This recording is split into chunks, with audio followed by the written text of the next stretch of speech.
I declare open this public hearing of the Legal and Constitutional Affairs References Committee inquiry into right-wing extremist movements in Australia.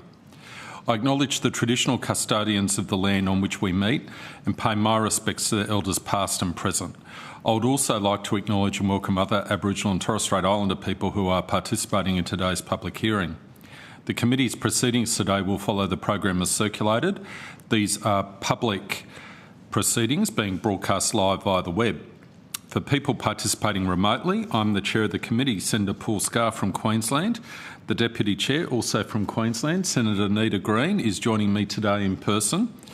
Senator Alex Antic, Senator Andrew McLaughlin, Senator Maren Faruqi and Senator Lydia Thorpe are joining the hearing via video conference. I remind witnesses that in giving evidence to the committee they are protected by parliamentary privilege. It is unlawful for anyone to threaten or disadvantage a witness on account of evidence given to a committee, and such action may be treated by the Senate as a contempt. It is also a contempt to give false or misleading evidence to the committee. I urge senators and witnesses to reflect on the terms of reference for the inquiry and ensure that discussion today is relevant to those terms of reference. Witnesses are reminded that if they give evidence that reflects adversely on another party, the committee is generally required to give that party reasonable access to the evidence and an opportunity to respond. The committee prefers evidence to be given in public, but under the Senate's resolutions, witnesses have the right to request to be heard in confidence, described as being in camera. If you are a witness today and intend to request to give evidence in camera, please bring this to the attention of the Secretariat as soon as possible. If a witness objects to answering a question, the witness should state the ground upon which the objection is taken, and the committee will determine whether it will insist on an answer, having regard to the ground which is claimed. If the committee determines to insist on an answer, a witness may request that the answer be given in camera. Such a request may, of course, also be made at any other time. A witness speaking for the first time should state their full name and the capacity in which they appear, and witnesses should speak clearly and into the microphones to assist Hansard to record proceedings. Mobile phones and other electronic devices should be switched off or turned to silent mode. I now welcome via video conference Mr Luke Sheehy, representing Universities of Australia. And Mr Sheehy, I note it's your second day in a row appearing before this committee, so lucky you. Thank you for taking the time to speak with the committee today. Information on parliamentary privilege and the protection of witnesses and evidence has been provided to you and is available from the Secretariat. For the Hansard record, could you please state your full name and the capacity in which you appear? Thank you, Chair. My name is Luke Sheehy. I'm the Chief Executive Officer of Universities Australia, the peak body for Australia's 39 comprehensive universities. Excellent. Thank you very much. Do you have an opening statement you'd like to make? I do, and it's good to be back with you, Chair, so I'll make some remarks now. My name is Luke Sheehy, which I've said, CEO of Universities Australia.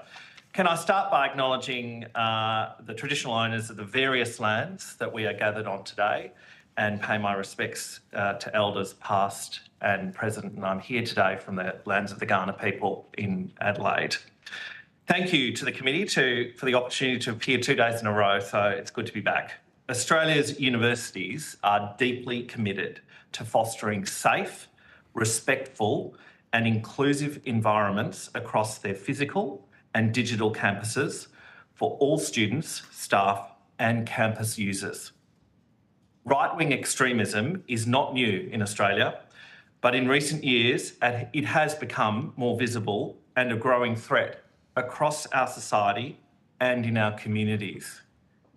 At the outset, I want to convey our strong view that in addressing this societal issue, we do not narrow our focus to any one ideology.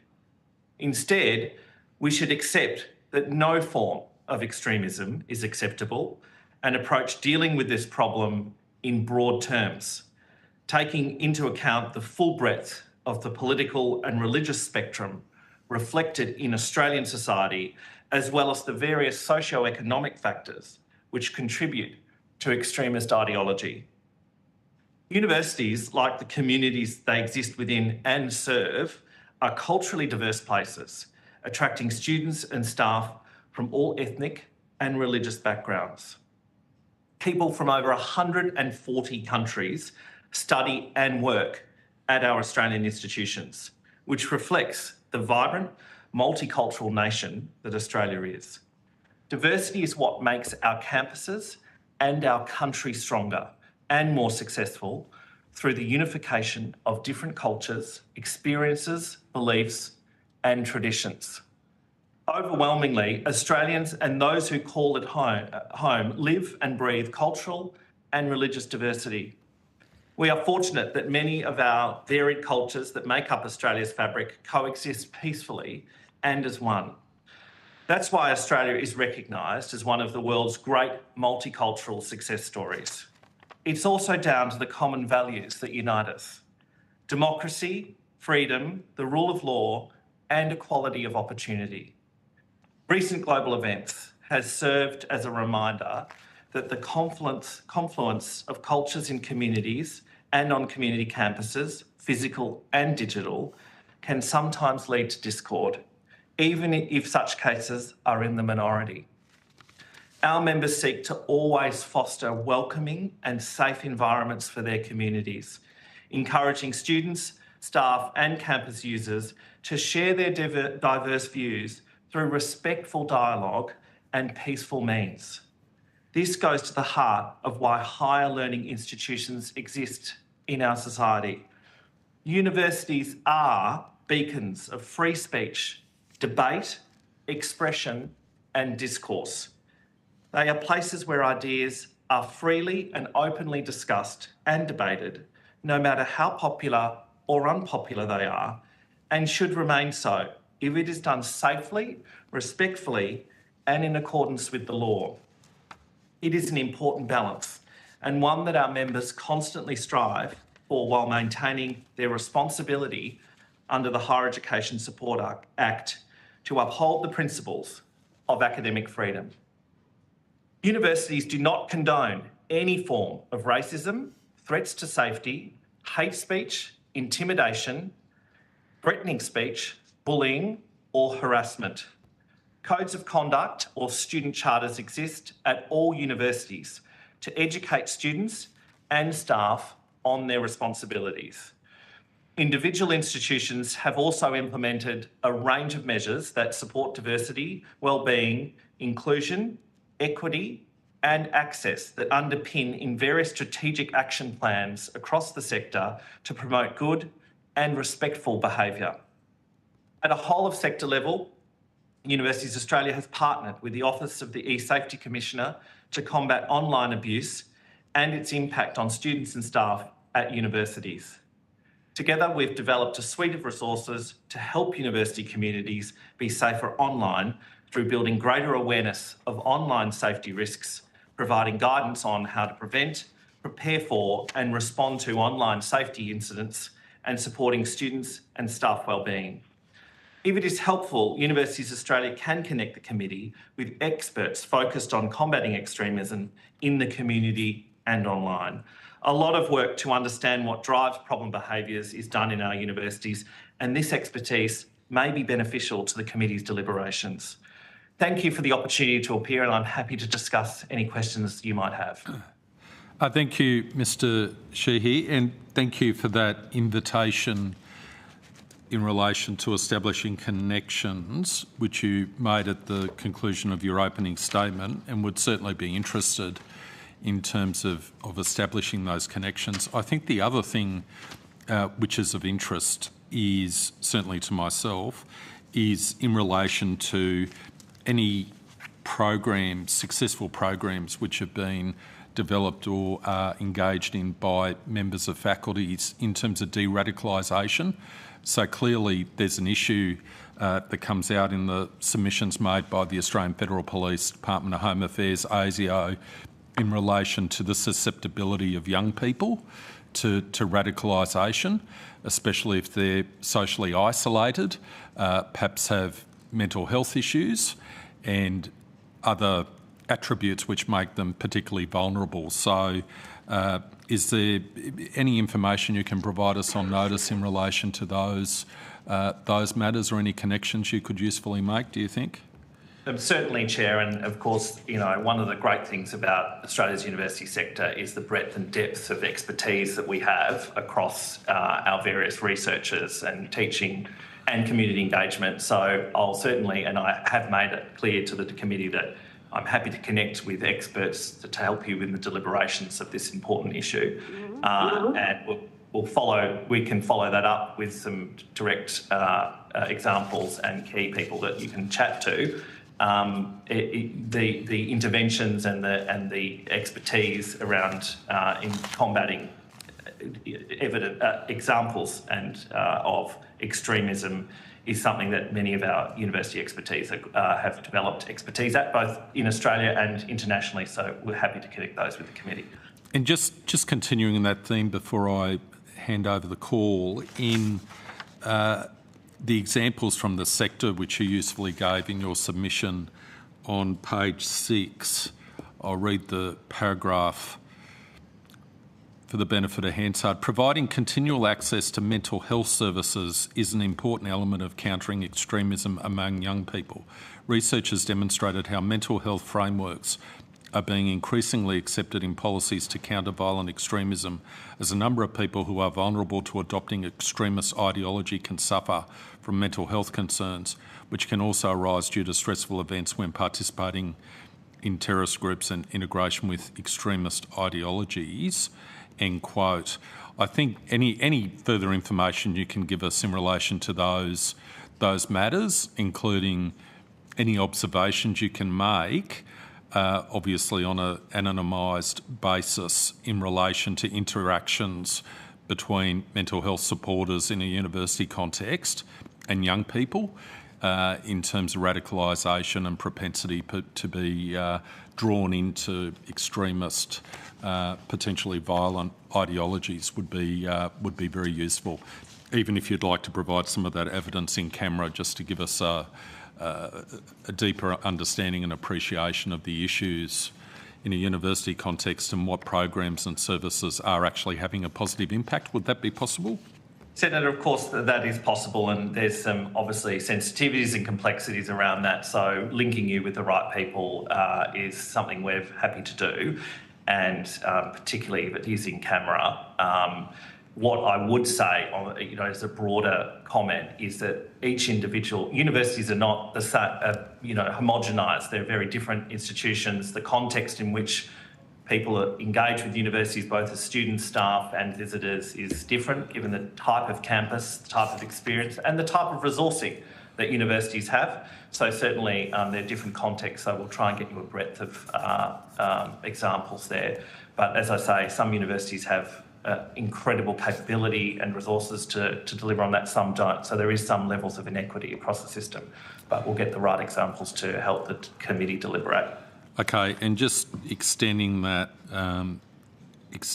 somewhat, obviously we have cohorts of international students at our universities who may have their own particular vulnerabilities. So it would be good to get any evidence you've got or could provide the committee in relation to particular services which are provided to international students who obviously make a very positive contribution in many respects, and what services are provided, any particular services which are tailored for their needs in particular, that would be useful as well. Yeah, thank you, Senator. Of course, I'd reiterate the point that international students, the numbers of international students vary from institution to institution as to their source country and their cohort experience. So obviously there's an equity in terms of delivery of services from our universities to international students. And it would be remiss of me not to talk about the importance of international education to Australia as a country and our sector, of course. And it's something that we're very proud of, and the international visitors that come to our country enrich our campuses and our society. So we hope to have a strong international education sector into the future, but certainly in relation to unique support that we provide students. There's been many incidences of geopolitical tensions in the last couple of years, not just limited to the ones we've seen in the Middle East in the recent year, but certainly issues around democracy in Hong Kong, for instance, is an example. and the way that we've supported students on campus with responding to those issues as they emerge on campus has been, there's been some excellent examples of that. The University of Technology Sydney comes to mind as one of the examples, but certainly I'll make sure the committee is aware of other examples as well. And also, so I was only going to ask you one question and it's developed into a line of questions, so I apologise to my colleagues. Any evidence you've got in relation to targeting of international students as well by right-wing extremist movements would also be of interest? Yeah, and certainly, Senator, that would be a very sensitive issue for individual universities and their interventions, and obviously we wouldn't want to make them public, but certainly we can provide information to the committee. What I'd also say is that the University Foreign Interference Task Force, which I'm a member, was established in August 2020 to deal with foreign interference on campus and measures both in terms of government responses, government agency responses, but also institutional responses, has broadened our remit to look at the issue of social cohesion on campus. And that's an important piece of work that committee or that task force continues to do. So there is ongoing efforts to do that and an ongoing dialogue between the sector and government and agencies on that issue as well. Okay, I have questions from Senator Green. Thank you. Thanks, Chair. And then I'll go to you, Senator Faruqi. Thank you very much. Mr. Sheets, lovely to see you again. I wanted to ask, I think the Chair's essentially asked you a version of the question that I have, which is around the trends that you're seeing around right-wing extremism or far-right extremist movements on campuses. I wondered if you have any observations about those trends in your time, in your current position, but also in your experience with the university sector.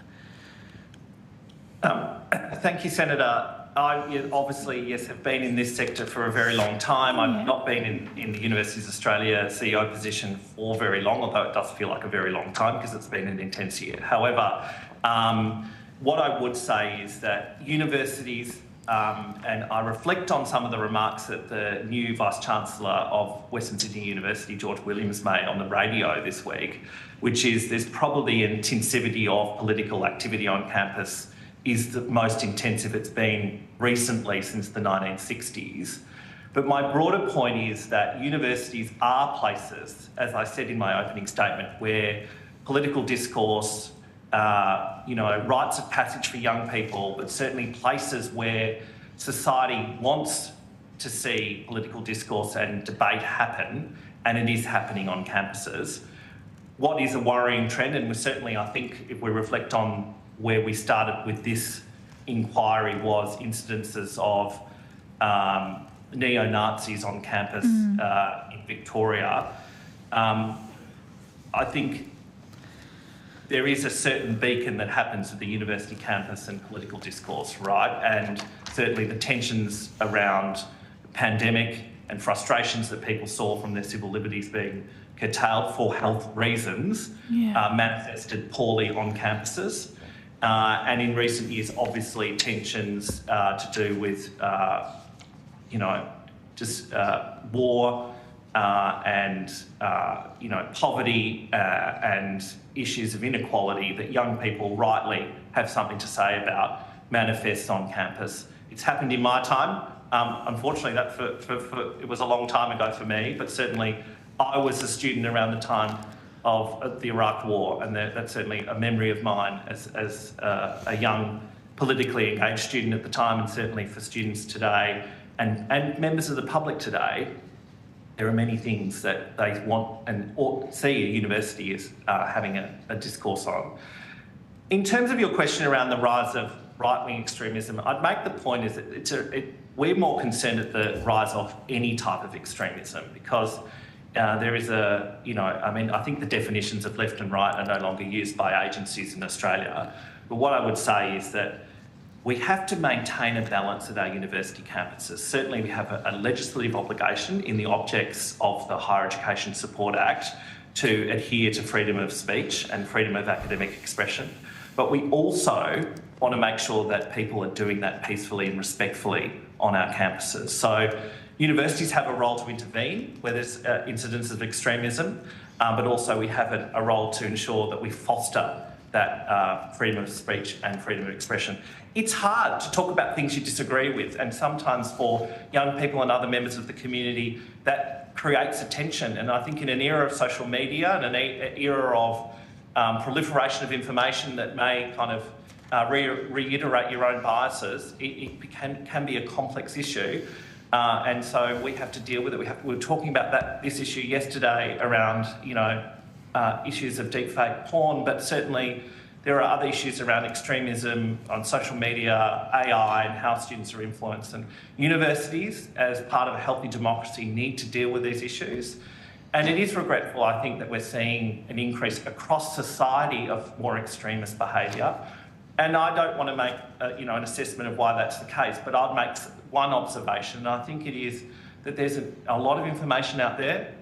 Young people and people in the community need to have the skills to be able to critique that information to make sure that it's correct, and universities have a role to play in it. So obviously we've seen what happens is that universities become a centre for that discourse, and that's the right thing in a healthy democracy. Thank you. I had a question about that, striking the balance, because obviously universities can and should be a place for peaceful protest, but there does need to be a close eye, I think, over the types of movements being fostered and the language that is used. For the example that you gave around neo-Nazis on campuses or promoting that type of extremist behaviour. You can take this on notice if you don't have it at hand, but is there any sort of best practice? Is there a university that has a guideline that they're using, or is that they are achieving that balance perfectly? Or is it quite often, unfortunately, dealt with on an ad hoc basis, the way that the university leadership teams and executives, and hopefully working with student leaderships as well, manage these things from time to time? Yeah, thank you, Senator. It's a broad question, so let me try and answer it the best way I can from my position, is that universities operate within different jurisdictions, but for a few institutions, most of our universities are created by state acts, and they adhere to state laws, particularly around policing and safety. And then there's an interplay with federal laws, particularly the Higher Education Support Act, which in recent years, as part of its objects, has an obligation upon universities to adhere to the principles of freedom of speech and freedom of academic expression. So the balance is really an important principle that we try to balance at our institutions. That varies from institution to institution because of that state context, and of course the various policies and procedures within their own institutions, and some of them vary for obvious reasons. There's also local government interplay. So there's a complexity within the legislative and regulatory context. Certainly, I think what universities strive to do in balancing those, freedom of speech and upholding law, and making sure that freedom of speech doesn't turn into hate speech and breach the law, is operate in shades of grey, which is a really complicated concept in an increasingly, binary world. There are good examples of this, and I will single out Monash University, who's put some significant work into investing into social cohesion strategies on campus, particularly out of what we've seen in recent incidences of encampments and tension on campus. But what the obligation upon our universities is to look at strategies to maintain social cohesion. And if I'm to reflect on discussions I've had with members of the sector leadership across, is encouraging uncomfortable conversations. That is part of maintaining social cohesion, is understanding differences of points of view and maintaining that very difficult balance. So certainly Monash's approach to ongoing strategies for social cohesion is something we've shared across the network through our Deputy Vice-Chancellor network, and we continue to share those examples of practice. Thank you. Just one last question from me, Chair, because I'm conscious of time and other senators. I wanted to ask about the partnership with the E-Safety Commissioner and with others to address online safety and abuse. We spoke in the context of another inquiry yesterday, particularly around managing deep fake sexual material, but more broadly around online safety and abuse of students. What type of online abuse are students facing, and what are those partnerships that you are cultivating, and I guess how are they intended to manage what is a really volatile and difficult environment for students to be in at the moment? Yeah, thank you, Senator. And we've been working as Universities Australia, obviously before my time in this organisation. We created a partnership in 2020, and it was to develop initiatives to help guide the sector and to combat online abuse and its impact on students and staff in our universities. I think it's an important thing to recognise that the campus experience for many students now is not just on campus. It is increasingly online. For some students, that's fully online, and that's an important part of accessing world-class education in a contemporary Australia. And so, understanding what the campus environment is, if you're particularly online, is important. So, we've worked with the E-Safety Commissioner to develop the toolkits for universities, and what I'm advised is that these comprise a range of resources to help create a greater awareness of online safety risks, provide guidance on how to prevent, prepare and respond to online safety incidences, and support student and staff wellbeing. UA and eSafety has also developed a pilot for the Safer Online Awareness to Resilience, or the SOAR program, and that's developing whole of institution approaches to preventing and responding to abuse and safety concerns. And the SOAR project training includes a focus on how various online harms have impacted universities and within Australia and overseas, how universities respond to online abuse, and better understanding of the complexities of university settings. UA and eSafety chaired a panel discussion with two of the participating universities for the 2022 Australasian University Safer Community Symposium, exploring the benefits and challenging implementing SOAR across the sector. Further to that, in the development of our next National Student Safety Survey, we're working with the eSafety Commissioner as a key stakeholder. One of the things I'm quite impressed with the eSafety Commission is their ability to talk to young people. I used to think of myself as a young person, Senator, but I'm no longer one. We all did. Certainly, I've made this reflection before, but many years ago I worked at the University of Melbourne and I wrote to the students, this is in the 2000s, 2007 I think, and I wrote to students saying, please come along to this barbecue or something. We would send them a letter. Of course, none of them opened it because they thought it was a bill. And it's always been to me the obvious is how do you talk to young people in a technology age, right? And so the eSafety Commissioner's Youth Dialogue is helping us inform how we talk to students, particularly, how do they identify them being in a university context, but, how do they access information and important information? So I'm really, really impressed with the work that the eSafety Commissioner is doing in this respect. Yeah, thank you very much, Chair. Thank you. Senator Faruqi, you have the call. Thank you, Chair. Good morning, Mr. Shea, and thank you so much for appearing today to give us some evidence. I just want to start off with some of the research that tells us what some of the root causes of far-right extremism might be, and they include racism and anti-diversity, cultural superiority, white supremacy. And the Australian Human Rights Commission, in their submission to this inquiry, recommend introducing anti-racism curricula within education institutions that include truth-telling about Australia's settler colonial history, migration history, and ongoing impacts of discriminatory policies. So I'm just wondering if you, as the umbrella organization for all those universities, have considered providing this training in a university setting, and not just for students, but also for management and staff. Thank you very much, Senator, and it's good to see you. One of the things that universities overall are attempting to do is address racism as a key driver of extremism, and it's a key priority for all Australia's universities. We've facilitated high-level discussions with the sector and government stakeholders in light of events which have taken place across our campuses this year, and to discuss how we can strengthen social cohesion. In relation to the human rights, the Organisation for Australian Human Rights, we're supporting the government's move to implement a racism study at universities next year, and we're working with them on that. In response to their submission, I haven't made myself familiar with their submission, but certainly we're in a good and strong and regular dialogue with them, and we'll look at what their proposals are and consider it as part of a Universities Australia response.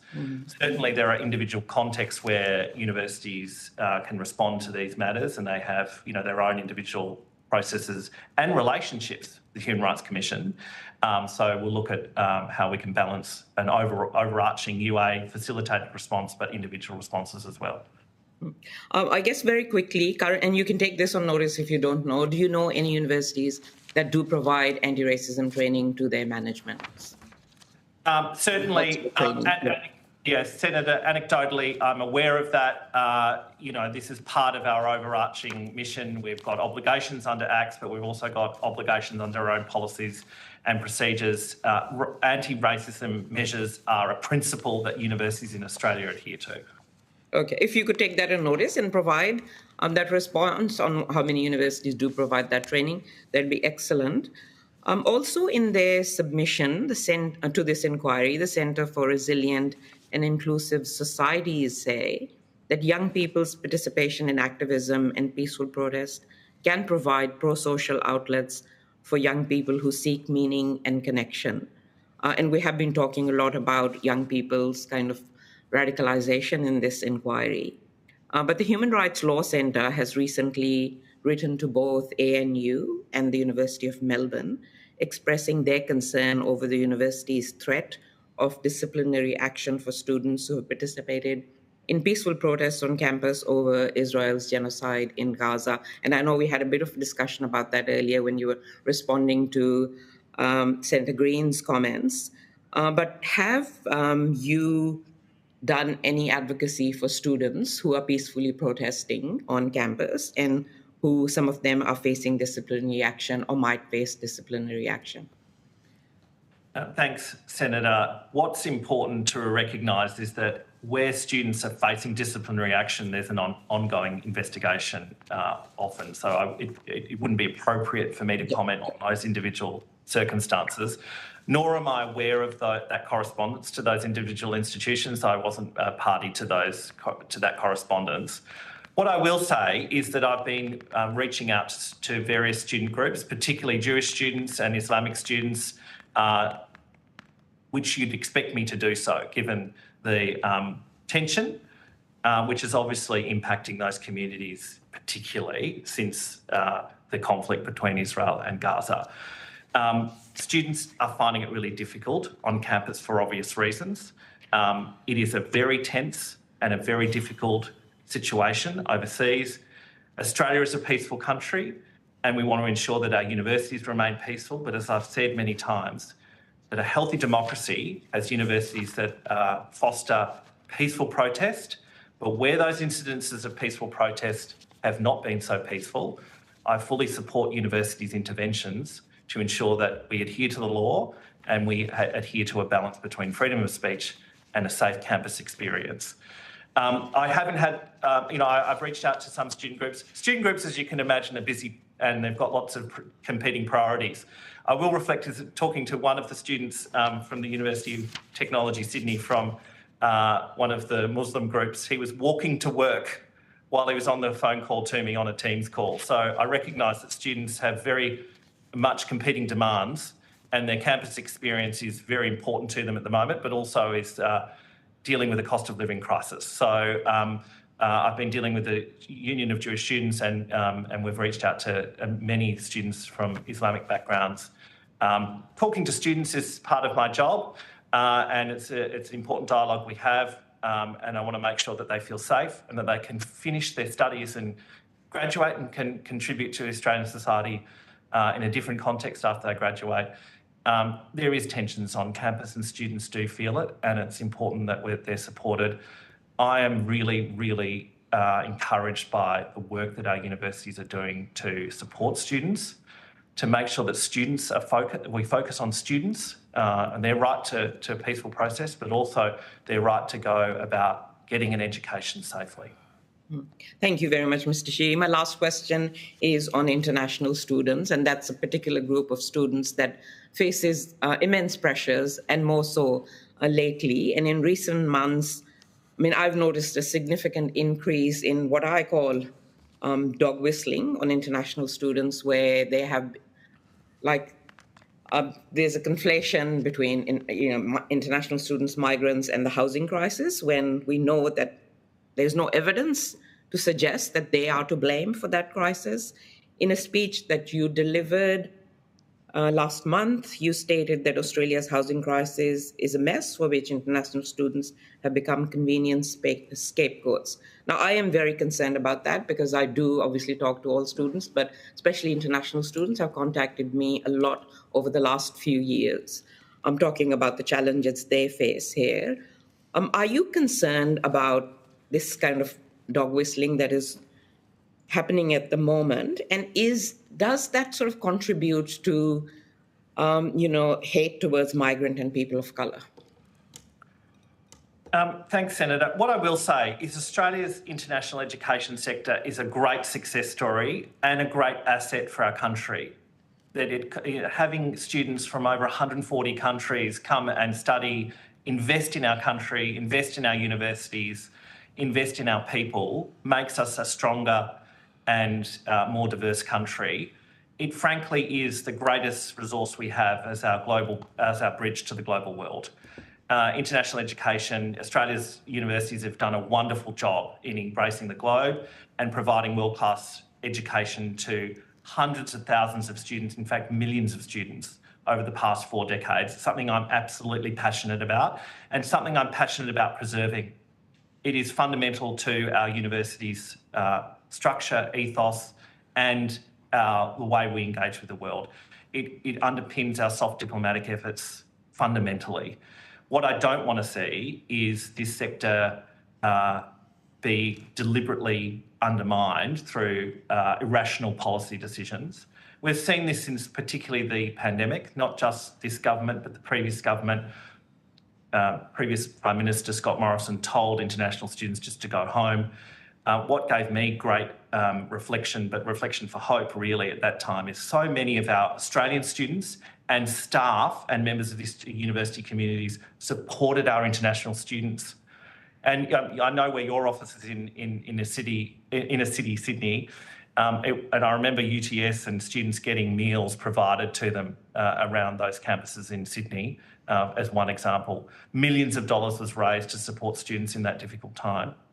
So there's a great embrace of this sector, there's a great embrace of international students from all walks of the community.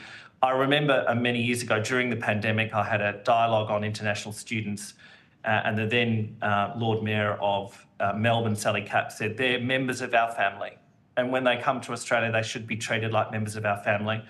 I'm not aware of individual incidences that students have raised, but obviously I'm aware of the broader implication of the treatment of international students. And, as I say, they're members of our family. When they come to this country and invest in us, they support our economy. That's, I've made that clear. So I want to see us have a strong international education sector into the future. And I want to make sure that all students that come to our campuses feel safe, but included as part of the fabric of Australian society. Thank you, Mr. Sheehy. Thanks, Chair. Thank you, Senator Faruqi, and thank you, Mr. Sheehy, for those, especially those concluding comments. Your passion for your task resonates, I think, with us all, and I certainly agree our international student community should be considered part of the Australian family whilst we have the honour of hosting them as they continue their studies, and each and every one of them contributes to our relationship with their countries of origin in so many deep and important ways. So thank you very much for appearing today. We did give you some homework to do, so we'll give you a date to come back to us on that. But if you need some more time, let us know. But we are particularly keen to hear from experts in the field who are involved in especially de-radicalisation programs for our young people. I think it's a very important focus for this committee inquiry. Thank you very much. We will now move on to our next witnesses.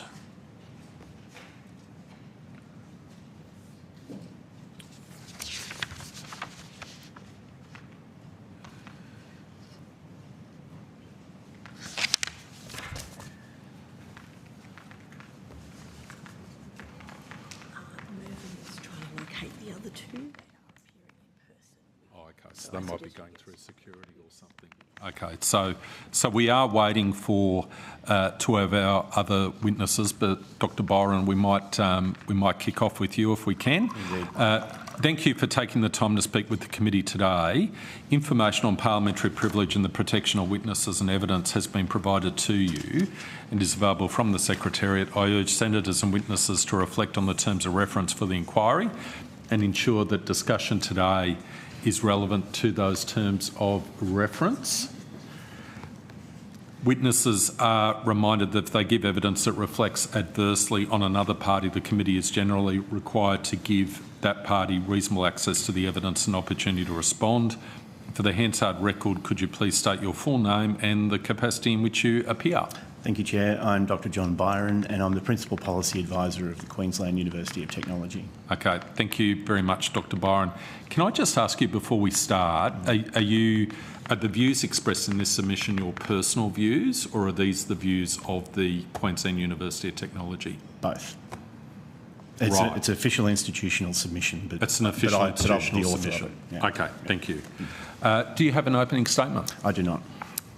Senator Green, do you have questions? Thank you. Some of my questions are really similar for all the witnesses, but I want to say thank you very much for your submission. It's really helpful. What are some of the trends that you're seeing in terms of far-right extremist movements in Australia?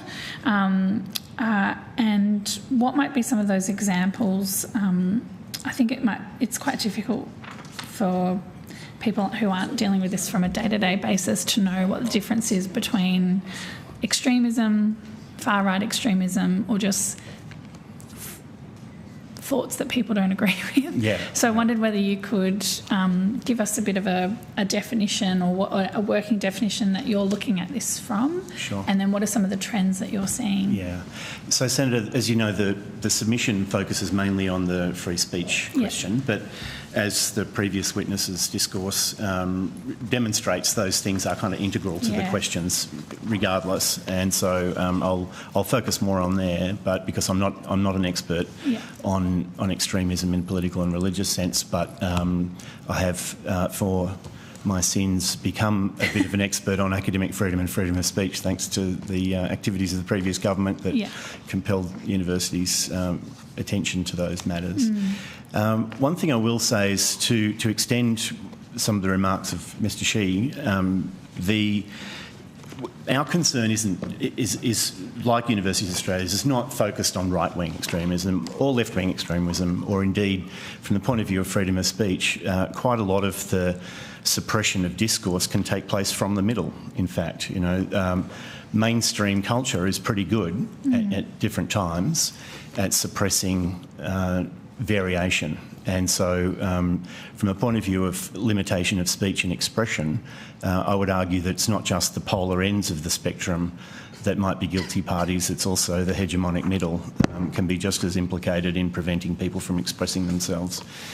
So one of the, obviously we are concerned to make sure that universities are places, well, Queensland University of Technology in particular, is a place where people can raise ideas, can genuinely ask questions, even against the mainstream, and do so, but they need to do so in ways that do not shut down other people's lines of inquiry and that are not involved in creating mischief. So, for instance, if someone comes into a university environment and wants to re-prosecute the question about whether the Holocaust took place, I think universities are quite justified in saying we're not going to re-prosecute that from first principles. Some things are understood and we move on from there. However, if somebody wanted to ask the question about whether colonialism in Australia, for instance, is an extension and a continuation of the kind of frontier violence that established European settlement of this continent, that's an open and actually quite productive argument for people to have, in my opinion. And I don't think we should be shutting down and saying, well, of course it is. I think it's actually better to illustrate to people why it is a continuation. You may gather from my remarks that I do think that colonial violence is extending into the present day. But that is actually a debate that is reasonable to have. But it's got to be had in such a way that people don't feel themselves silenced. Because my point, I think, about free speech is that it's basically a good faith engagement. There are ways of ensuring that other people in the debate don't get their say by intimidation and bullying and things like that. And so, you know, I don't want to antagonise senators present in the room by raising the state of origin, but you know, for instance, you know, there are countries where... It might be too soon. It might be too soon, but I was born and raised in Parramatta, so you'll just have to bear with me. You know, there are countries in the world where if you want to go to a footy game, you have to tell them who you're barracking for before you can buy a ticket, and they will sit you with that supporter group. And they're separated by cyclone fences. Yes. We don't have that in Australia. And I think my point about the free speech argument is that there's a certain robustness. If I'm to sit in Lang Park in a blue jersey among a sea of maroon, I can expect not necessarily to be welcomed with pats on the back and good cheer, but there'll be a robustness to that, but there will not be vilification, and I feel quite confident in that, you know, and the codes and the clubs and the venues of all Australian sporting teams support that. There's a limit. They will not allow vilification. You'll get expelled. Players will be suspended. But there is a certain, community expectation that there's a robustness. Everybody's got to, you've got to take it on the chin and that kind of thing.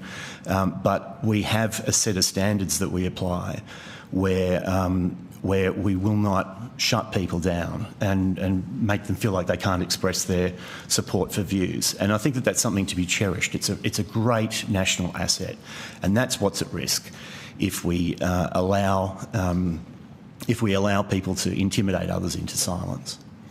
On academic freedom and freedom of speech, in the context of those far-right extremist movements, how is I think you've sort of touched on this, but how is academic freedom and freedom of speech considered when you're approaching extremist movements or extremist ideas? Might be a more controversial thing to say, and I'm open to anyone in the panel who wants to talk about this. I'm not sure how the chair's intending on introducing the other witnesses, but I'm happy for anyone to answer that. I do have a remark about that.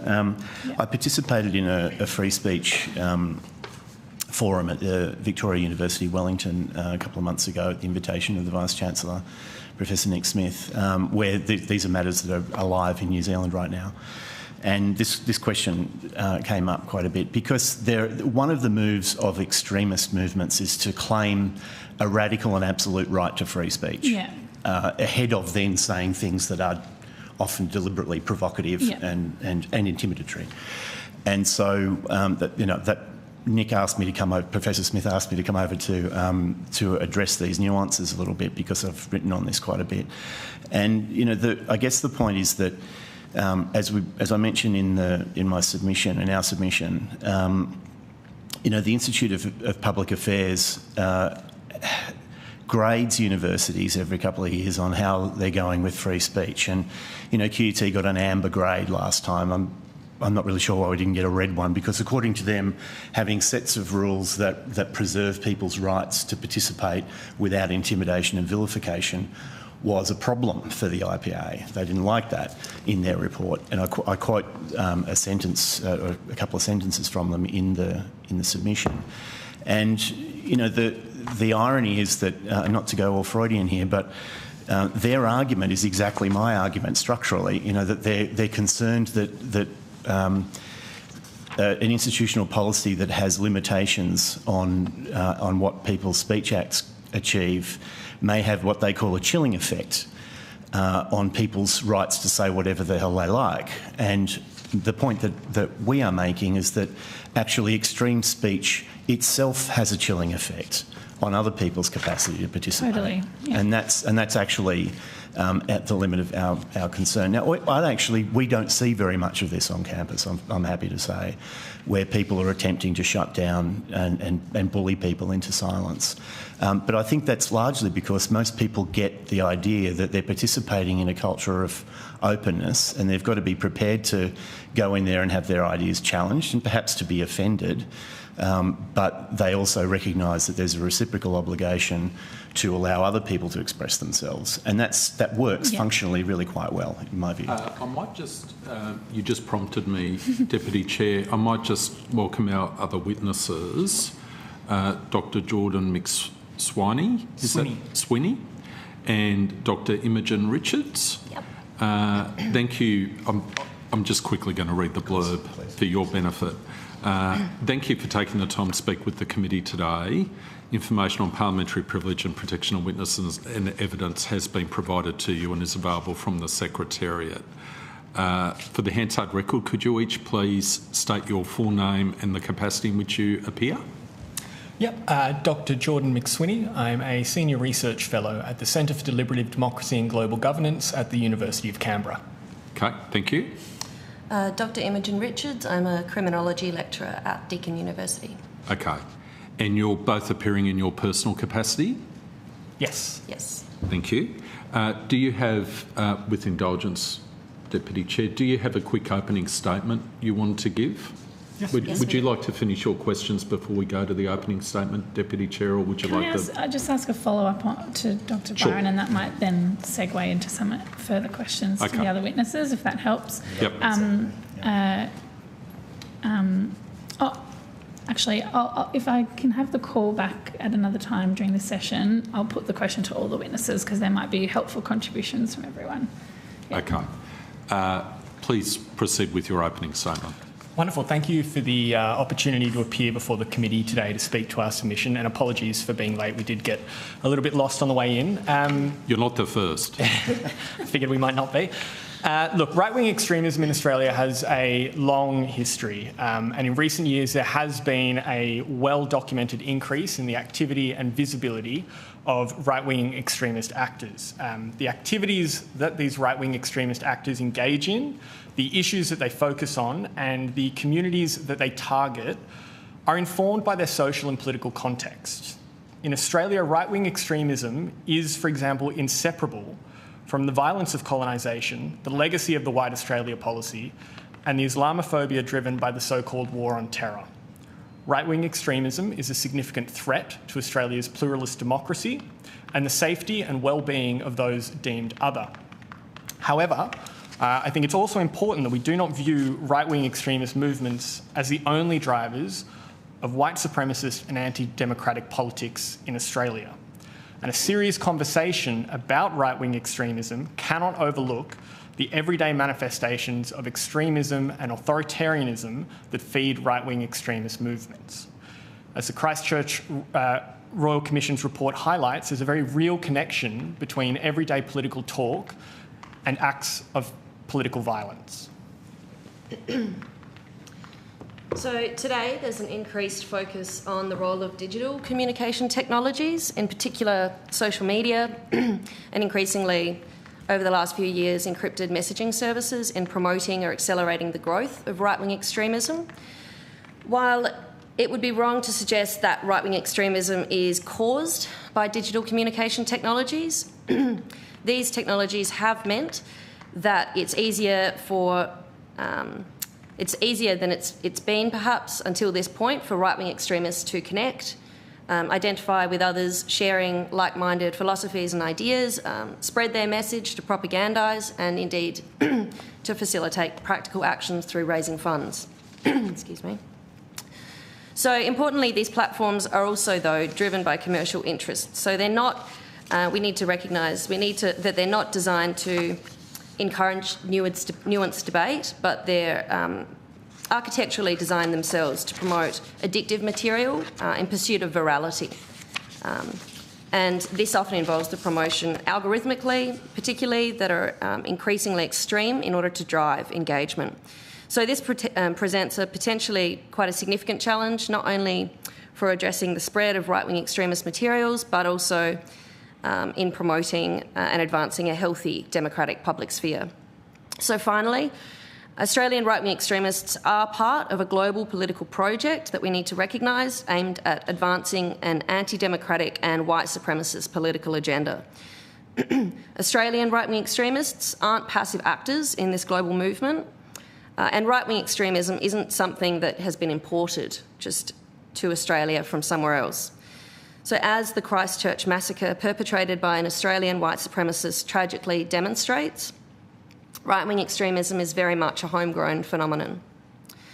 Grappling with this fact and the intersections between right-wing extremism and everyday racism and xenophobia is vital to the serious and necessary conversations about how to address right-wing extremism in Australia. Thank you again for the opportunity to engage with you, the committee, on this important issue, and we look forward to taking your questions. Thanks very much, and thank you for your very extensive submission. You obviously put a lot of time and effort into it, so it's greatly appreciated. Senator Green, do you? Yeah, just one follow-up question, and if it's a question that the other panel members can contribute to. It was about the issue which you raised, which was that we're in balancing academic freedom and freedom of speech. What I found interesting was the recognition that the right-wing extremist movements are trying to silence another part of the community. And the example that I've always used is something that was sent to me personally, which was like a neo-Nazi symbol over a rainbow flag, sent to me as like on Twitter, and I've had things emailed to me, and that's designed to, I guess, try to silence me, not only who I am individually, but the issues that I might talk about. So I wondered whether you could comment on what are the motivations of these movements in terms of speech, and why they are, why it's that makes it difficult to balance something that you could say, oh, well, that's just freedom of speech, when actually there's a line where it becomes trying to silence other people. It's a difficult question to answer, I know, but in a way, but I think you've kind of almost answered it at the end there, because I think that is the motivation. Free speech is deployed as a pathfinding preliminary tool to clear the decks, so that people can then come in and make their extreme statements and try to shift the Overton window so that they're kind of normalising statements that are in fact quite extreme, and then there's a lack of counter-argument because the people that might be in a position to counter-argue feel intimidated and have withdrawn themselves from debate. Yeah. And so it's a strategy, and it's deployed. I think one of the ways you can tell that a free speech argument might not be entirely in good faith is when free speech is held up as an absolute a priori good, and that anything that might suggest that free speech should be limited and that a civil society might require it to be limited around the edges is somehow some outrageous, incursion into people's rights. And so I think if people are making those kinds of absolute claims, you really need to listen to what they're going to say next, because that's actually that's sort of the standard bearer argument that prevents people from saying, well, hang on a minute, you actually, there are some limits to what you can say here productively, and we have some operating rules, I do want to just qualify one thing, though, and say that I'm not talking about politeness and etiquette. Politeness is a tool of imperialism. Politeness and good manners and breeding, words like that, are ways for hegemonic society to tame and limit the things that people who might be marginalised by those societies can do. So, women are very often vilified, as I'm sure I'm not telling you anything you don't know, excuse the mansplaining, by saying the very same thing, they're criticised for being, shrill or whatever, when a man might just be being firm. People of colour have this problem. People who don't conform to, like, I'm left-handed, nobody picks on left-handed people, I'm kind of lucky about that, but pretty much every other way of deviating from the norm, there's a vocabulary of things. Actually, there is a vocabulary for left-handers.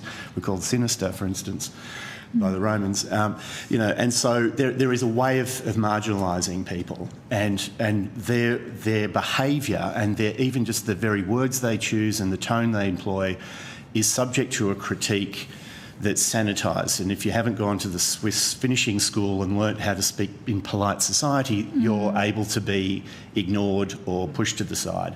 So, when people complain that women, people of colour, Aboriginal Australians are being a bit too robust in how they protest against things, that's a form of silencing too, actually. So I'm not talking here about people just need to observe good manners and then we'll all get along, because good manners itself can be deployed to prevent speech and to marginalise speech. So it's a very nuanced, this is kind of the point of the submission. So it's not a black and white issue, it's very nuanced. Thank you. I'm not sure if the other academics had a comment about... Maybe just, excuse me, frog. I have been researching for some time as well, I suppose, the importance for universities of these sort of free speech debates, and obviously not as deeply immersed in it at all at the moment as you are. Good luck. Yeah. So one thing I would just add as well is that this sort of notion, I think, of free speech and sort of the sort of democratic right to representation is sort of sometimes assuming that we're working with a level playing field as well. And so, I think when we're dealing with questions of having controversial, for instance, right-wing speakers on university campuses, and the sort of proposed, I suppose, threats to free speech that might be brought about through those sorts of protests, we also, I think, in those critiques really need to look at what their positionality is as well. And the platform they've been given. So in the first instance is obviously not available to the majority of the people sometimes, So in the first instance, the platform is not available to all, but often when we're talking about sort of the right wing and far right, we're talking about sort of a platform which goes along with a position in a social hierarchy, which they're trying to preserve. So, and that dictates that field in which those free speech debates operate, I think, often. Yeah. Okay, thank you. Chair, I'm conscious of time. I know others have questions. I think the only other, the thing that I think came up in your submission, which would be helpful to get some more clarity on, is the significance of the online environment in promoting far-right extremism, and you touched on it in your opening statements. The algorithms that we're talking about these days and how they're pushing certain content to certain people. I wondered if you could comment a bit further on what we're seeing specifically in Australia around that. I know it's a global issue, but how that's being, how we're seeing that manifest online in Australia. Do you want to take that one? Sure. So I think, so as I said in the opening statement, for some time we've seen the growth of these online platforms and also a diversification in the ways in which they raise revenue. So it's not just through advertising dollars, through promoting viral engagement, through the, ever-increasing promotion of material that's psychologically addictive and likely to go viral. But we also see that there are, sort of now, I guess, increasingly direct collusions, really, between some of the people responsible for adjudicating the content on these platforms, for making moderating decisions, and certain political actors. So you see, don't want to go into specific examples too much, but obviously you see, recent media coverage of Musk and some other Silicon Valley type figures having pledged allegiance, for for a presidential bid, and giving money to that and using their influence in that way. So we're seeing more of those direct interventions, which do carry across to the global online sphere. So they do impact, of course, as we've seen, a growth in prevalence of right-wing extremist and neo-Nazi engagements from Australian actors on X. So Jordan recently has spoken quite a bit about, for instance, leaders of neo-Nazi movements raising funds through Twitter/X. So it isn't actually just in promoting the viral spread and growth of these sorts of supremacist and violent ideas, but it's also in facilitating practical actions, like in that case, the establishment of a white, you say? Yeah, picking up on that thread. In general terms, these platforms, both for the Australian right-wing extremists, but also globally, right, they allow them to reach far larger audiences than they otherwise would. Prior to the mainstreaming of social media, it was pretty niche web servers, mailing lists, music scene and things like that, football scene. So they get bigger audiences, they can use it for targeted harassment, as you yourself were raised. They can use it to recruit, and as my colleague Imogen just pointed out, they can use it for fundraising. So there was a recent instance of one of Australia's main neo-Nazi groups raising $15,000 plus on a fundraiser for a white-only parallel community. That fundraising effort was eventually frozen by the platform, but the group still gets some money. So that's at least $15,000, and that's one fundraiser, right? It's certainly not the only one that's been around. It's not the only one that will, more will come. And that is money going directly into the pockets of neo-Nazis who are part of a movement that advocates and certainly glorifies violence, have themselves been connected to various assaults, and members and affiliates of their organisation have been connected to numerous counter-terrorism operations in Australia since 2020 as well. So I think this is deeply concerning. Thank you. I might leave it there, Chair. Do you have some more questions, Senator Green? I could talk about this all day, I think, but I'm happy to share the call. And then we'll go to Senator Faruqi, and then we should have some further time for you. Senator Faruqi, you have the call. Thank you very much, Chair, and good morning, everyone. And could I just thank you for providing evidence on free speech and, hate speech and the manifestations of that. As a migrant Muslim woman of colour, that really resonated with me. And I'm really relieved to know that there are many more people who understand those nuances and challenges. But if I could start off with some questions for Dr. McSweeney and Dr. Richards. In your submission, you state that far-right ideology has become increasingly mainstream, which has resulted in an increase in hate speech, racism, queerphobia, conspiracy theories, and misogyny. And in your opening statement, I think you've made that connection as well, that right-wing extremism cannot overlook, for example, the everyday manifestations of racism and authoritarianism.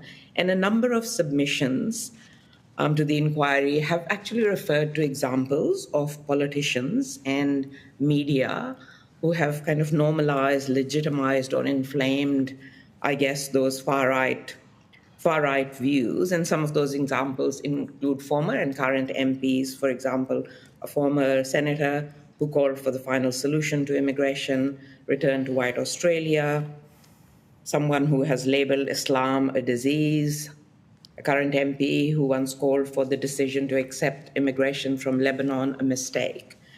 And also, there's many more examples, unfortunately. But how do you, if you have any suggestions on how to tackle this? I was on a committee not long ago, a joint parliamentary committee, which was developing behaviour standards for MPs and all Commonwealth parliamentary workplaces, which recommended that anti-racism training and First Nations cultural awareness training should be mandatory for all parliamentarians and parliamentary staff. Is that something that you think is important, or what other suggestions you might have to reduce this sort of rhetoric coming from parliaments? Yeah, thank you for the question, Senator. I would just raise two key points in response to how we can address this problem. I mean, I think your point around training, cultural sensibility, anti-racism training, I think that's a social good in and of itself.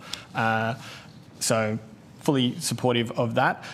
Look, I think two key points. The first is I think it would be great to see some care in political rhetoric and activity among Australian politicians to, as you note, inadvertently avoid normalising or promoting or endorsing right-wing extremist discourses or ideas.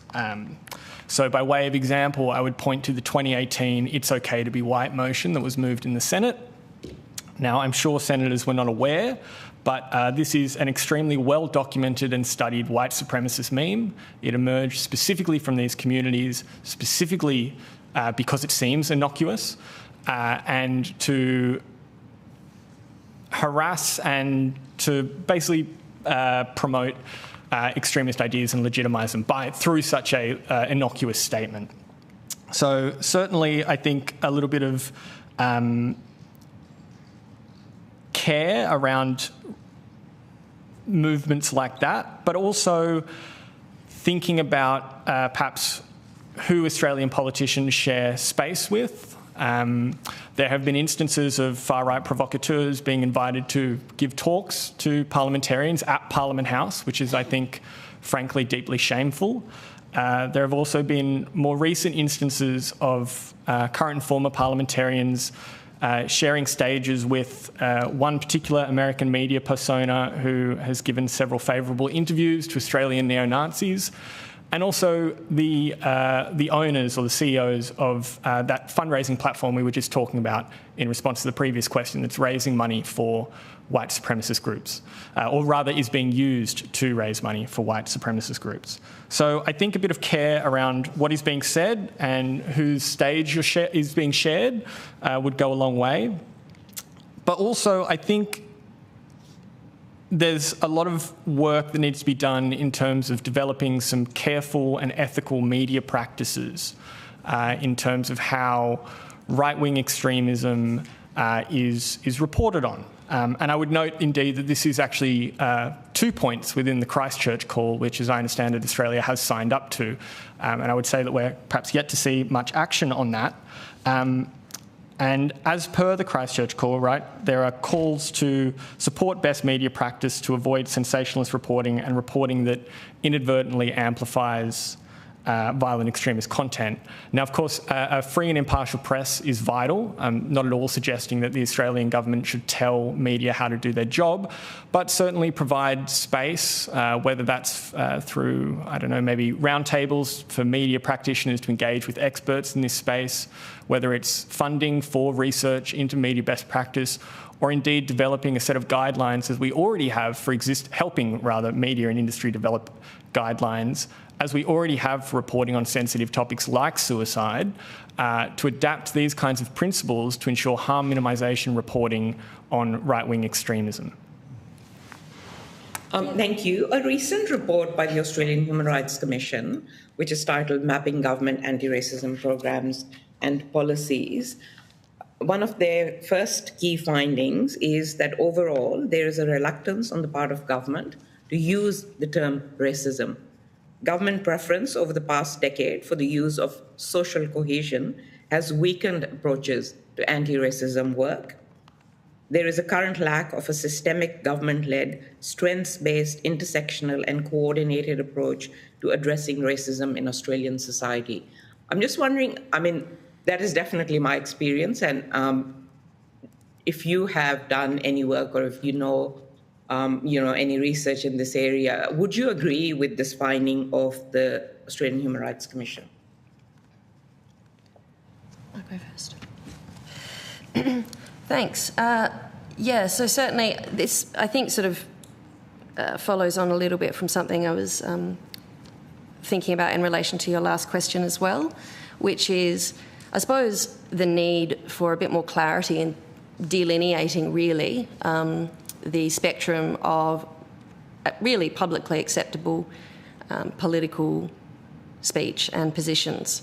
So in terms of, I suppose, language like racism, having capacity to clarify what it is we're actually referring to, we're not really referring to as sort of an esoteric bias. It's a downward comparison, as with when we're looking at the connections between extreme right-wing figures being invited to appear alongside parliamentarians and other influential sort of societal figures, beyond just government as well. We need to really think about what views have those people advocated. If they've advocated for genocidal violence, which is what we're talking about with the examples that Jordan was citing, then does that actually is that something that can be deemed acceptable, really, to litigate any of those points? It's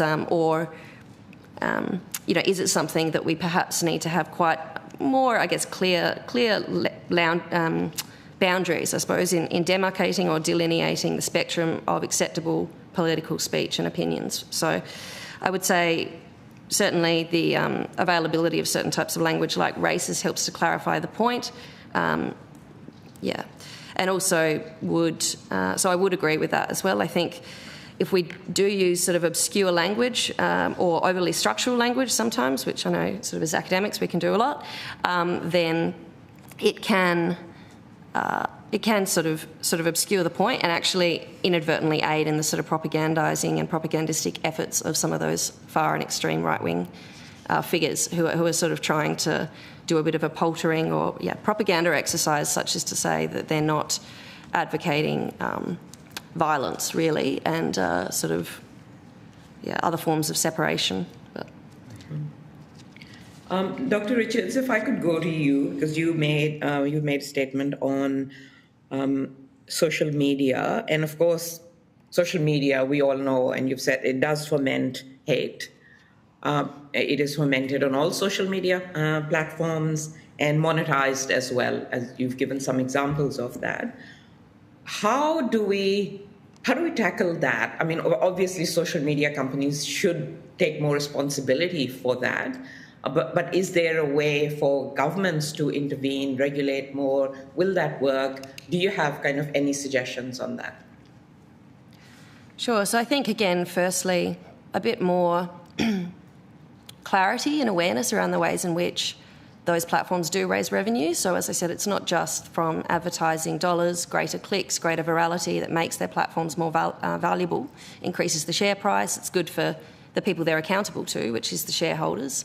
But there's also, direct interventions. So we saw in the cases of Brexit, we should take lessons from the international example, I suppose, the ways in which companies like Aggregate IQ and Cambridge Analytica worked with Facebook in order to facilitate certain political outcomes, really through running large-scale psychological operations on the people who were using the platform. And that's very well recognised now.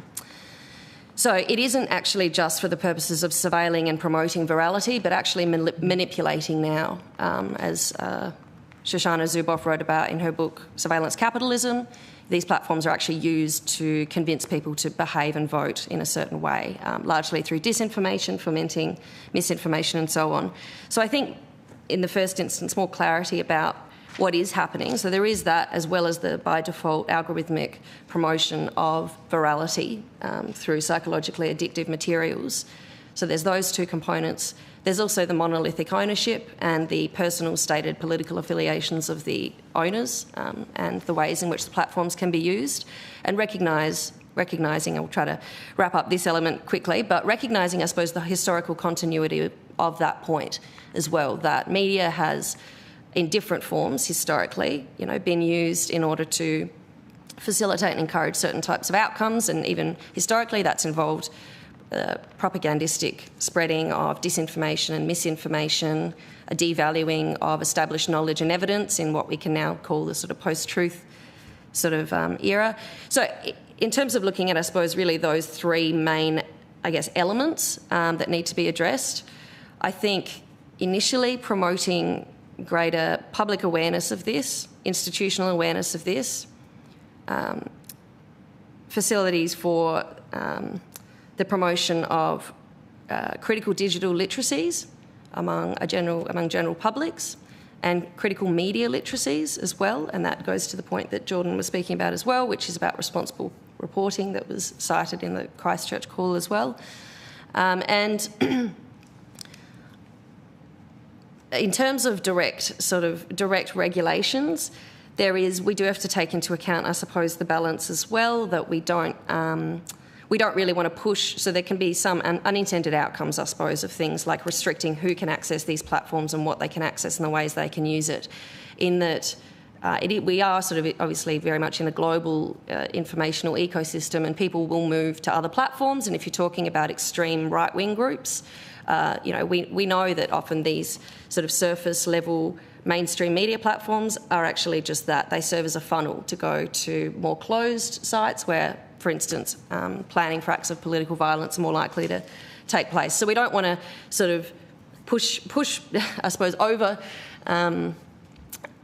promote other less platforms that can be less regulated. We don't want to over promote that, and we also don't want to obviously diminish public,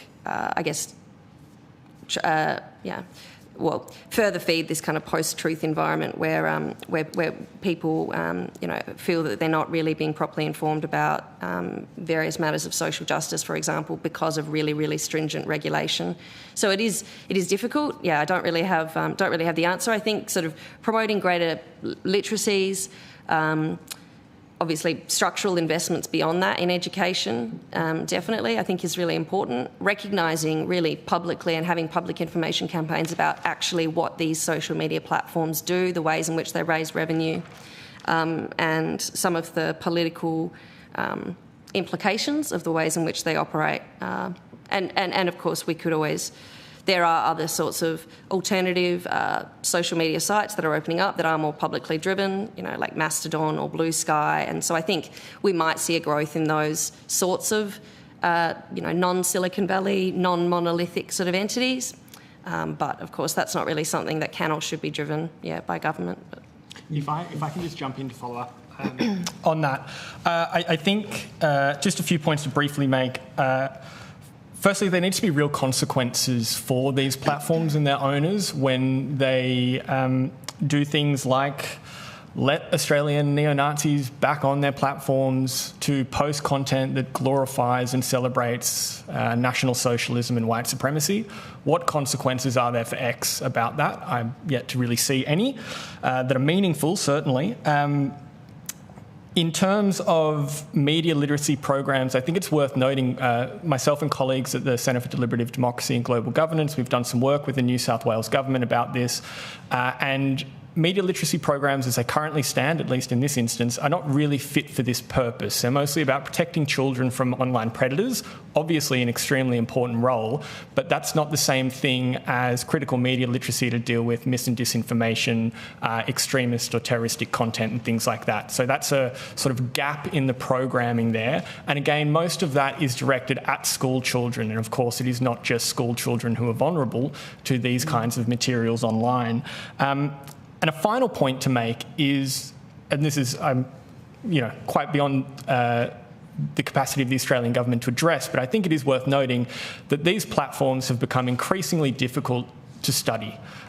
Particularly platforms like Facebook, like Instagram, like X and Twitter have made it increasingly difficult, if not nearly impossible now, for academics to collect data on a large scale on these platforms to understand what's happening and for them to be held to account. This is what Axel Bruns has called the API apocalypse in quite a significant article in about 2019. So it's all good and well and important that we have these conversations about the role of these platforms, but the reality is these platforms are making it increasingly difficult for us to understand what's happening and for them to be held to account for it. And I think it would be good to see the Australian government vocal on that and pushing on Australian representatives of these companies to make their platforms more accessible and more transparent for academic researchers, NGO researchers, government researchers as well.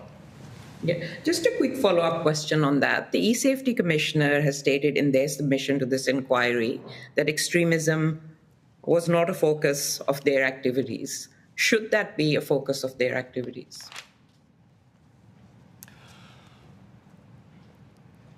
I'm not entirely... I'm not especially familiar with what the e-Safety Commission is. You could take that on notice. Yeah, perhaps I'll take that on notice. Thank you. That'd be great, Chair. I just have a couple more quick questions if I have some time. You have time, Senator Faruqi. Yeah, thank you, Chair. One of the issues that has been raised with me consistently, and one that I have been highlighting for some time, is the lack of systemic data collection on racism, on hate speech, on hate crimes. So, I've been advocating for a national hate crimes database, for instance, to improve data collection on racial disparities and discrimination. Is that something? I know that there are really incredible community groups like the Islamophobia Register who do this work, but obviously they don't have the resources to be able to do a full kind of picture of what's going on. So do you think we should have a national hate crimes database in this country? Well, yeah, maybe I'll hand it to John. The short answer is yes, I think it would be helpful. Of course, there are a range of difficulties around measuring that and the methodology. What do we count as a hate crime? Who's responsible for collecting it? What's the threshold for inclusion database? This is not unique to this problem. I know problems with like the global terrorism database as well.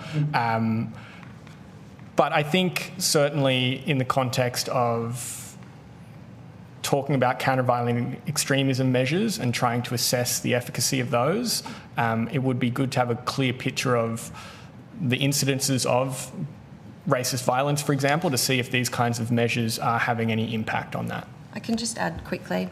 I agree that it would be good, absolutely, just to have sort of the data there as well and a systematic tracking of that. It's important also to see what we do and don't prescribe, or the degrees to which something is criminalised, and that sort of, I guess, violence spectrum. But also, I think it's important to sort of recognise, I suppose, the limitations of some of the sort of bias frameworks. In that sometimes, it's assuming that ordinary institutions, and everyday people aren't without bias necessarily. So sometimes, we just have to be careful, I think, of exceptionalising different types of hate acts without sort of the structural context as well. So certainly I think useful to have the database, but then also to see it in its proper context as able to shed light on the conditions from which these types of behaviours can emanate. Yeah. And could I just add, one of my other areas of academic and intellectual interest is domestic and family violence, and there is an argument that's being prosecuted right now that that gendered violence can be viewed through the lens of ideological violence and potentially as a hate crime, if you look a little differently about the definition. And I certainly think that better data collection and more readily accessible data in the area of gendered violence and domestic and family violence could be a useful adjunct to something that deals with racial and political and religious violence. Thank you. And you have Dr. McSweeney and Dr. Richards mentioned the Christchurch mosque massacre, in which an Australian man killed 51 Muslims in Christchurch, and you also mentioned the Christchurch call. And I've kept a close eye on this as well, because the New Zealand, the Royal Commission, the Christchurch Royal Commission report basically said, that this man had far-right Islamophobic ideology.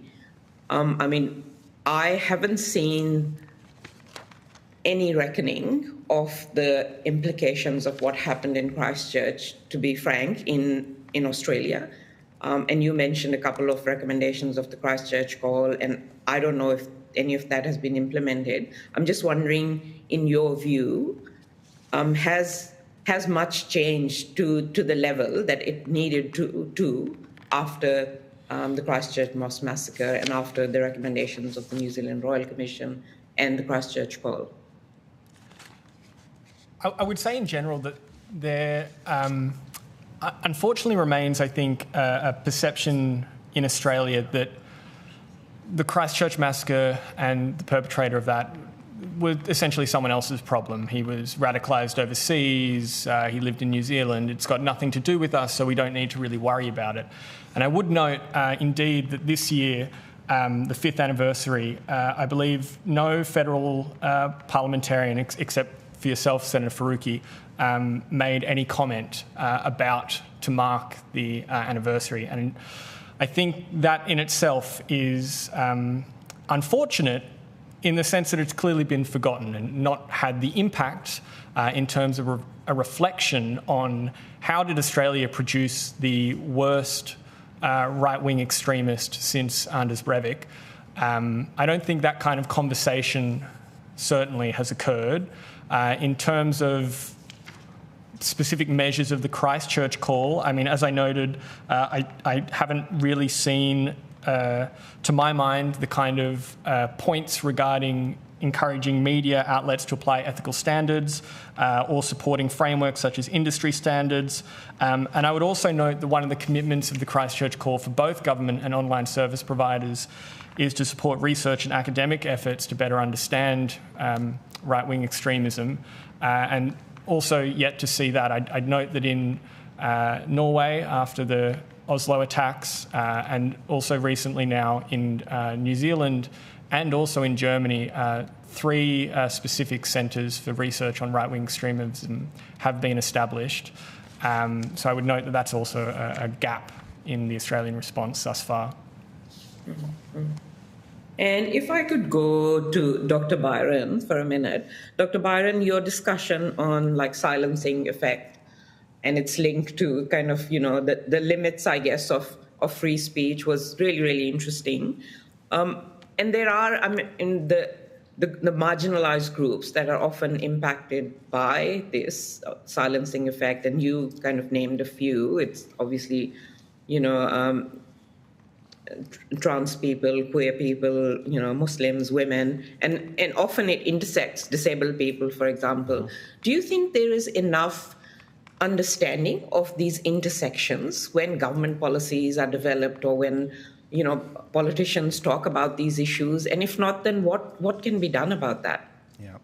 No, I don't think there is enough understanding of intersectionality in a broader sense, and how the disadvantage that people who belong to multiple groups isn't additive; it's potentiated, and that if you're I don't mean to paint a caricature here, but there are literally people who in this country who are, they're disabled, they have mobility challenges, they're people of colour, they're women, they're queer.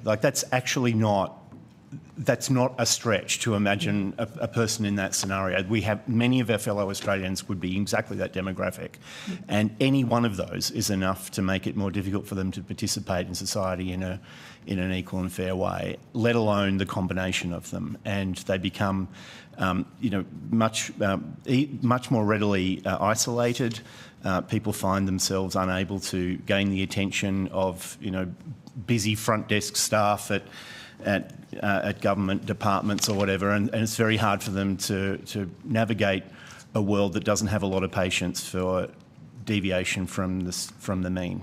And it seems to me that it's great that you raise this question, and inquiries like this one are ways to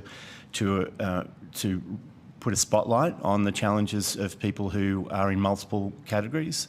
And at universities, indeed, it's part of our job. And you referred earlier to, you were asking Mr. Shee about universities doing anti-racist training and those kinds of things, and we do that at QUT. It's part of the annual online training, general training module. And I know that my colleagues at QUT are just about to implement a version of a cross-cultural training module for staff for Aboriginal and Torres Strait Islander matters, including the challenges that people face. And there is already an optional student subject that all students in any enrolled degree at QUT can take. And I personally would like to see that rolled out to everybody, but it's apparently got quite a good uptake voluntarily. And so, universities do have a role in this, but I think it's always a challenge to, everybody's got to always remember to address the intersectional angle.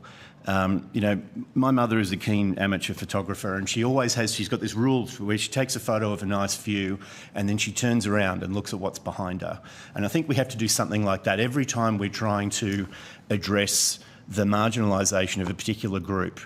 The last thing we do before we sort of put the camera down, if you will, is think, how does this affect people who are in other categories as well as this category? And always think about those intersectional things as a necessary step before we think the job is done.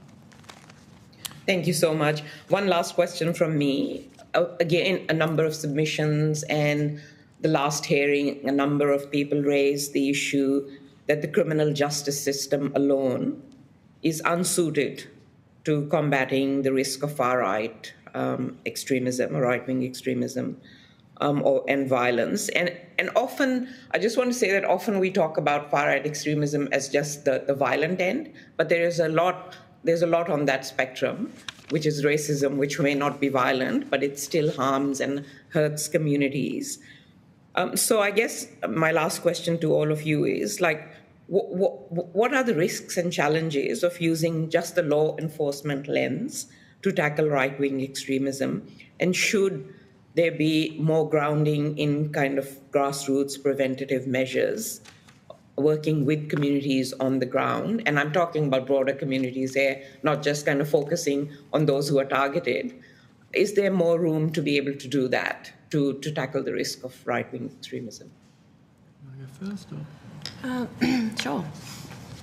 Yeah, so again, I think one of the risks of taking a criminalising sort of approach, apart from or just exclusively trying to address a structural issue through this lens, is that we're treating the symptom rather than the root cause, so it's less effectual. It can also itself do things like harden anti-establishment sentiments and really sort of cement certain types of in-group, out-group sort of beliefs and ideas about persecution. But it also has this wider public effect, I suppose, for people who might be susceptible or vulnerable to some of these sorts of far-right ideas, that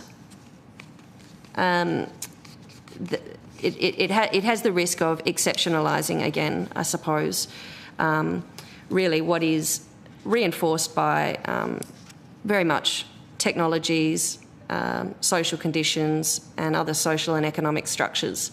So, and that's particularly the case and particularly challenging when we're looking at a type of political violence which really emerges from the host society. So as opposed to CVE and other measures, I guess, that we have seen to address types of violence which don't necessarily reflect the prejudice inherent to mainstream institutions and histories, the sort of white supremacist far right is very much drawing on legacies, as Jordan mentioned in our opening statement, of colonisation. There's a lot of the imagery of groups like the National Socialist Network on their various pages on various platforms are celebrating certain histories from within Australia. So I suppose addressing those and not exceptionalising is potentially, I think, has more potential than some of the sometimes criminogenic approaches of just securitising and criminalising through the criminal justice system. Yeah. And just to pick up on that, a lot of the work that I do with my colleagues at the Centre for Deliberative Democracy and Global Governance, particularly Professors John Dryzek and Selene Erjan, is looking at, I guess, the public sphere effects of particularly right-wing violent extremism. So thinking about how these acts, not just how they physically affect people, but also what it means for our broader public conversations and the qualities of our debate. So some of the work we've done there looks at things like I've been discussing today, the role of political leaders in how they respond to these attacks, whether their responses perhaps serve to legitimise or downplay some of the challenges posed here. Thinking also about the role of media in this space. Does reporting sensationalise and inadvertently further the aims and harms of right-wing violent extremists? But also, of course, civil society organisations, as you mentioned in your question, Senator Faruqi, play a very important role in pushing back on these kinds of discourses, in reclaiming and holding space for those who have been othered and targeted by these groups. So yes, I think there's a really important role that can't just, and addressing this problem can't just be through a criminogenic lens. Well, I'd certainly endorse all of those comments and argue that it is about civil society taking responsibility.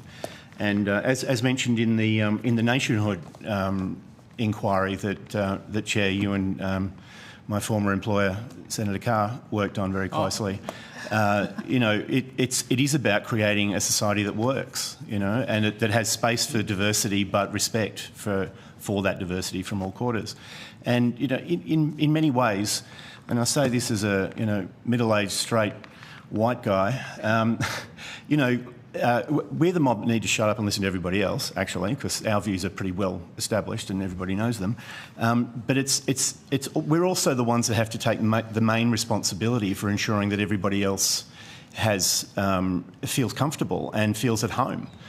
Because we live in a society that's been set up to suit someone exactly like me, the left-handed thing notwithstanding.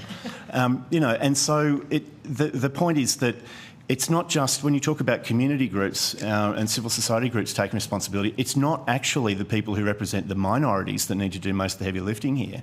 It's the people who are members of the majority that need to do that, actually. And that's not being woke, right?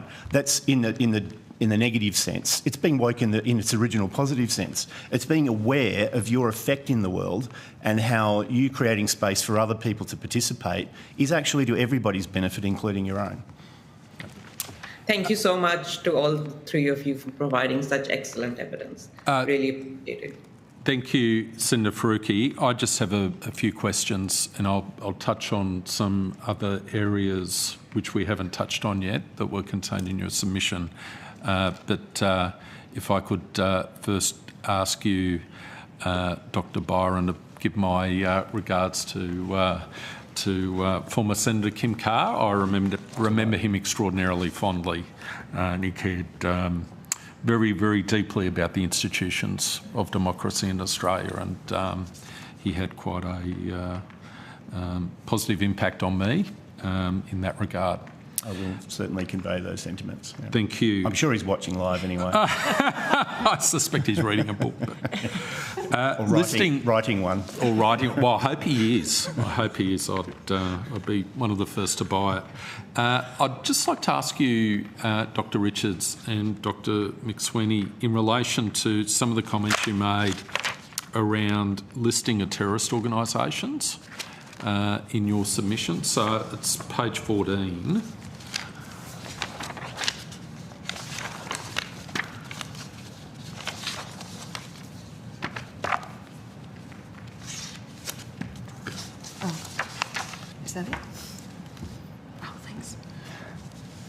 So I'm happy for you to take this on notice, but I'm interested if you have any particular recommendations or particular case studies of concern in relation to organisations that have been listed as terrorist organisations.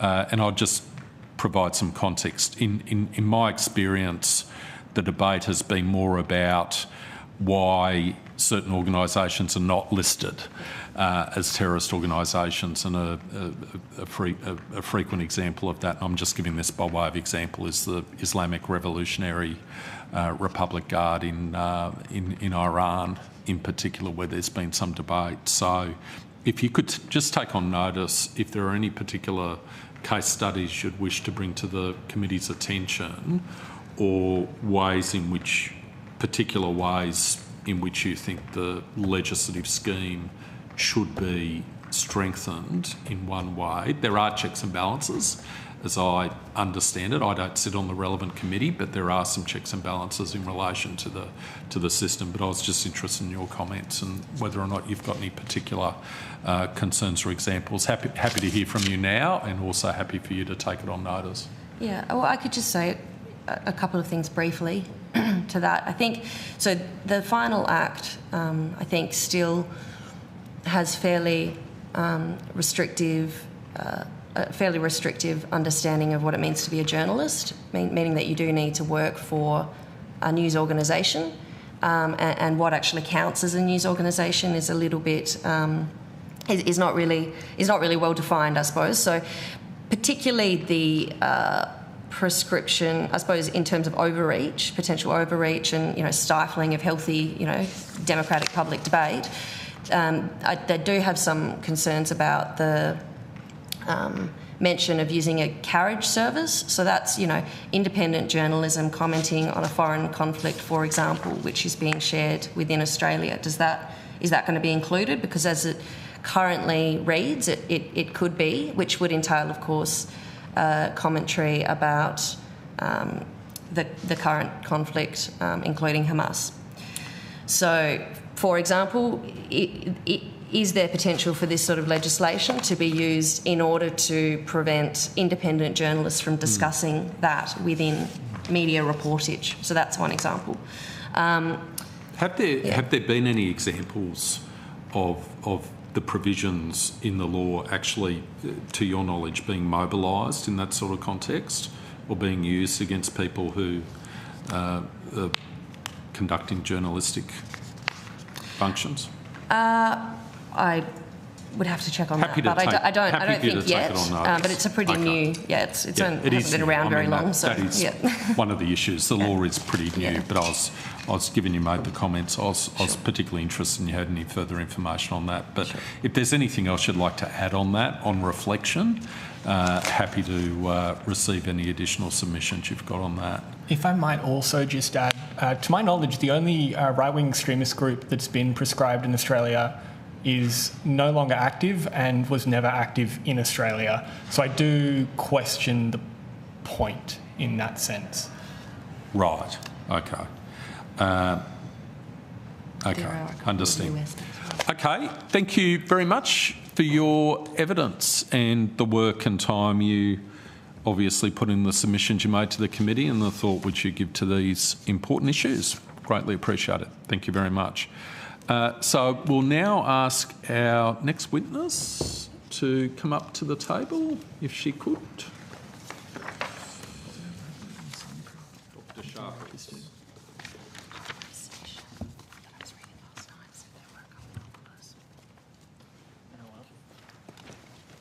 Oh, is that this?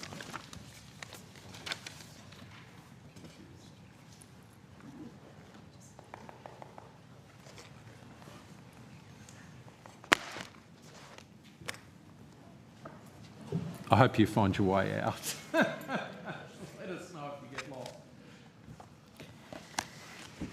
Okay, I now welcome Dr. Rachel Sharples, representing the Challenging Racism Project.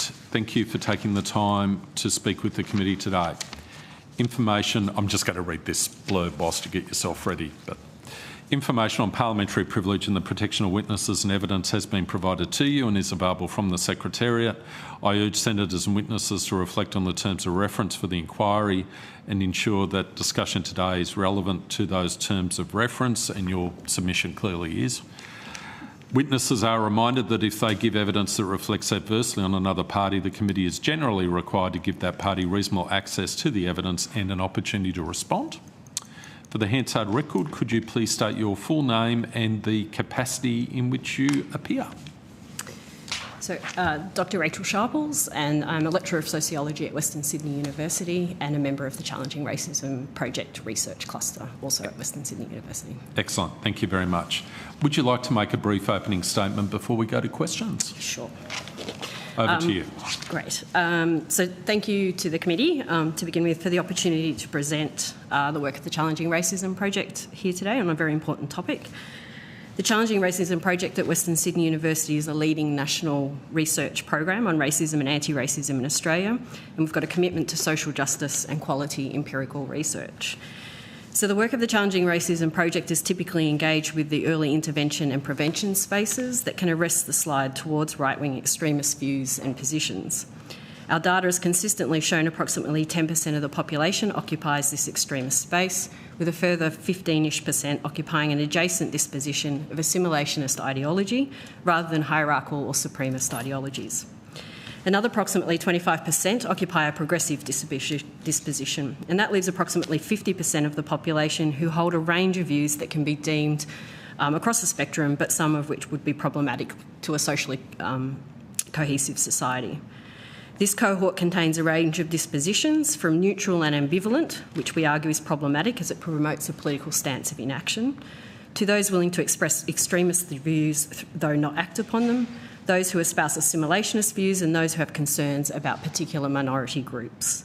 This shows that a variety of measures are needed to address the issues pertinent to each segment, and intervention should target these vulnerabilities, not pursue a one-size-fits-all approach.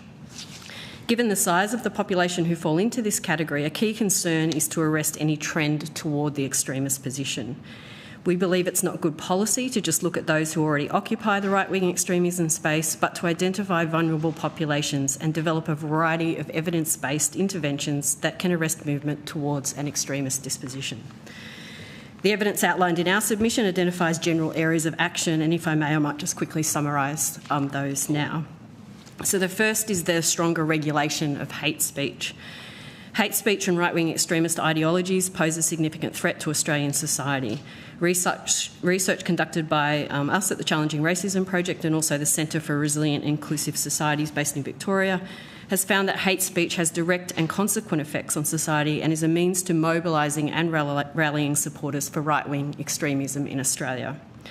In the interest of establishing strong social norms that devalue hate ideologies and set standards against hate speech, we also emphasise the need for strong opposing messages from political and civic leaders, a more critical mainstream media coverage, and appropriate bodies to be more outspoken against the hateful views espoused.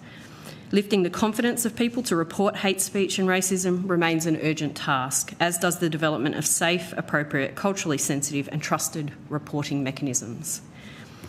The second point is that we need greater anti-racist regulation of online spaces by platforms and authorities, more accessible mechanisms of reporting, and with higher levels of complainant satisfaction.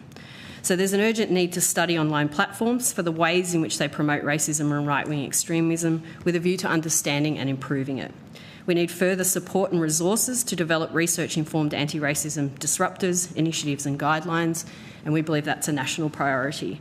Greater monitoring and enforcement of platforms licensed to operate if they fail to meet community expectations and no harm principles should also be examined. Thirdly, we need support for greater research on how to build trust across key institutions. So following global trends, Australia shows increasing levels of distrust in key public institutions such as government and political parties, the media, courts and the police. Distrust in these key institutions are a key barrier to social cohesion and successful multiculturalism. This context of distrust needs urgent attention given the relationship between trust and the successful functioning of society, so politically, economically and socially. For example, trust in institutions and social trust are seen as key variables in civic and social cooperation and thus economic growth and the performance of society's institutions. On the other hand, distrust has been linked to support for populist politics and right-wing extremism and subsequent fear of and reality of social division. Fourth, working out how to best address mis- and disinformation and the associated threats to democracy. The research findings in Australia affirm the danger posed to a harmonious multicultural society from far-right extremism, misinformation and conspiracy theories. Numerous studies have shown that conspiracy beliefs are positively associated with non-normative behaviours and negatively associated with pro-social behaviours. For example, believing in conspiracy theories encourages risky public behaviour, such as being less likely to adhere to recommended safety measures. The political narratives and misinformation propagated by right-wing extremists are a harm to diversity and to many Australian cultural groups, but they are also a threat to fundamental public order and democracy. Research has also found that contemporary far-right groups leverage existing local tensions and other popular hate discourses, such as spreading anti-feminist sentiments as vehicles for circulating extreme right ideologies.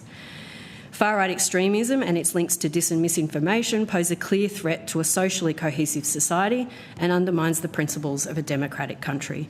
The global research is clear that misinformation, disinformation and conspiratorial thinking are associated with far-right hate, authoritarianism and anti-democratic narratives. And finally, We need to confront extremist views that threaten Australia as a multicultural and socially cohesive society.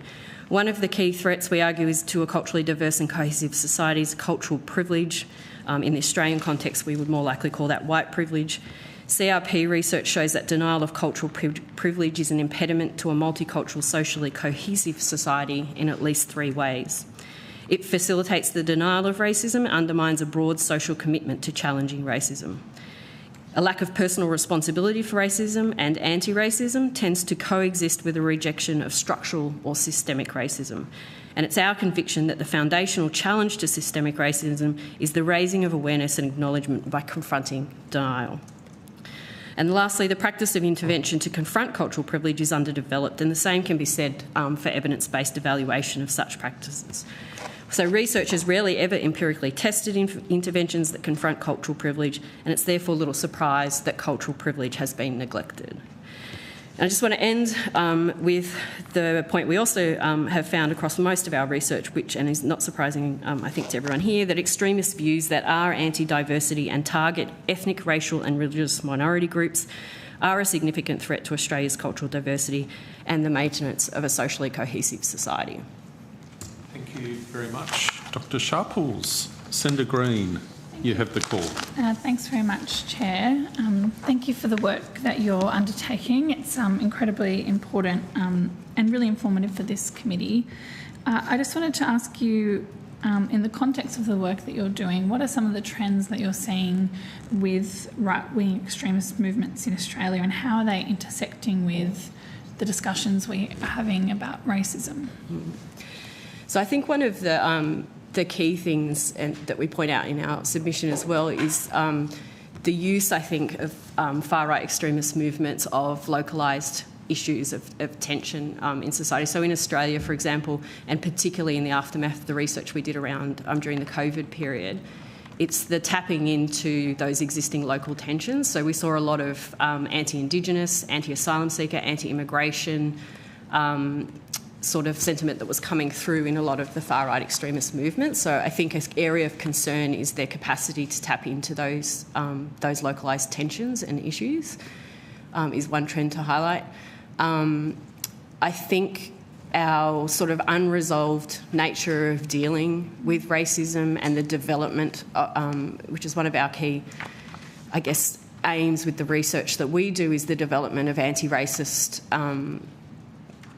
what would we call disruptors, I guess, developing the capacity of anti-racism in these sort of environments. While that remains unresolved, the capacity for racism and tapping into those localised tensions and building a greater movement of far-right extremism, I think that's a fertile ground for a lot of that sort of stuff to occur. Yep. I've asked this question of a few different witnesses, but I was just wondering, in the context of the online environment promoting far-right extremism and racism ideology, what are you specifically seeing in terms of the online environment and the way that those views are being proliferated? Yeah. I guess there's a number of things with the online environment. I think, firstly, a lot more work is needed through research, and that's, in the academy, but also through other sectors of society, government, NGOs, etc. And a lot more research is needed to understand these spaces and how they're being used and to what purpose. So I'd say that's one aspect of the online environment. And I think the other thing that we're very concerned about in the online environment is how to regulate these spaces. So when we've been talking, when we've done research, sort of in those offline environments, regulation of racist rhetoric, racist action is a key point of the recommendations we make. Some of those are relevant to online spaces, but the online space is a completely different, beast in that sense as well. And so there's some specific things that are needed in that space that we don't necessarily see in those offline spaces. And part of that is the regulation and how best to do that and who is best to do that. We know, for example, that these platforms have the capacity to, monitor and self-regulate around racist content. We know that they do that for other forms of discriminatory practices. So it's whether or not those platforms can be brought on board, I guess, in better and more effective ways to ensure that that sort of monitoring and regulation occurs. But I suspect we need to approach this problem beyond just those platforms as well. I think we've seen many incidences where the reluctance of platforms to take any sort of responsibility in that space is there. So I guess it's about thinking about how, what kind of government involvement there might be there, what kind of grassroots involvement. Again, we're big advocates for establishing those norms and values within society, because it's the people accessing, using these platforms that can also have an effect on how those platforms are being used. So I guess there'd be a couple of ways to try and address that. Yeah, because it doesn't just reporting an awful comment under a post doesn't quite... No, and I think the problem with reporting... Or blocking someone doesn't help either, because they're still able to access Yes, absolutely. And I think this is one of the big things with online platforms here. What goes online stays there forever in some sense, and that's very different to the offline environment that we've been used to in the past. So there's that aspect. It's also what's effective in that space. So we do have a lot of discussions, you block it, do you monitor the comments, there's a lot of discussion around that stuff, but there's very little evidence yet, empirical evidence about what is actually effective in that space. So that would be one of the recommendations, would be to try and, determine what is an effective intervention in these online spaces for that to occur. And I think the other thing, this occurs in terms of reporting, and this is relevant, I think, to both offline and online spaces. Reporting mechanisms are undeveloped. In online spaces, they often tend to be in platform, and so there's little transparency around how those complaints are actually addressed, and there's little public accessibility to those outcomes and how that's being addressed by the platform itself. There's also a propensity for the burden of reporting to be on the targets and the victims of racism and other forms of discrimination. So there's an added burden, an unnecessary burden, I would say, on an already vulnerable group to do that reporting. So it's working out better mechanisms, I think, to ensure that that burden doesn't always rely on the target and the victim to do the reporting. For platforms to have more accessible, transparent reporting mechanisms would be part of that as well, I think. But effective interventions, I think, is a really key area that still has very little empirical evidence about what is effective in that space. Yeah. No, I think all politicians, maybe some more than most, have had experiences with having to try to deal with comments, and how we manage those in an online environment is really difficult. I was really interested in your submission about your discussion around trust in government and institutions. I think that's a really important part of this conversation. I thought you could explain about the increasing levels of distrust in public institutions and how that can, this is my word, not yours, but how that fosters some of these movements or ideologies. Yep. I'm a strong supporter of institutions. I think that they should be respected. But I'm seeing on both ends of political spectrums the corrosion of that trust. And I wondered if you could explain to us why that has an impact on the way that people are able to be spoken to and spoken about. I mean, I think maybe the first thing to say is this is a global trend in distrust, so it's not specific to the Australian context as such, but nevertheless I think is a serious concern globally, that decline in trust. I think trust in key institutions, and I think the other thing to state is that it's across key institutions. So from the data the evidence that we've got through our research, it's government and political parties, but it's also the media that we're seeing decline in trust. It's also the courts, to a lesser extent, the criminal justice system and policing. That probably sits at the higher end of distrust. It definitely, those other institutions that I mentioned are much more in a decline in that respect. But I think the key thing for trusting key institutions, and I think, we're possibly all sick of talking about COVID, but I think COVID was a really good example of this. If that lack of trust is there in key institutions, the effect of that is actually monumental. So it affects the messaging that those key institutions send out, and it affects how people respond to that.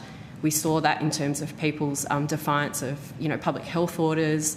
If there's no trust in the institution that's providing those messages and asking people to do certain things, particularly in crises like COVID, then you lose the capacity to bring a large portion of the population along with you. So I think that's a key part of what in that decline in trust in key institutions, is that we're losing our capacity to communicate with a huge part of the population. Yeah. And that's problematic, I think, on so many levels. And if we're seeing that decline happen across other key communications, like the media, politicians, government, departments of government, like when we see things like the health department, the role that they took in something like COVID, I think that's a key problem for us when those key institutions don't have that level of trust from the public. Yeah. I mean, and look, don't get me wrong, I think institutions play a role in restoring or conveying trust or building trust in themselves. Like, they need to be trustworthy, I think is the way to say it.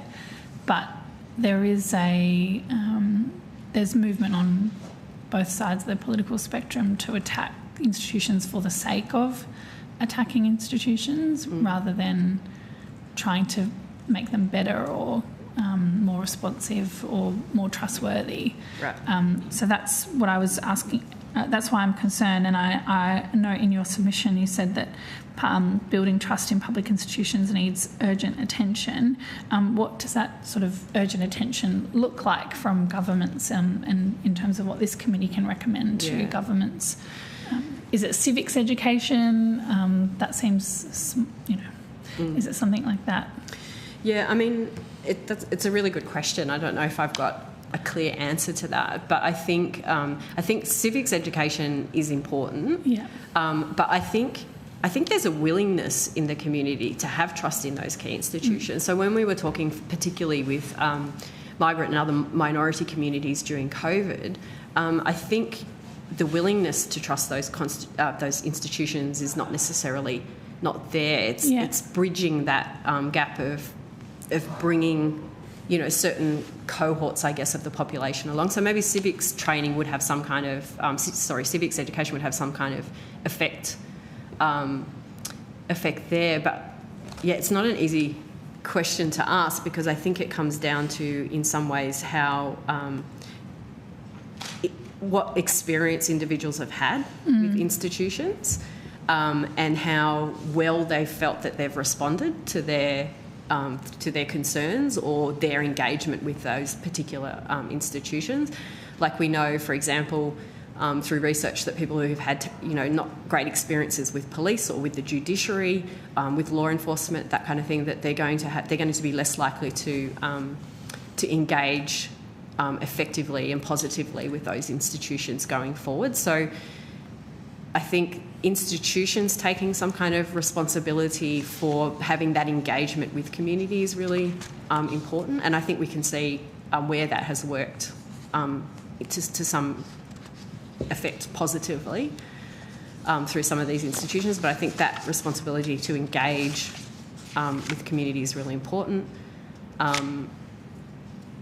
And that bigger question, I don't have a clear answer to it. I think it's a really important one, though, and I think it's what many institutions and many governments are grappling with globally, is how to build that trust back up again.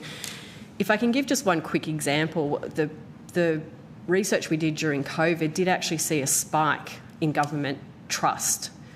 And I think we were correlating that with a positive impact that government institutions were having during COVID in terms of trying to convey messaging, and I think that's an interesting little spike. It dropped down again after COVID, but I think that spike at that point is maybe a good example of, if that communication is done well, that trust can be built back up, particularly in times of crises. Conscious of time, just one more question. Yeah, if I can squeeze one in.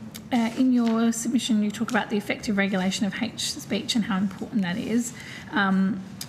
what's your view on having strong civil and criminal penalties for hate speech? Yeah, also a good question. So I think that's important, but it's not the only thing. Sure. I think I would say in this space. So I think strong laws around this, and we have fairly good laws around hate speech.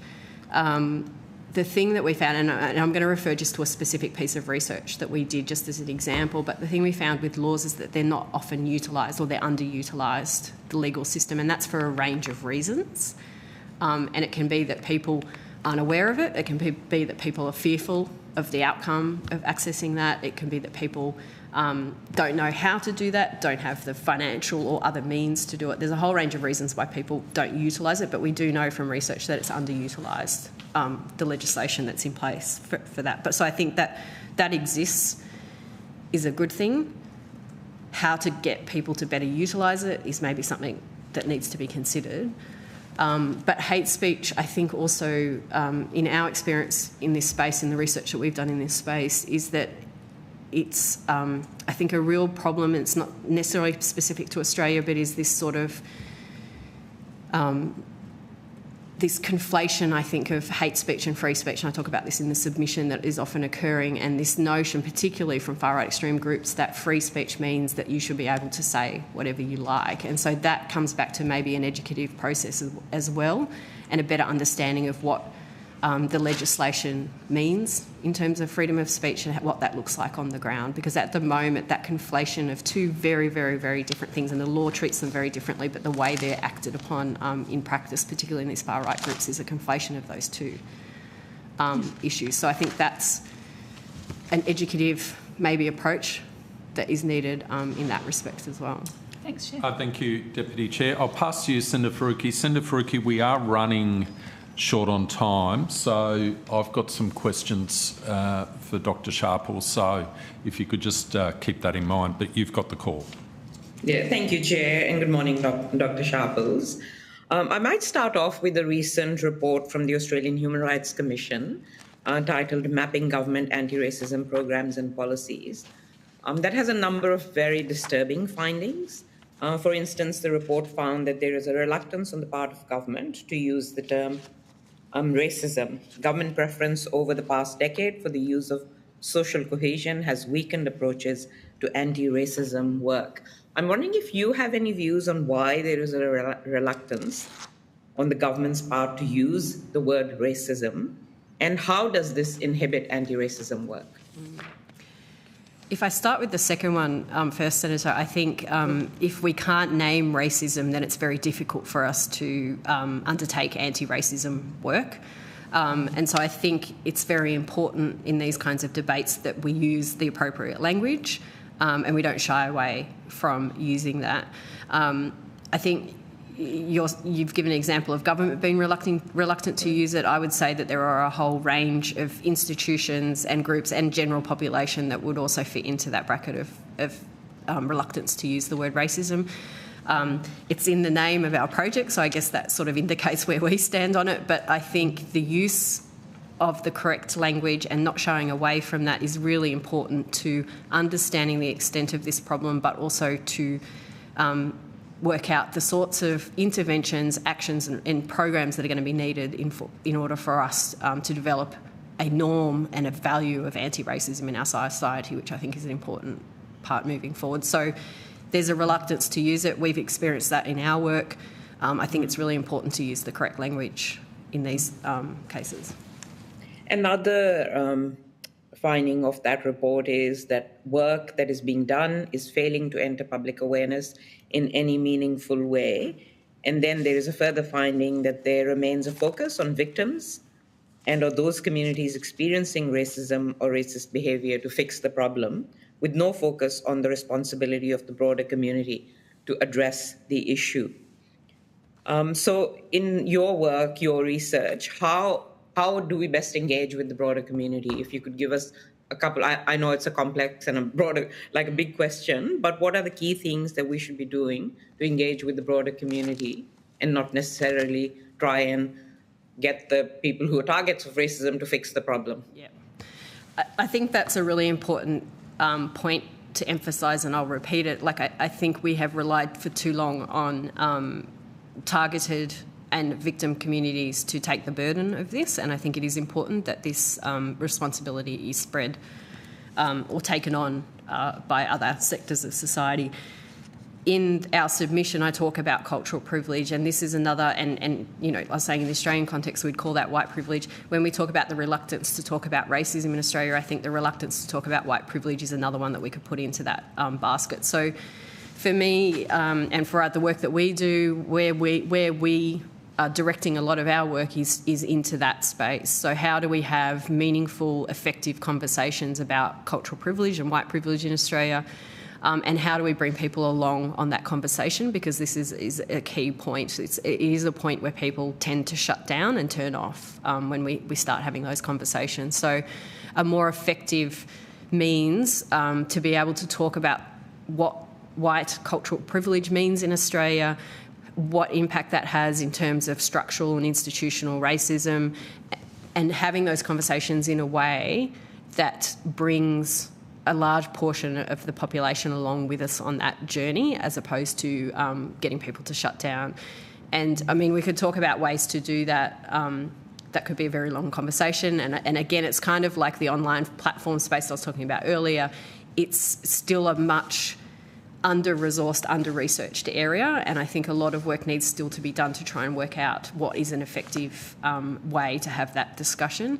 For us, it's the key part of having an effective response to structural and institutional racism in Australia is that discussion around cultural privilege. So that would be, I guess, one of my recommendations for what we need to do. Thank you. And just on this issue of government, I guess government failure, that's what pretty much the report suggests to me, government failure on anti-racism policies and work.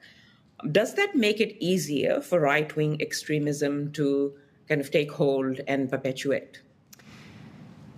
Yeah, good question. I think that's definitely part of that scenario. I think broadly, what we want is a society where we have established a norm of anti-racism. Yeah, we want to establish the fact that racism is not okay in this country, and we want the majority of the population to be on board with that.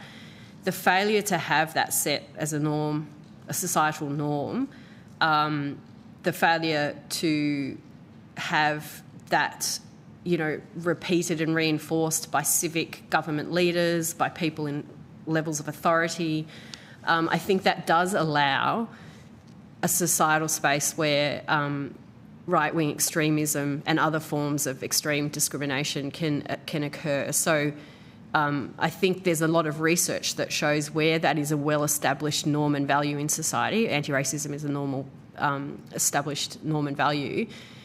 The capacity for people to be, I guess we use the word deviant to that, so to have, right-wing extremist views is lessened. So the research makes that clear correlation. So the more we can establish that as a norm in society, the less likely we are to have deviants who will express an extremist countering view to that. So I think it is an important position to try and move society towards, yeah. Your submission discusses quite a bit about the monitoring, enforcement, and other recommendations that you make for social media platforms. Do you think the e-safety commissioner should have more of a focus on racism in terms of their role and the resources that they commit? I don't know enough about what the e-safety commissioner currently does, so my apologies for that. But I would say broadly that any authority in the Australian context, that racism should be a key part of what they're monitoring and the sorts of interventions that they're attempting to develop.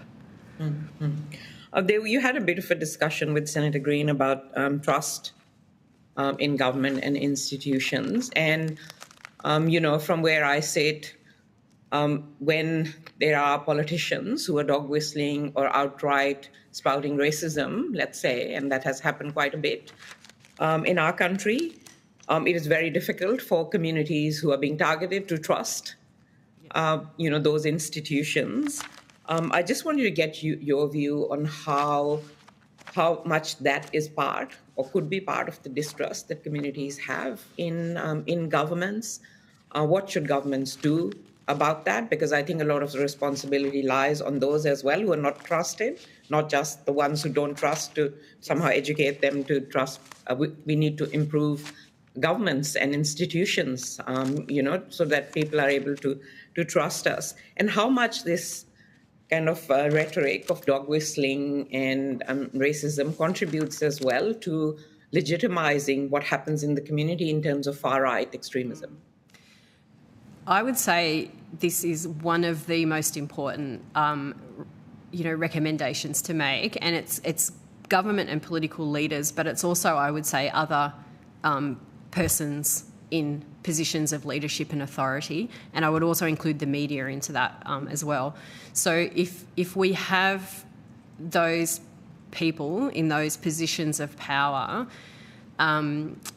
saying and doing things that legitimise racism, then it has it absolutely has an effect on society and those communities in society. And if I can give an example, it's not an Australian example, but I think it's a good example. In the aftermath of Donald Trump being elected in the US, there was a huge spike in the formation of race hate groups, but also racist rhetoric and racist attacks. So there was a direct correlation between the racism that he was talking about in his leading up to his election and post-election, and the rise of race hate in the community as a result. So I don't think we should underestimate how important it is to have leaders and people in authority espousing an anti-racist view and setting those norms in society, because the impacts are felt very specifically by migrant communities in those societies. So I think that's a really important going forward aspect, is that we need leaders across the board, across all levels of society, to be setting the standard of what we want that society to look like. It's not the only thing. Yeah, thank you. Last very quick question from me. Do you think there is a need in Australia to have a national database for data collection on race hate crimes, so that we have a picture of racial disparities and discrimination? Yes. Yes. With a couple of other things that I would say to that. So we've been advocating for something like that for a long time. And the reason we advocate for it is because it's very difficult to address a problem unless you have the adequate information and data to do that. The second sort of caveat I would have around that is how that's set up, to what purpose, and what is done with it. So a lot of the work we've done, particularly with communities who are the targets, and one of the biggest barriers to people reporting, and there's a name, and you'll be aware of this as well, there's a range of mechanisms available from community-run, like the Islamophobia Register, for example. There's an Indigenous register as well. There's a number of those. There's the Australian Human Rights Commission has a reporting mechanism. So there are pieces in place for where reporting can happen. One of the biggest barriers for people reporting, though, is I think one of the main ones, and I'm not necessarily going to get these in order, but let's say the top three are that people don't think anything will happen with what they report. They are worried about what will happen, particularly if they've already got an established fear of, criminal justice or policing systems.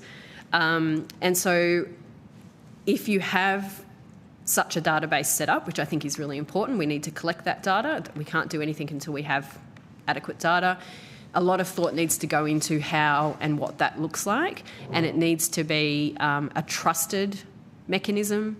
It needs to have outcomes that people feel confident that when they go to it, that they're going to get an adequate outcome for their complaint. And it needs to be, transparent, needs to be accessible, and it needs to have very clear guidelines set up. So I would generally say, yes, very important thing to establish, particularly from a reporting and data perspective, but equally important is how it's established and making sure that it has those sort of caveats in place around being trusted, being accessible, being confident that there's going to be an outcome for the person reporting.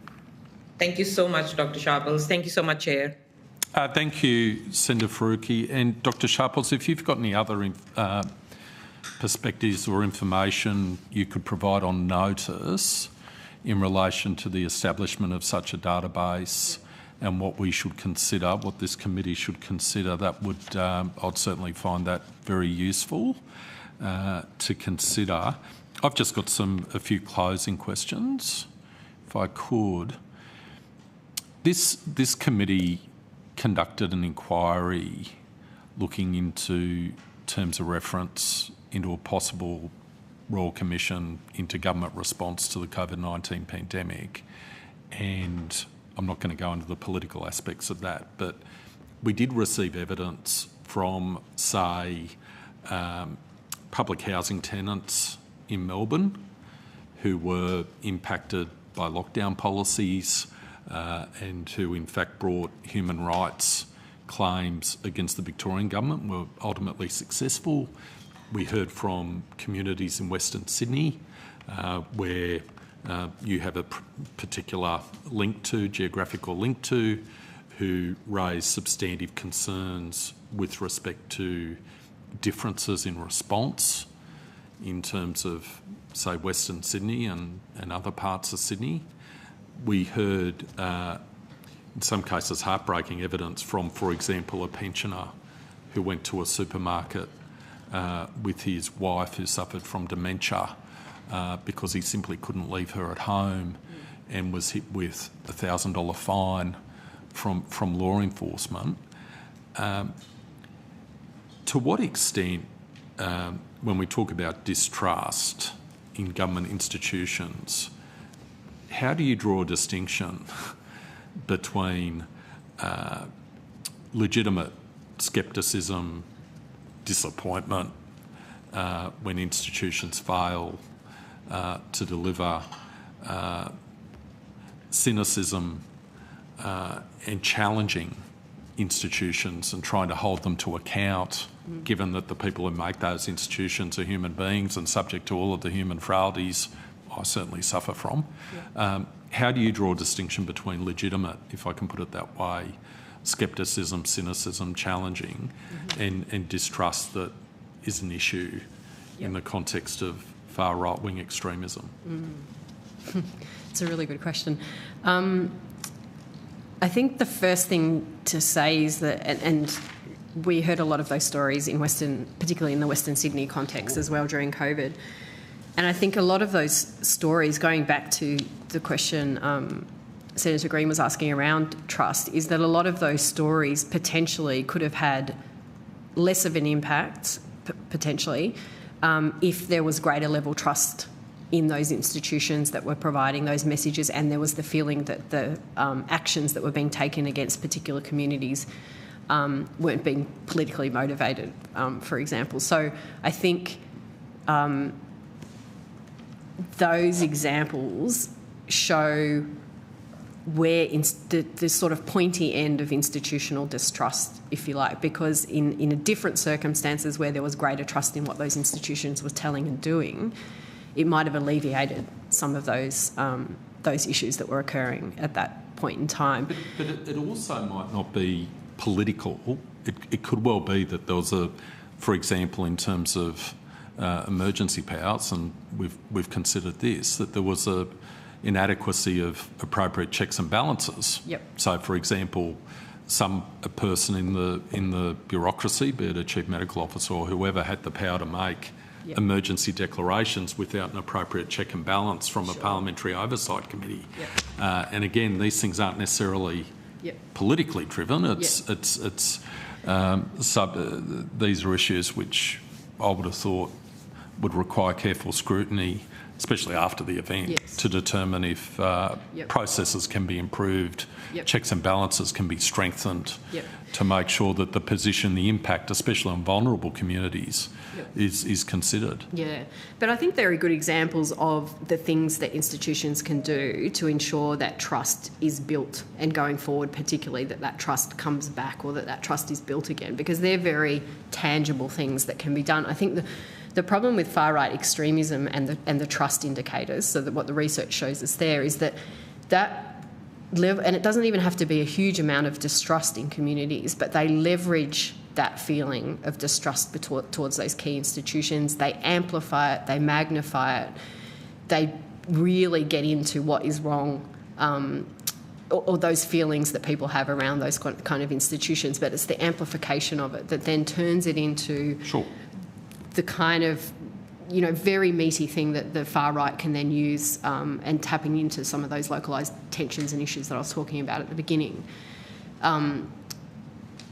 But then, so that's a process of amplification that has its own set of things that need to be, addressed, and interventions that need to be taken. But if that distrust wasn't there to begin with, there'd be nothing for them to amplify, right? So there is an argument that addressing, even if it's a small amount of distrust, if institutions can address that, they sort of remove the thing that the far right can then grapple and grab hold of and turn into a much bigger kind of, issue. And the research shows that level of distrust is a key indicator for the far right. It's a key weaponisation, if you like, of the far right, is that use of distrust in community. So if institutions, communities, different bodies can actually address that level of distrust, it removes that as a potential weapon for the far right.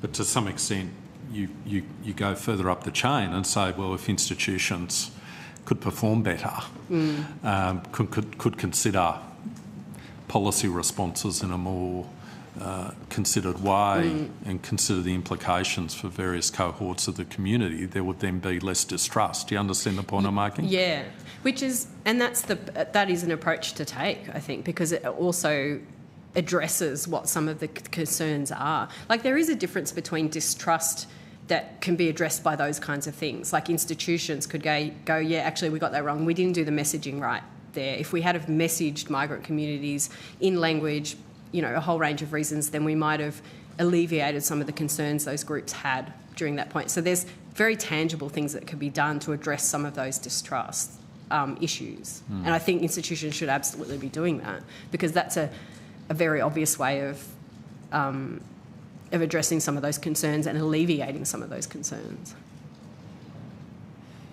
So the figure on page 4 of your submission, 42% of people are somewhat trusting of our institutions. Do you think that figure in itself is a problem? I mean, 42% are somewhat trusting. I was trying to work out where I'd put myself in terms of your continuum. You do want people to be, to some extent, sceptical, to challenge, to probe. That's one of the reasons why we have Senate committees, to actually put our institutions, in some cases through the Senate estimates process, to work out what's happening behind the scenes. Do you understand the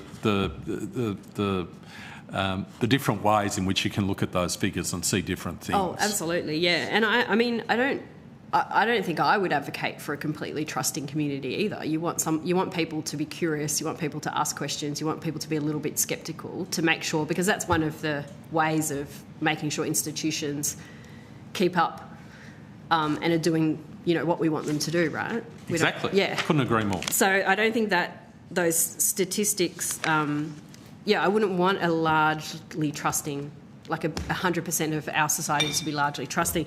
To me, it's the other end that you want to sort of look at and try and see what's happening. The extreme end. So it's the 15% that are very distrusting, the 17% that are maybe unsure, because you could actually bring them along into a more trusting environment.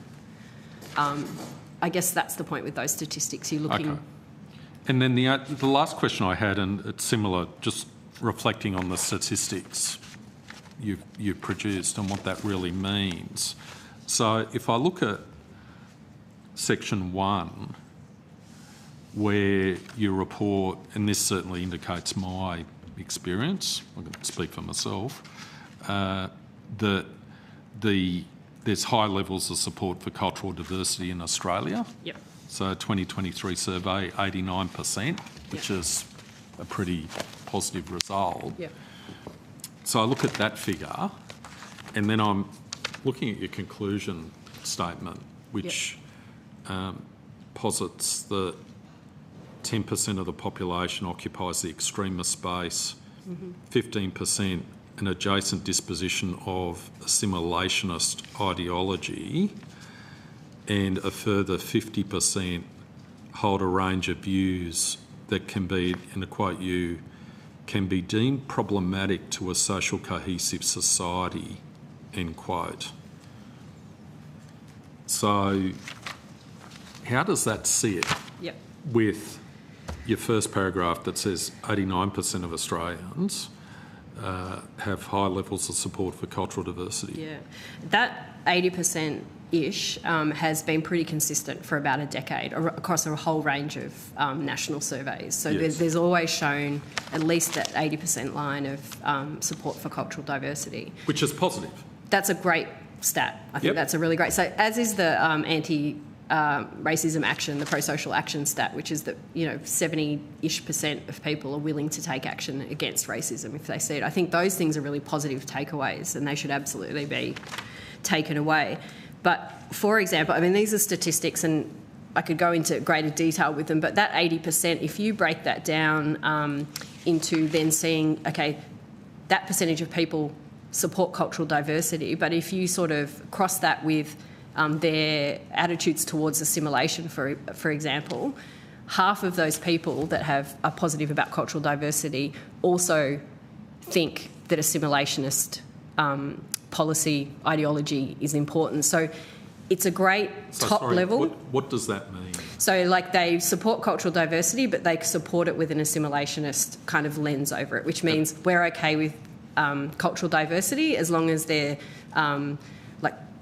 they're behaving or adapting to mainstream Australian culture and values. But that in itself is, and I won't go, we could talk about this all day, but the Chair referred to this, but in our morning tea awaits, but in our other witnesses more importantly. But that in itself is problematic, right? Because we attend citizenship ceremonies. We all act as presiding officers of citizenship ceremonies, and we read out the values of Australia in terms of democratic values, in terms of everyone should be treated equally, regardless of gender, sexual orientation, religious belief. We believe in freedom of speech, freedom of association, etc. So we actually, if you put a question to someone and say, do you believe someone, when they come to Australia, should agree with our Australian values?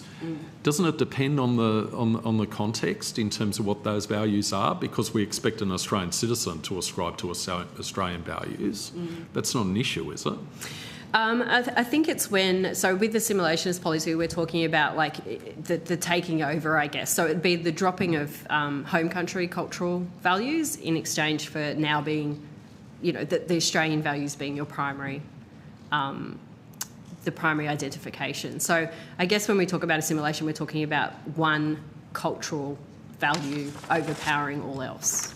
So my last question, and I'll just tease this out a bit further. So when I add your categories together, in the conclusion, I've got 19.87 million Australians who either have extreme values, ascribe to this assimilationist ideology, or have problematic views to a socially cohesive society.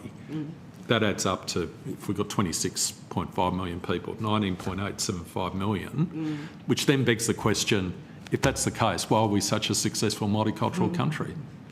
Well, I wouldn't align the statistics maybe in that way. So those statistics around the 10, 15%, 50% are specific to a research project that we did where we broke down a survey. So I wouldn't correlate them directly to an Australian population, I guess would be my first caution.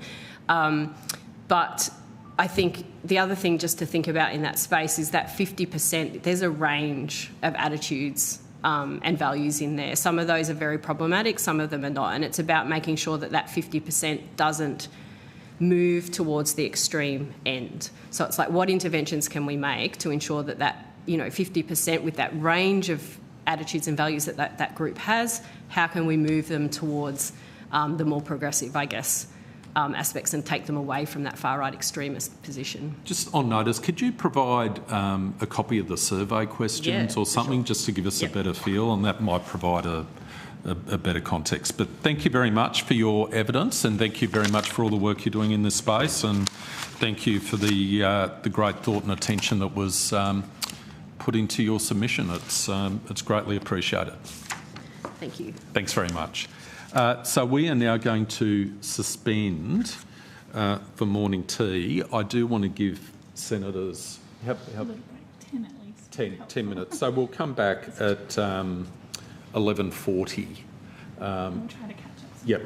Okay. So 11:40 we'll come back. So thank you, Dr. Sharples, and thank you for our witnesses for your patience.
I now welcome representatives from the ANU Law Reform and Social Justice Research Hub. Thank you for taking the time to speak with the committee today. Information on parliamentary privilege and the protection of witnesses and evidence has been provided to you and is available from the Secretariat. I urge senators and witnesses to reflect on the terms of reference for the inquiry and ensure that discussion today is relevant to those terms of reference. Witnesses are reminded that if they give evidence that reflects adversely on another party, the committee is generally required to give that party reasonable access to the evidence and an opportunity to respond. For the Hansard record, I'm going to ask each of you to please state your full name and the capacity in which you appear. And we might start with you, Ms. Briefes. My name is Jo Briefes. I'm a student researcher at the ANU Law Reform and Social Justice Research Hub. Thank you. My name is Benjamin Archibald. I'm a student researcher at the ANU Law Reform and Social Justice Committee Research Hub. Excellent, thank you. My name's Esther Bornstein. I'm a student researcher at the ANU Law Reform and Social Justice Hub. Thank you. My name's Lolade Ogunbambi and I'm a student researcher at the ANU Law Reform and Social Justice Research Hub. Excellent, thank you. My name is Adeline Tui and I'm a student researcher at the ANU Law Reform and Social Justice Hub. Excellent. Now, do you have an opening statement someone would like to read?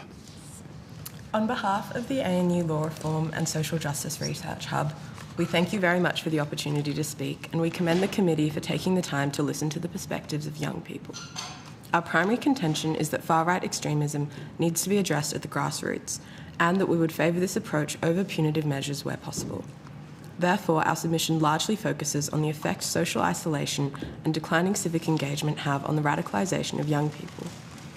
My interest in this topic has developed due to my curiosity to understand and engage with some of the content that my peers have been engaging with online, that many now understand to be the gateway to the alt-right pipeline. As a group of young people, we all see the effects that social isolation in conjunction with the social media environment have in promoting increasingly hostile attitudes and beliefs which we see most severely play out in the news and even in attacks on our university campus. We're looking forward to discussing our perspective on these issues with you today and hope that regulation of social media and social inclusion measures can help curb the worrying rise of far-right extremism. Excellent, thank you very much. Now, I'm going to hand over to the Deputy Chair, if you're... I'm ready to go. But before I do that, I might just say, please, if we've got 5 witnesses here, so if any of you would like to add to any of the answers which one of you gives, please indicate that to us because we want to maximise the opportunity for you to bring your important perspectives to this issue, and thank you so much for the time and effort that you put into the submission. It's clearly evident on the from the work that has been put into the submission, the quality of the submission, so thank you very much for that. And I'll pass on to the Deputy Chair. Thank you, Chair. I just probably from the outset say we have a lot of really impressive people that come and give us evidence, lots of professors and experts, and this might be the most intimidating panel I think I've asked questions to because you guys are living this right now, and I think that it's the lived experience that we're really keen to understand. And also it's good for us to be reminded how un-young and uncool we are now. So thank you for being here. And I think the first question that might just be helpful for people who are following online or even just committee members is to ask you, what is the ANU Law Reform Commission, what is the ANU Law Reform and Social Justice Research Hub? What's its role and who's involved in it? I might take that one. So the ANU Law Reform and Social Justice Program comprises of a number of projects that might either be issue-specific or skill-specific for law students looking to engage in the law reform process or engage in progressive issues. The Research Hub is one project that falls under that umbrella, and I'm co-leader of the Research Hub, but essentially we put together groups of student researchers to primarily research and write submissions into parliamentary inquiries that concern young people as a starting point, but also engage with other dialogical processes with the Parliament, whether that's through the Law Reform Commission or other sort of public submissions. So these are students that put their hand up and volunteer their time to put together the submission that you have in front of you today. And I think they did a wonderful job. We agree. Thank you very much. How did you put together the submission? Was it a bit of a combination of research, what you're seeing and hearing, speaking to other students? I'm interested to know what has been part of the research process to give us what we've got in front of us, which is a really helpful and detailed submission. Yeah, I think what we wanted to start with was our personal experiences and what we see online, what we overhear, what we hear talking to our friends and talking to our classmates. But then we started to look into some other sources to try and back that up as well. But it was, for most of us, I think a majority was based on personal experience, and for me especially the online environment. Yeah. Does anyone else want to add to that? We just want to make sure everyone gets an opportunity to have a say. Anything else? No? Okay. Thank you.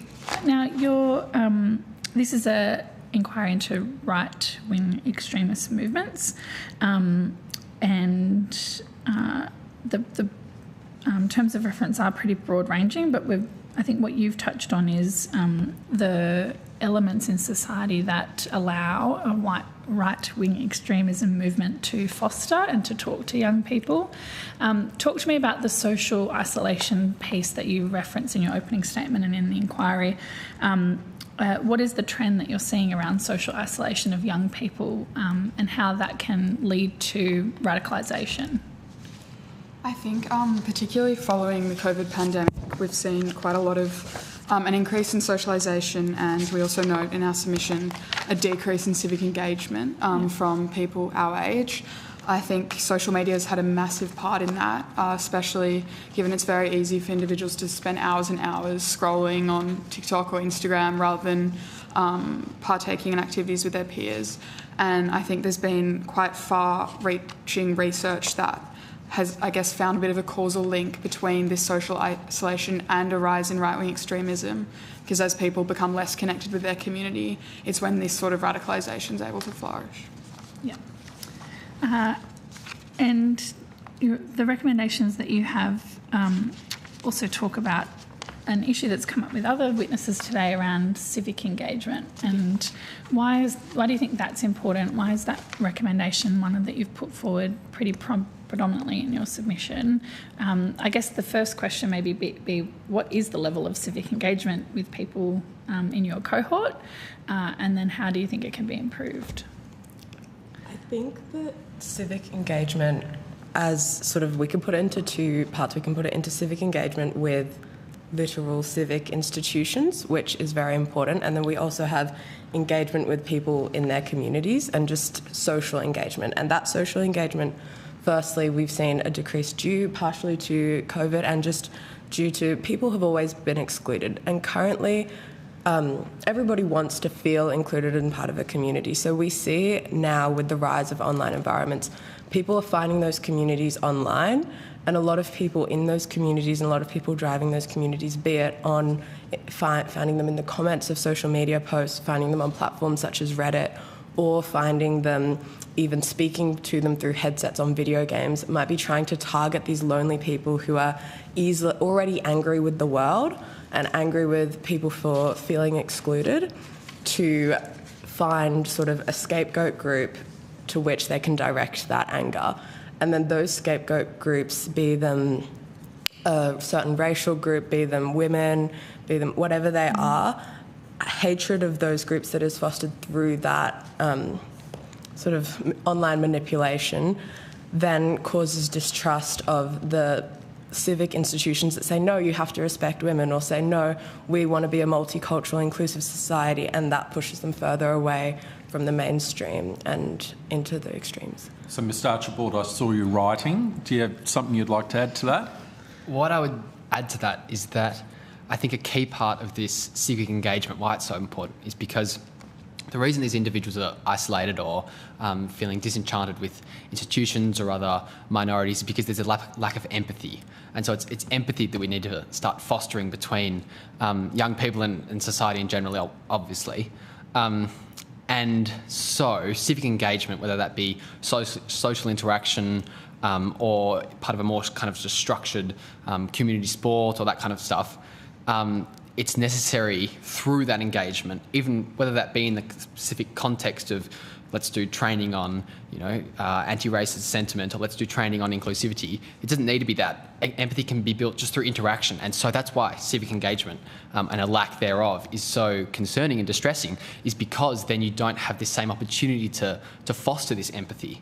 And then in an online space where youth are now spending more time or migrating towards these online platforms rather than in person, I don't think that same empathy can be built, at least from my experience speaking to other young people. You may be commenting on videos that are distributed to you via your feed or participating in discussion forums, but given that there's not the same kind of level of interaction, it's just kind of an anonymous username that you're interacting with, there's not the same empathy that can be built up, and out of that comes this willingness to dismiss others' ideas or perspectives in the world, and a willingness to then generate kind of a sentiment towards, or quite a hateful sentiment towards these different minorities without that empathy towards those minorities.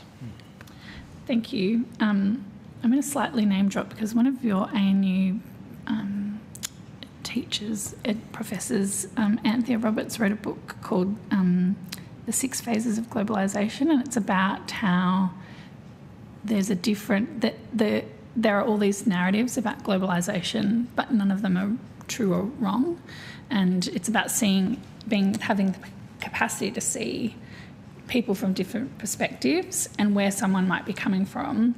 And what I'm hearing from you is that the online environment and people engaging more online is reducing our capacity to see where other people might be coming from if you disagree with their ideas, to see them as another human being other than like just a bot. You've made some recommendations around regulating online systems and how we do that. What are some of the things you'd like to see? Is it just about regulation or is it education as well? I think the point about education and this kind of grassroots building up social cohesion, particularly in schools and for young people, is the other half of it. So one half, we're not getting enough civic engagement in person, and so there's sort of programs that you can develop to then increase that engagement in person. Then the other half is that we're seeing perhaps too much engagement in an online setting, and so you also need regulation then to decrease that engagement in an online setting. And so we developed a couple of recommendations for the committee to do with the online setting, first of all. And a large part of that was to do with regulation to restrict the way in which an online setting can particularly foster an isolated and insulated perspective of the world and interaction with the world. And we see that particularly with filtered content. Filtered content is the kind of algorithms that promote certain types of videos or photos to your feed, and everyone, but particularly young people, are spending hours and hours each day scrolling through this filtered content. And so we thought it particularly necessary to address the way in which this content is filtered towards us, such that we kind of get this one-sided or insulated view of the world.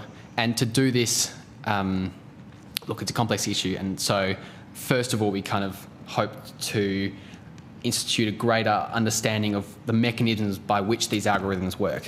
See, that's my question around the education piece, because once you know how the algorithm works, like I like that my feed just gives me Taylor Swift videos every couple of days. Like I'm into that. That's all I want to see when I'm falling asleep. But I think we've got to, if we're explaining to young people particularly, but all online users, how the algorithm is working and why we're seeing certain content, is that part of the education piece that we need to begin with, so that people understand that if they're getting a lot of videos about JD Vance, that there's a reason why that might be happening. Ms. Tui, I saw you writing something, so have you got? Would you like the opportunity to respond? Yes, so following on from what Ben said, and I guess what we have all experienced and what our peers have all experienced as young people, is just how personalised our feeds get and how they track absolutely everything that we do. They track how long we watch a video, how many times we watch it for. And it does create just incredibly personalised feeds that can become echo chambers. And, even though we might all have the same apps, what we're actually doing on the apps is very, very different. And it's when the algorithm becomes so personalised because a person might continue interacting with content related to right-wing extremism, they create an echo chamber for themselves where they might think that everyone shares those views and that those views are okay because they're simply just not getting any other content. Thanks.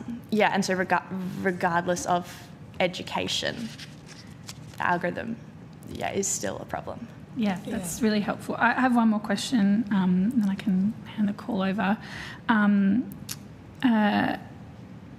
You've talked about the hate symbols legislation in your submission. Thank you for doing that, and thanks for engaging with that piece of work. You've said that education around hate symbols and hate speech is also important. Again, back to the education question, like what sort of education is there available around what hate speech or hate symbols looks like? And what do you think would be helpful? I think we already see in schools a lot of education surrounding events such as the Holocaust. Yeah. And for us, that is incredibly important. We're a generation of which none of us have lived through that sort of event. And so I guess, really detailing not only the historical aspects of it, but the way in which relationships occurred at the time and the impacts of societal divides at the time on individuals really is able to create that empathy that we were talking about before.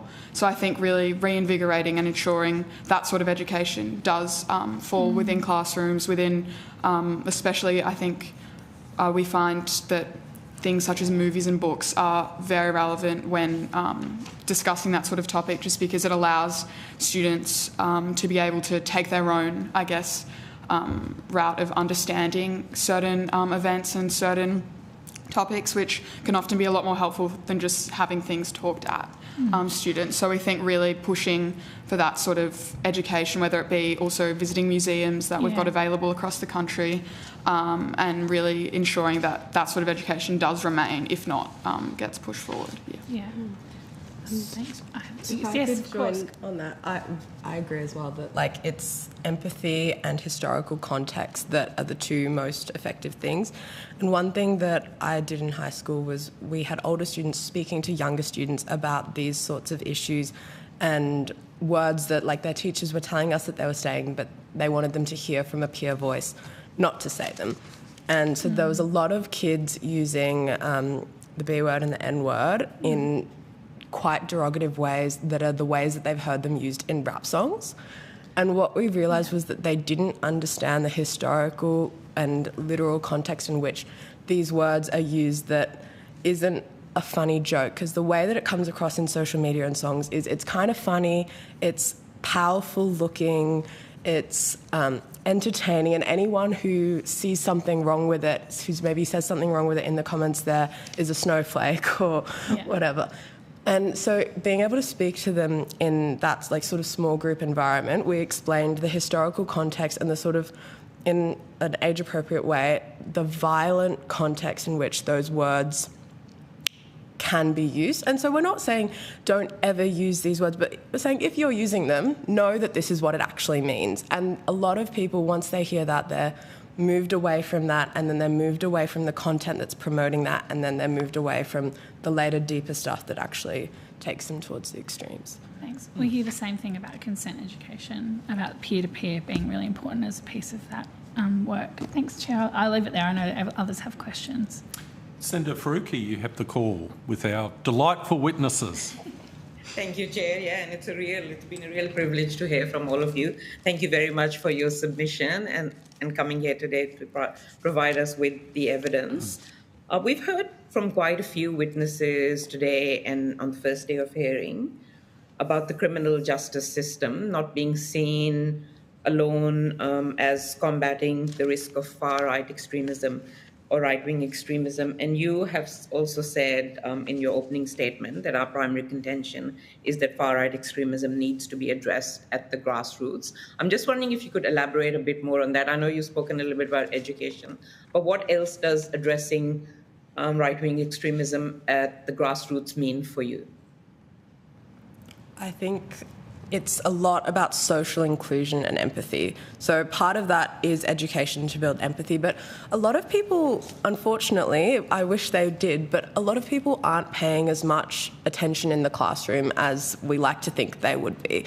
And so that's why movies and other devices that do build those sort of emotional connections can be helpful, but also we think interacting with real people who can either they can relate to, who are, again, like sort of peers who can say this isn't the way that we do things here, or interacting with real people who are parts of those groups that they may have been stigmatised on social media, but they realise are actually normal, kind people. So sporting teams, I think, are a really great place for that, and it gives people a sense of purpose as well that brings them away from those online things. We think artistic groups, anything that is personally enriching, that involves interacting with other people that might have different views to yourself, is what we think is like the best way to do that. But I would also add the caveat, and I'm not really sure what the solution is to this one, but we noticed with people in our own lives who do sort of show signs of these far-right extremist views, that if they leave something open on their computer that other people can see that is worrying, or I'll like give the example of there was a person in a lecture who was looking at pictures of swastikas and other symbols on an interesting looking website.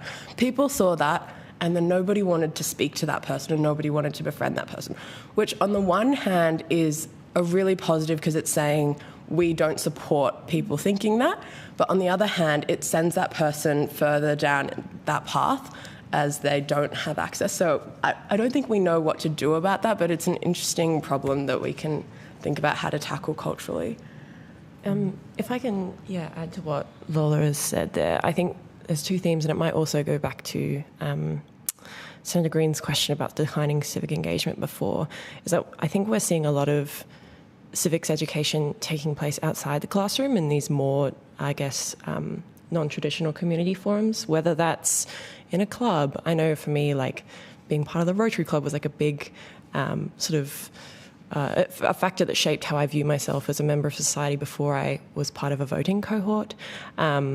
So I think that those kinds of forums, as Lola was saying, provide that really important non-judgmental space for young people to start to understand their place in the world, and as I said before, they're voting, and when they're, I guess, essentially classified as an outsider group in that sense, how they can contribute to governance. And I think that those are really worth investing in. And then also in a formal educational setting, having worked in schools and with young people, we do find that peer-to-peer approach fosters that space that is far less judgmental and is far less likely to lead to the sort of isolation phenomenon or downward spiral that the students are describing. So I know that that's been echoed in a lot of the submissions that you've heard as well. So I think from our perspective as well, and my colleagues might like to comment if they wish, but that's a really important approach to be investing in. Just going back to education for a bit, and your submission does kind of discuss that quite a bit, the importance of education. And one of the submissions we've had is from the Australian Human Rights Commission, which has also recommended the introduction of, for example, anti-racism curricula in educational institutions. but specifically that includes truth-telling about Australia's settler colonial history, migration history, and the ongoing impacts of discriminatory policies. How important do you think that is? Would you agree with that recommendation? I think we definitely would. I think we all think that understanding the historical context in which we exist and the reality for people who maybe young people in certain groups don't interact with, just based on their maybe socioeconomic privilege or where they live and things like that, is so important for building empathy. One caveat I would add to things like anti-racism training, different types of consent training, all of those things, the delivery is really important, because I think often it will be someone who really cares about those issues and unfortunately really shows a lot of physical signs of obviously caring about those issues that makes people who are the people who need to hear it most unreceptive to listening to them. And so if it can come from people who those sorts of people do actually respect, it opens their minds so much more to actually internalising what they say. Yeah, that's such a good point. I just want to go to social media for a bit. There has been quite a bit of discussion this morning about social media platforms, how they do foment hate, and how social media companies monetize on that as well. So I guess you are the users of social media more than me. I guess I use it quite a bit, but I'm sure not as much as you all. What do you? And there's been a lot of talk about regulation and consequences for social media companies, that they should take more responsibilities. I just wanted to get your view on that. Is that something that can be done? And if it can be, if you have any views on how? So what I would say is that it's a two-step process. In that, firstly, we must understand these algorithms, and secondly, we can target the destructive mechanisms within these.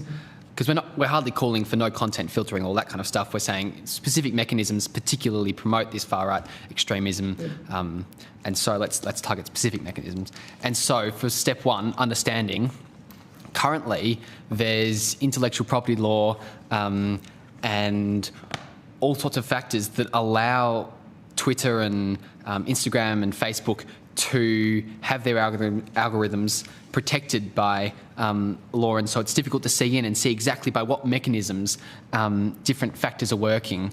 For example, we see in Twitter that recently, or in the past, the different governments could ask Twitter for different content to be taken down or reduced in its force of promotion. And Twitter has recently, in the past few years, gotten rid of the logs that said certain governments have asked for this content to be taken down and whatever else. And so from that example, I think we can start to see that there is certainly a black box, and whether or not there's this big conspiracy and puppets behind the algorithms sort of asking for far-right content to be promoted and all that kind of stuff, we don't really know what's going on in these algorithms. And quite likely, perhaps it's more so simplistic mechanisms like more angry reactions leads to more promotion. But currently we don't know, and so we certainly call for an independent body, perhaps a tight team, the research seems to say, but it's hardly our area of expertise, that can investigate the algorithms and then identify what's going on. And then secondly, at the targeting phase, of course, having understood the mechanisms by which far-right content is particularly promoted in these content filtering, we can address those a lot more clearly, I think. If I may add to Right. that as well. Oh, sorry, please keep going. Sorry, Senator Faruqi. Ms. Bornstein. Obviously, that sort of targeting will take some time. So I think in the meantime, another really important step to do with social media is increasing media literacy in schools, perhaps from a younger age. I know that a lot of children are being exposed to the internet very, very young at the moment. They're using iPads, etc., from a very young age, where there often aren't a lot of restrictions. So I think also implementing media literacy as a program in schools to a greater degree is very important in the meantime as the sort of research regarding algorithms takes place. Thank you so much. Last question from me is, it has been absolutely wonderful having you here today. Thank you for coming. But I want to know from you, what other ways that decision makers can remove the barriers that prevent young people like yourselves from engaging, in decision-making processes? For how do we make it easier for young people to engage in these processes where decisions are being made, where recommendations are being sought? Well, I think this is an excellent process, so that's the first step. I think this can be an intimidating environment, though, especially to people from all sorts of different backgrounds. So I think going into schools when politicians can, I think that's something that's so amazing when they come in and talk to us. And I think especially outside of campaign times, because people often do it during campaign times and it leaves a bit of a bad taste in people's mouth. But during the middle of the term... term when it's unrelated to the campaign and it feels more genuinely like they're there to listen, that is a really beneficial thing for young people to feel involved, I think. Excellent. Thank you. Thank you, Senator Faruqi. I've just got one or two quick questions. And my first question is in relation to the preventative measures being taken globally. So you had a very useful section in your submission, section 5, in relation to preventative measures, which is something we're sort of keen to get our heads around in terms of what works, what doesn't work. There's a reference to some counselling centres for radicalised persons on page 11 of your submission. Could you provide some high-level comments in relation to what the learnings are from de-radicalisation programs overseas in terms of what works, what doesn't work, if young people have unfortunately gone down the rabbit hole and have become radicalised? So I'll first just note that the most recent research has found that the most effective way to de-radicalise people is not by placing restrictions, is not by legislating. It is through increasing community engagement, and it is through engaging with these people in an empathetic way. In relation to that particular study in Germany, Germany saw a fair amount of extreme far-right radicalisation, and to combat that, they used a counselling program that was non-judgmental and essentially met radicalised persons where they are without actually combating their views, and instead, as we have, I think, really been recommending, trying to increase their community engagement and trying to teach more empathy rather than attacking the actual views, and they've seen considerable success with those programs. So that actual promotion of community engagement itself leads to greater empathy and less of a tendency to engage in radicalisation or a tendency to de-radicalise someone. Simply the simple impact of community engagement itself is positive in terms of de-radicalisation. Is that correct?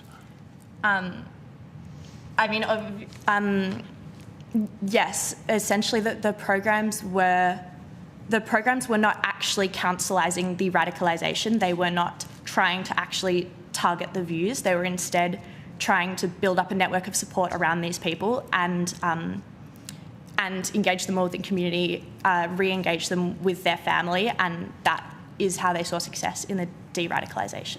Okay. Did anyone else have anything to add in relation to that issue? Because I am particularly keen to explore what works in the sense of de-radicalisation. No?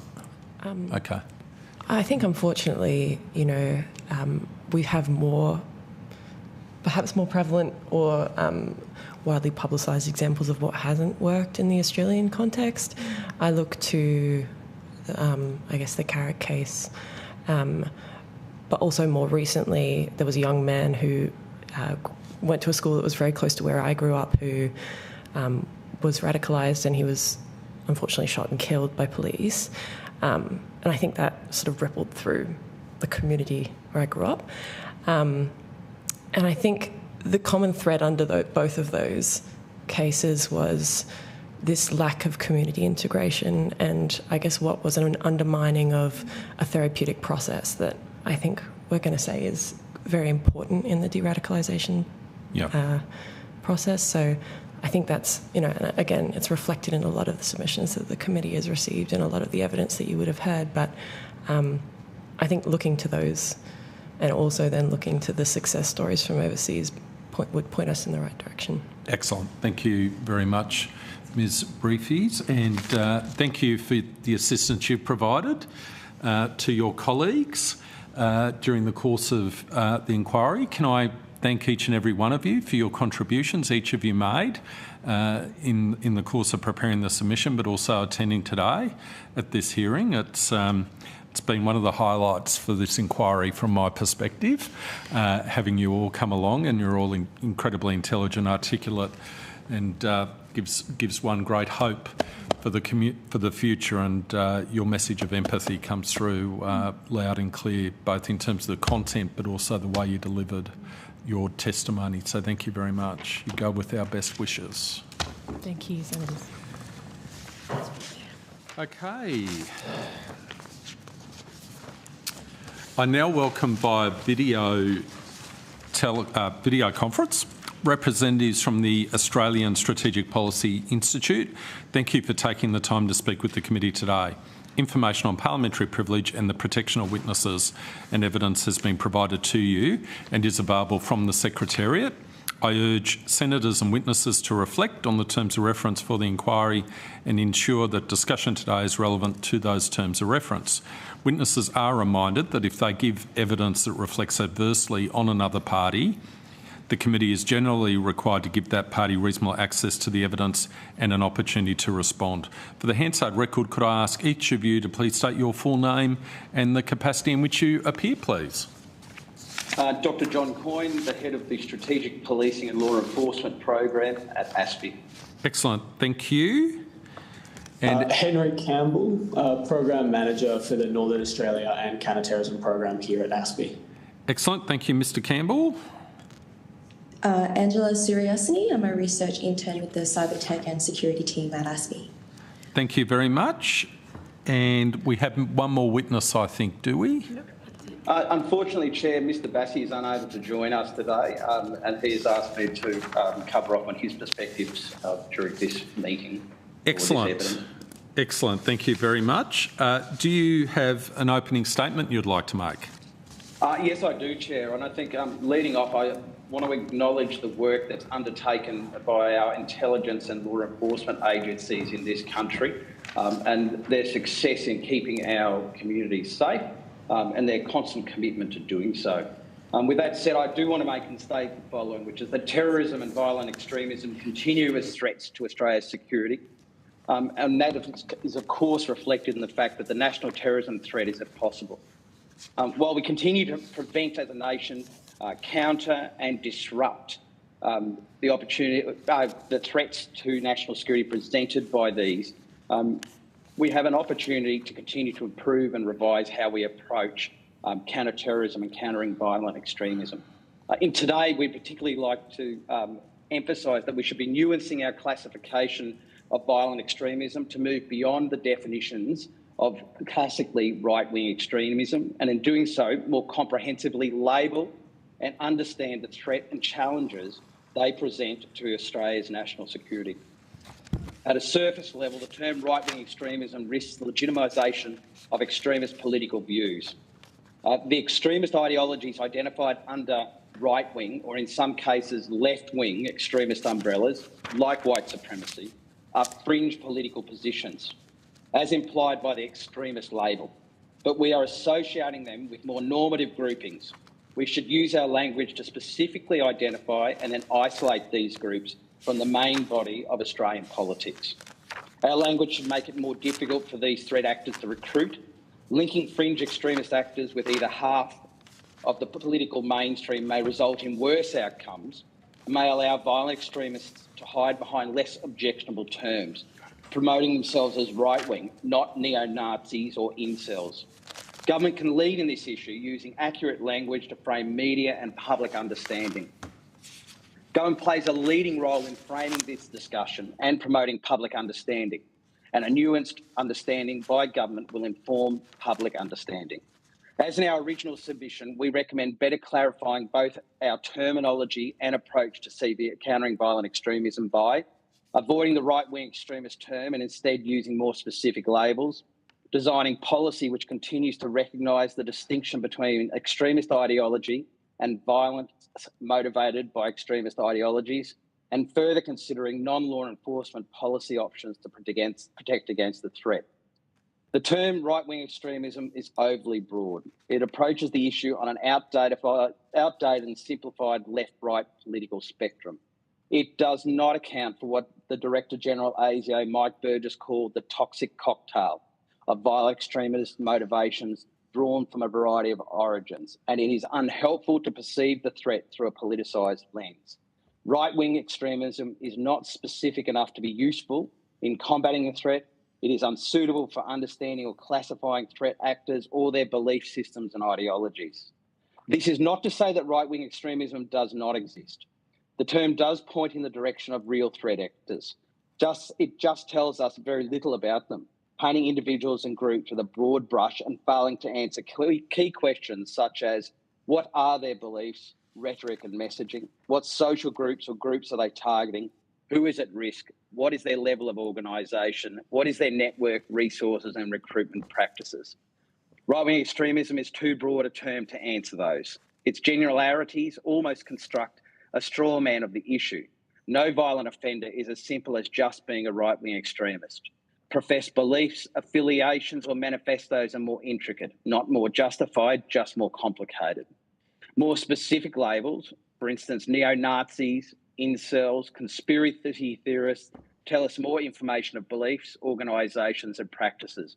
By understanding those, we may also be able to assess how individuals may sympathise or affiliate with these beliefs and or groups, who is at risk, and ultimately how we can best counter that threat. Another feature of our threat landscape is metastasised and diverse extremist ideologies and specific issue grievances. Offenders possess a particular cocktail of extremist beliefs. Extremist online content spreads disinformation and blurs lines or, like conspiracy theories, draws connections between otherwise unconnected events. In light of this, it is tempting to resort to the all-encapsulating right-wing extremism term, but it's inaccurate to describe singular phenomena through an overarching term. If individuals, particularly lone actors, have personal or ultra-specific beliefs which motivate them to violence, it is important we recognise this as a foundational aspect of the threat. It foremost helps keep it in perspective. It may also be no one reason why we see individual threat actors, not large terrorist groups or long-standing coalitions. Many of the individuals who have committed to violent acts have poor mental health, or their history indicates signs of instability, or they may be otherwise antisocial. These factors are toxic to working in groups. Considering also the nature of online discourse, forums and social media, which promote radicalisation or host radicalised individuals, are most often likely to be toxic and hostile, the worst of the worst. If we categorise all of this as right-wing extremism, we may paint it with an undue sense of unity. By focusing on specifics, we may understand how fractured these extremists are. Lastly, we argue in our submission, law enforcement and intelligence services should remain focused on violent extremism, not extremist political or religious beliefs, which are otherwise not acted upon. The distinction between these can be difficult or uncertain, which is why our agencies monitor individuals and groups who may perpetrate violence. But ultimately, violence or the threat of violence is the crime. Our laws and policy must reflect this. Our policy focus should be on a range of rehabilitation programs, including improving online discourse, education and social worker support. Thank you, Chair. Thank you. Thank you very much. I'll now go to the Deputy Chair for questions. Yeah, thanks very much. Your submission and opening statement steps through your recommendation around reconsidering the terminology such as right-wing extremism, and you've given us a few reasons why. I just want to step through that. Why is the term right-wing extremism, why wouldn't it be, appropriate for politicians to use or appropriate for law enforcement to be using at this stage? I think at one level, Deputy Chair, it legitimises those individuals and their belief systems. So when we start associating it, so there is no challenge or problem with being a Conservative, nor is there being a Green, nor is there being someone who is on the left. By introducing that same terminology to violent extremists, all it does is legitimise that component, and it muddies the waters. Secondly, it's not a unified motivation. There is no right-wing extremists in the sense of, a grouping of them all together. Quite often they have a cocktail of beliefs. Brenton Tarrant was a white supremacist, but he also hated women. And there's several other examples of exactly the same thing. I believe that by using more specific terms, politicians, policy, and by police and intelligence agencies, we get a great deal more accuracy about what the actual challenge is in our community, and we don't legitimise those people with extremist beliefs. I would add to that as well, particularly when we look at young offenders and young radicals or radicalised young people, which is increasingly a problem according to law enforcement. By associating them with, say, right-wing politics or extreme right-wing politics, we may be conferring a sense of sort of depth of ideology that is unlikely in very young offenders, particularly when you look at cases of a recent 14-year-old described in media as having a salad bar of ideologies. To associate them clearly with one side of politics may not be fair, it may not be accurate, and may also just confer a sense of understanding that for an individual radicalised, perhaps on just a range or an assortment of disconnected issues, it's suggesting a level of cohesiveness that there just may not be, and we should be perhaps more accurate and specific to just label the specific issue grievances or topics that was of concern to those individuals. Okay. Just on delegitimizing, if the terminology of right-wing extremism is used, excuse my ignorance, but what effect does that have on you said it delegitimizes those other movements or the I think it legitimises those extremist beliefs, Deputy. I think that from my perspective that, if you can identify an extremist ideology or belief with something that is mainstream, then you normative it. You start making it a normal term. White supremacists are white supremacists. Under no circumstances is there any legitimacy in a white supremacist ideal. Similarly, someone who holds an involuntary celibate belief system that hates women, who believes that they have an entitlement to a sexual entitlement to women or an entitlement to act and be violent against women, has absolutely no legitimate connection to the political spectrum. So your issue is the word right-wing, not the word extremism? No, I think extremism, one of the challenges, Deputy, is that we often sit there and talk about extremism, and we talk about violent extremism and terrorism.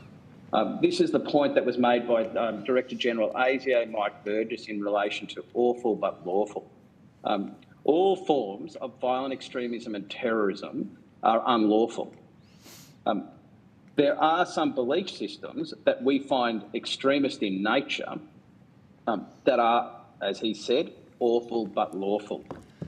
I think by linking those to the left-right political spectrum, it's not particularly helpful and legitimises those beliefs. And certainly, if we look back into the 60s and 70s in US politics and organisations like the Ku Klux Klan, who deliberately infiltrated the political system across at multiple levels in the US, it did so to legitimise its horrendous belief systems.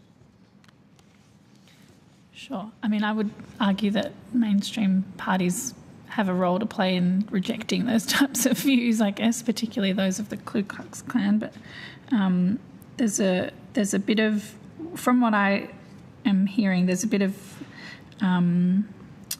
reluctance to, that these issues are interconnective, and what we need to recognise is there might be multiple ideologies that radicalised people are referencing or being influenced by, and seeing it through one lens is probably not helpful for policymakers. Is that a better summation?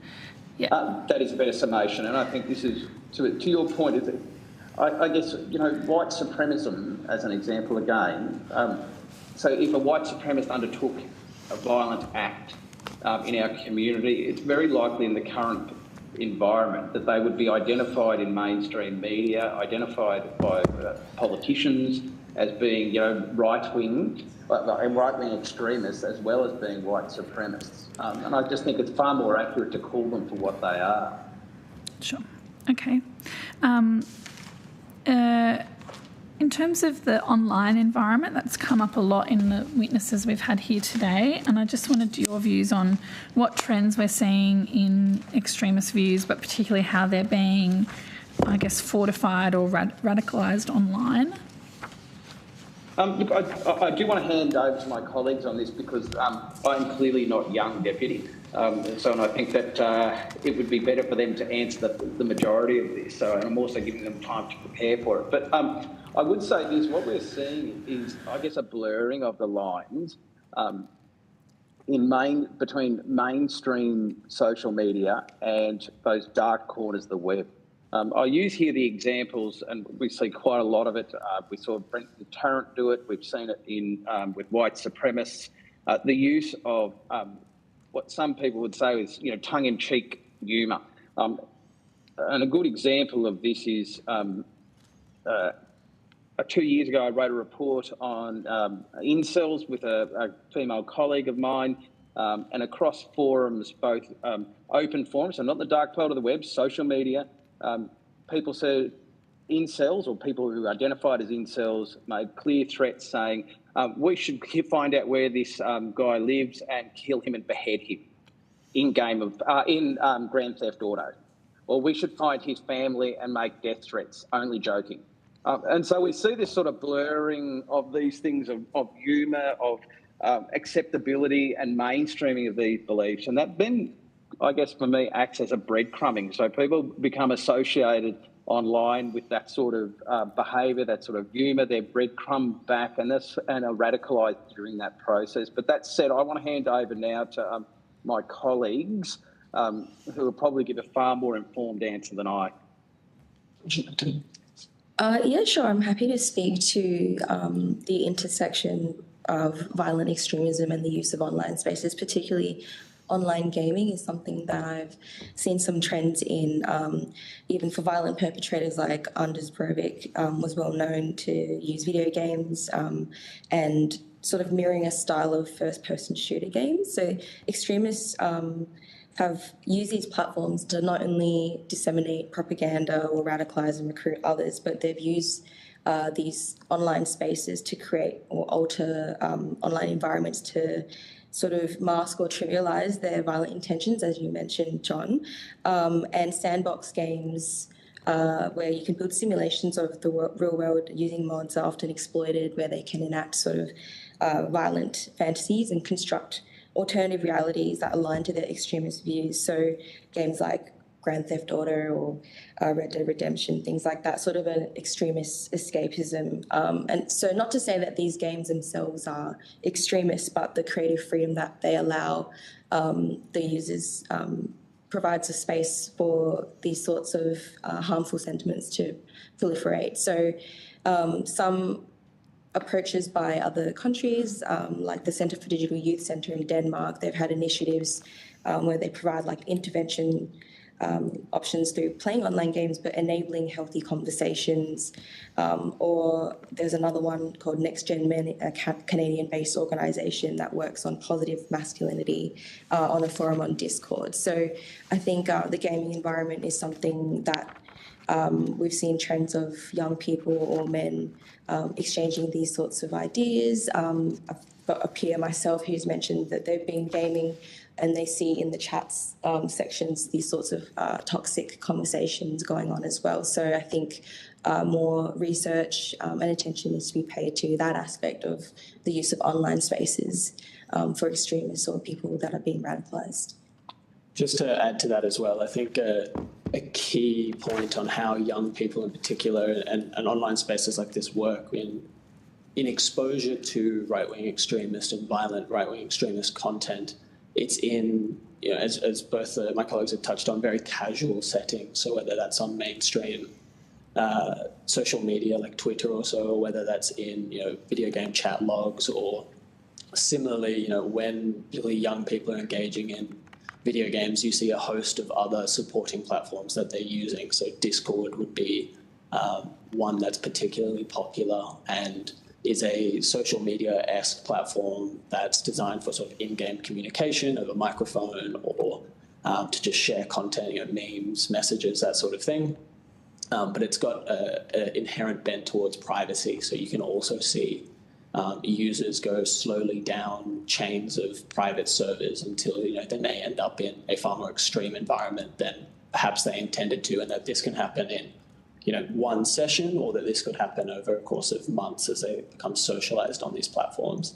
But that original point is that when they first come into contact with a lot of this content, it's rather casual, and for most people they can dismiss it out of hand and move along. Video game platforms or social media, you can block people, but that doesn't happen all the time. And for some people, a small minority are susceptible. Similarly, we can't, as my colleague said, we can't blame video games here, and young people are actually really unreceptive to those narratives. And we may lose the people that we're trying to support if we did so. Most people who play a violent video game will never do anything violent. But there will be a small minority who are susceptible, and similarly, if you engage or see violent extremist content, most people will never accept it and dismiss it out of hand and move on. But there is that small vulnerable minority that we're looking for, and our policies need to really focus in how to identify them, and then how do we stop them and stop their radicalisation journey as early as possible and get them the support that they need. Great. Thank you. I'll leave it there, Chair. Thank you. Senator Faruqi, are you with us? I am, Chair. I just have one question, and again, going back to the discussion that was being had earlier with Senator Green about how to identify extremist ideology, I guess. I just want to challenge, I guess, you a little bit on that, because there is a lot of research, and I quote a couple of those, like Poiter and Smith, who have done a lot of research on extremism and far-right extremism, say that nationalism, racism, and anti-diversity, coupled with anti-government, ultra-conservative views, and anti-egalitarian ideologies, are what unite the disparate factions of far-right extremism. Then we also have others who have said, like the Christchurch killer who massacred 51 Muslims, like he had motivation, inspiration, and justification in his manifesto was unequivocally motivated by Islamophobia, racism, xenophobia, and anti-immigration sentiment. And these are recurrent themes found in traditional far-right nationalism and established ideologies of the extreme right wing. So I guess I just want to say, are you kind of challenging that these ideologies exist within the far-right extremism, or do you want a further classification of these ideologies? Because there is a lot of research to suggest that they intersect. Of course they intersect. It's more complex than just one thing or the other. Even misogyny and racism intersect in terms of, let's say, Islamophobia, because it is Muslim women who face the brunt of that particular ideology. So I just want to clarify with you, do you want a further kind of identification of within far-right extremism, what caused that? Look, Senator, thank you. And I guess it's a fantastic question. And I guess, first off, if you look through all of that research, and you said it yourself, there's rarely a case, and Brendan Tarrant is always the easiest one, because he held a number of different beliefs. but I'm less convinced that those all fall under far-right extremism, and that they're not in themselves categories or subcategories of that. So I'm not sure that it is particularly helpful to say so. So if someone is a white supremacist who also holds who also holds misogynistic beliefs and is an incel, and we've seen characters exactly like this in history in the US. You know, just bundling them up under and saying, well, they're far-right extremists, that hardly identifies them, and in fact, in some ways, legitimises them if we treat them as for what they are, which is that individual, and the one I'm thinking of here is name evades at the moment. He was a leader in the 70s and into the 80s of a number of different organisations in the US. If we call him a far-right extremist, that's far from accurate. What he was a white supremacist. And I think in dealing with it, in policy responses, that gives us something very accurate to deal with. The other side of it, as I said before, is that by calling them and associating them with part of the political spectrum, are we not legitimising those beliefs when the political spectrum in our country well, I would like to hope, and I know that on any issue there will be multiple opinions on this, I would like to hope that no mainstream political party in this country would want to be associated with the term of right-wing extremists. And so I guess, you know, this is where, and I'll give you another sort of window into why I don't think it's particularly helpful. So a white supremacist is a white supremacist. Someone who is anti-immigration for economic reasons or wants to reduce immigration or whatever their political stance is, it opens the door for them to then be labelled as right-wing extremists and then legitimising those who have the most extremist of ideologies. And my concern with all of this is that, you know, we should be deplatforming, delegitimising these horrendous belief systems. And I add the final part about it, though, which is, again, the point made by DG ASIO. When it comes to law enforcement, when it comes to intelligence agencies, the focus is on violent extremism. I use a quote from one way or the other, a number of law enforcement officers have said to me over the last 2 decades, we don't want to be the thought police. So as much as I find it horrendous that people hold these political beliefs, or these ideologies, I should say, you know, as much as I dislike that is the case, you know, unfortunately, you know, we can't change and legitimise how people think. So what we need to do here is make sure that those belief systems are in no shape, form or description in our political system normative. Yes, we have heard from a lot of people, and I'll finish at that, that our politicians do hold white supremacist views or other views that they have clearly expressed, which are really dangerous and harmful for the community. And I guess white supremacist views, if you look at the history of far-right extremism and the research of it, are clearly tied to far-right extremism. But I guess we leave it at that and agree to disagree. Thank you, Senator Faruqi. Dr. Coyne, can I just pursue this issue? Have you had a chance to read ASIO's submission to this inquiry? Yes, I have, yes. Okay, so one subset they identify, and I think this is reflected, well, interest in your view as to whether or not this is the approach adopted through some of our closest allies, is to have one identifier being ideologically motivated violent extremism, and then a subset of that is nationalist and racist violent extremist.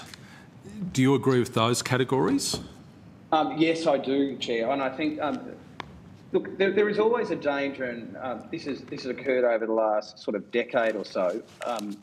There's always been a danger when ASIO and government started to work with terminologies like ideologically motivated and religiously motivated. Some people were of the viewpoint that was somehow watering down the approach, failing to acknowledge the true source. So, for instance, the argument was if you use religiously motivated violence, extremism, what you were doing was not identifying that the issue was one of, Islamic terrorism. And if you're using ideologically motivated violence, you weren't identifying that the issue was one of right-wing extremism. I think these terms are highly descriptive, and they allow for people to have a better understanding that under no circumstances are they normative political beliefs. Okay, I just want to put to you the concerns which have been raised over some period of time by the Australian Muslim Advocacy Network in the religious context. And I was sort of, as you were talking about the terminology that was being used, I was reflecting on some of the concerns which have been raised by the Australian Muslim Advocacy Network with respect to the branding of or framing of religiously motivated activities. And their argument is that can lead to an issue where potentially you're demonising a religion as opposed to the political motivation underlying the violent act. What's your view with respect to that concern? Look, you know what, it wouldn't matter which way you went on, and specifically in terms of religiously motivated violence. I began my career working against right-wing extremists in the early 90s. I had also dealt with issues in relation to the IRA during my career. So, I think religiously motivated is appropriate, and I think it's far less offensive than the terming which so often had been used over the last two decades of, Islamic-inspired terrorism, Salafi jihadist terrorism, and those sorts of terms. So, and I do think that it is the lesser of two evils. Yeah. Okay. Would you mind just taking on notice? I'm interested in your comments in this respect, and I would be interested in you having a look at the submission we did get from the Australian Muslim Advocacy Network in terms of your response to some of the issues that are raised there. These issues have been raised before this committee in a number of different contexts, and I would be interested in your considered views with respect to this. There are strong emotions, obviously, and strong perspectives with respect to the terms that are used in this context. Is that something you'd be able to do? Chair, I'd be delighted to do that. Excellent. Thank you very much. I'd now like to, have I got some time? I've got time. If I can take you to your submission,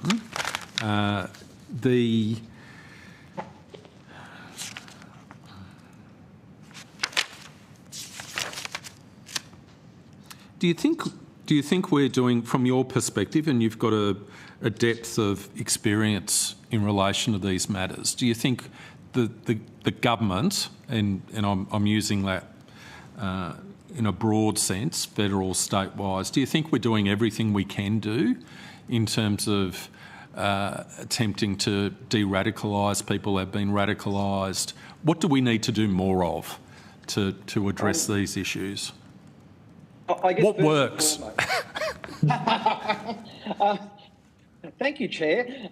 Look, I think first and foremost, we've got I guess the number one priority, and this is the number one priority is not necessarily dealing with extremist ideologies, it's preventing violent extremism. That's the number one priority. The second one, as I keep on alluding to in relation to ASIO's Director General, is that, the policing and law enforcement and intelligence agencies are not the sort of thought police. So, unfortunately, we'll always, at one stage or another, have people in our community who comparatively have extremist beliefs. And it's not, while I might find it horrendous, and you might find it horrendous, it is using that saying, that clause, awful but lawful. Do I think we can do more? Look, I do think that from my perspective, we face, and I'm going to hand over in a second to my colleagues on this, but, we face a period of time where there's a great deal of economic uncertainty, social uncertainty, environmental uncertainty for our young people. And in that, we're seeing a great deal of a loss of faith in political systems, a loss of faith and a loss of confidence that their future, whether it be home ownership for those who are in their 20s, or whether it be paying off a huge HECS bill.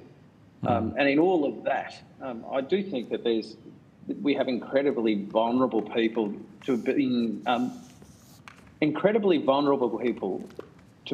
radicalised with the point of view of pushing blame on some part of the community or other part of the community, and that divisiveness.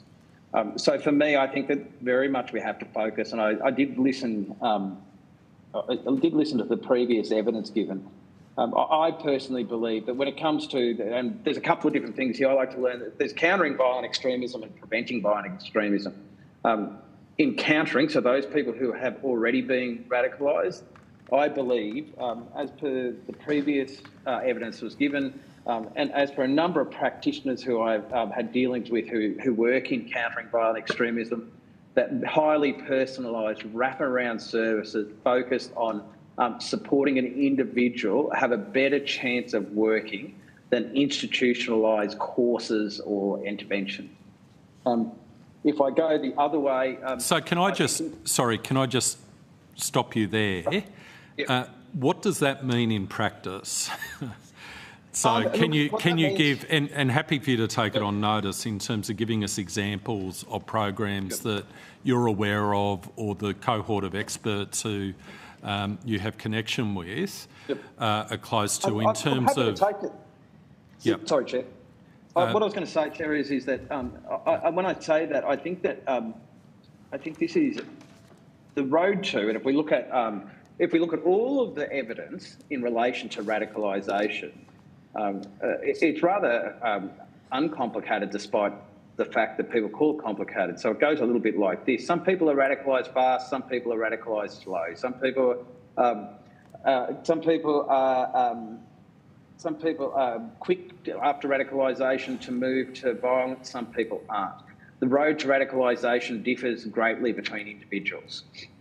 So as a result of that, if the road to radicalisation is so diverse and so individual-based, it's just clear logic that the road back from radicalisation is individually focused and focused on the whole of the person. Now, what that means in a policy setting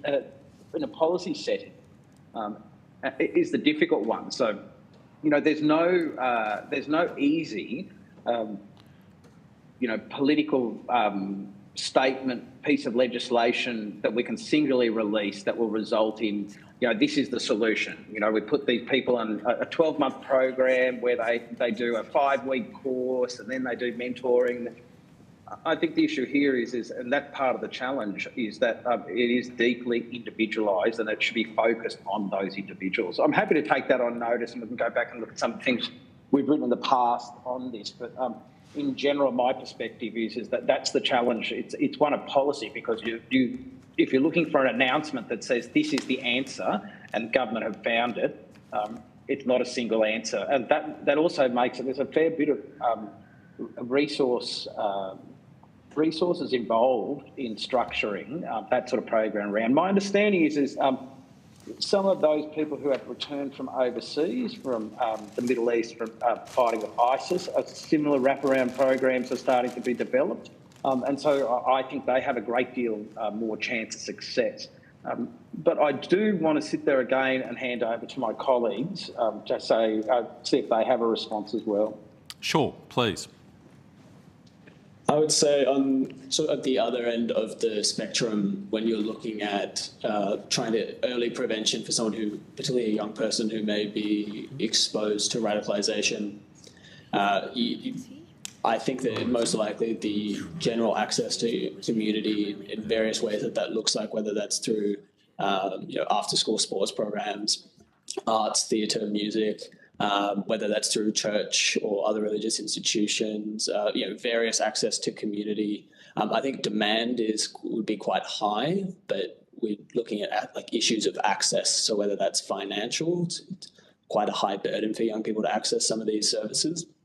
Or whether that's transport issues or just lack of knowledge of what's in the community or who to go to or what's around. And it's probably an issue for the state and perhaps even local level to look at how to best improve areas of access. But if we're looking at a lot of sort of socially isolated young people who are vulnerable, increasingly dependent on online environments. And so to me, at least, I think the most logical solution is to make sure that we're providing in-person alternatives to that they can actually access. And I'm not sure whether that's being done as best as it can. Similarly, you're looking at a lot of young offenders with poor mental health or other issues. And so whether they have appropriate access to mental health care may be an issue that's worth investigating. Do you have any? So just to... I guess I echo my, You're right, go on. Thank you. In more being done in that non-law enforcement or agency strategies to countering these risks, especially for young people. And I know in the previous session that we spoke about the role of schools and the need for shared spaces, which I think both physical, in-person and online alternatives is necessary, and that sort of whole of society approach. So mental health is definitely something I would echo, and I know there is an upward trend in funding going towards mental health, but there's definitely a lot more to be done, especially with about 40% of young people reporting to have mental health concerns. And also, I think the role of families as sort of the front line is something to look into as well, to look out for early warning signs.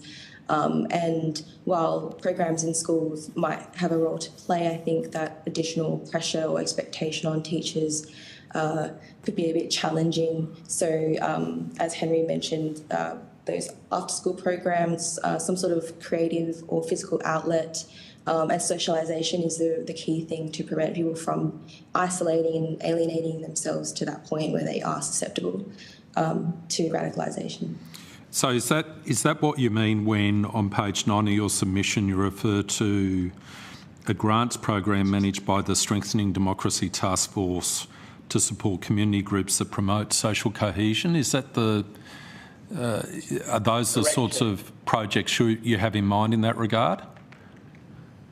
Correct, Chair. Those are. And just to amplify, there's always a tendency in these sorts of inquiries for people like ourselves to walk through and say more needs to be done in schools, and I perfectly understand that Australian teachers are already under significant pressure fitting things into curricula and all of the different aspects that go there. I do note, though, when we're talking about prevention, on the family side, one program that's been quite interesting, and it's more about child grooming, it's called the Think You Know program, run by the Australian Federal Police for a number of years. It's where children are taught about online grooming, and they're taught about how to protect themselves, and parents are given the same education about how to support their children. And I think that Think You Know program could well be a program that could be focused on preventing radicalisations, and similarly with it, we have seen evidence starting to emerge in relation to young Australians' ability to critically analyse the information they receive in the online environment, both the source of that information and its validity. So I do think that there is some educational component of this that fits into the critical thinking teaching that we're doing in primary and secondary schools. Excellent. Okay, thank you. So thank you for taking the time to give evidence today. We did give you a little bit of homework to do, so greatly appreciate you taking that on board so willingly, and thank you for the time and effort that was put into the submission, which I'm sure we all found very helpful. So with that, the committee will now suspend for lunch until 1:30 p.m. Thank you very much. Thank you, Chair. everyone. Thank you.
I now welcome via video conference representatives from the Australian Muslim Advocacy Network and Islamophobia Register Australia.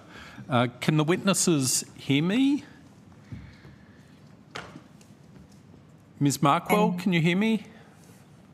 Yes, I can. Thank you, Senator Scarr. Excellent, thank you. And Ms Vizadeh, can you hear me?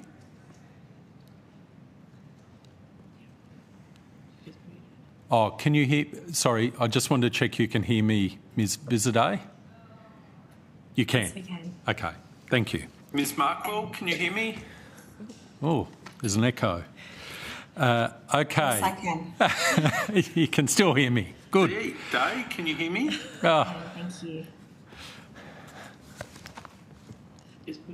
Oh, can you hear? Sorry, I just wanted to check you can hear me, Ms Vizadeh. Yes, I can hear you. You can? Good afternoon. Okay, thank you. Ms Markwell, can you hear me? Oh. Yes, I can.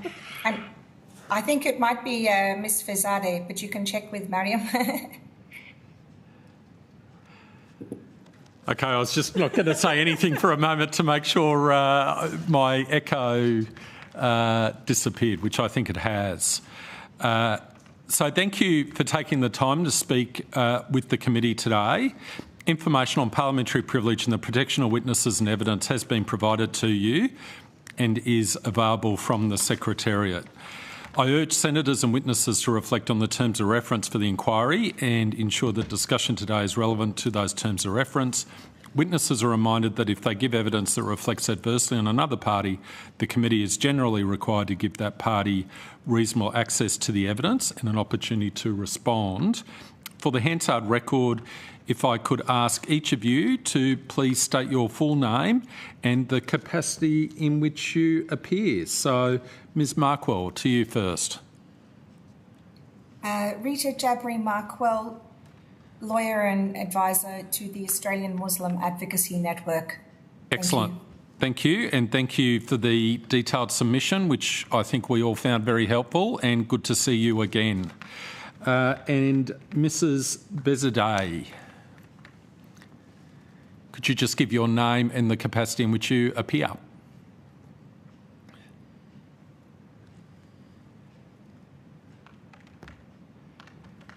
Thank you, and thank you for the detailed submission, which I think we all found very helpful, and good to see you again.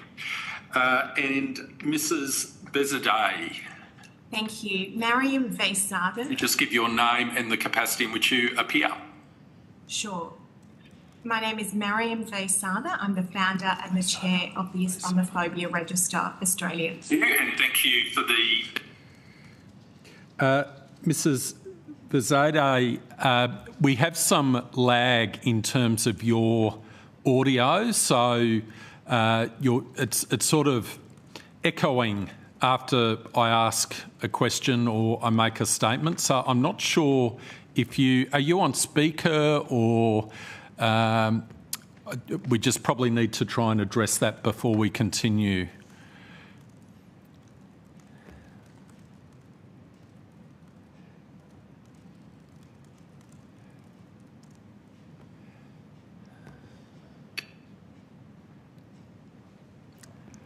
I think there is an echo. I'm just trying to fix that, and there's a delay. Yeah, okay. That's good. So we'll see how we go. I might go to Ms Markwell first to give an opening statement if you've got one, please.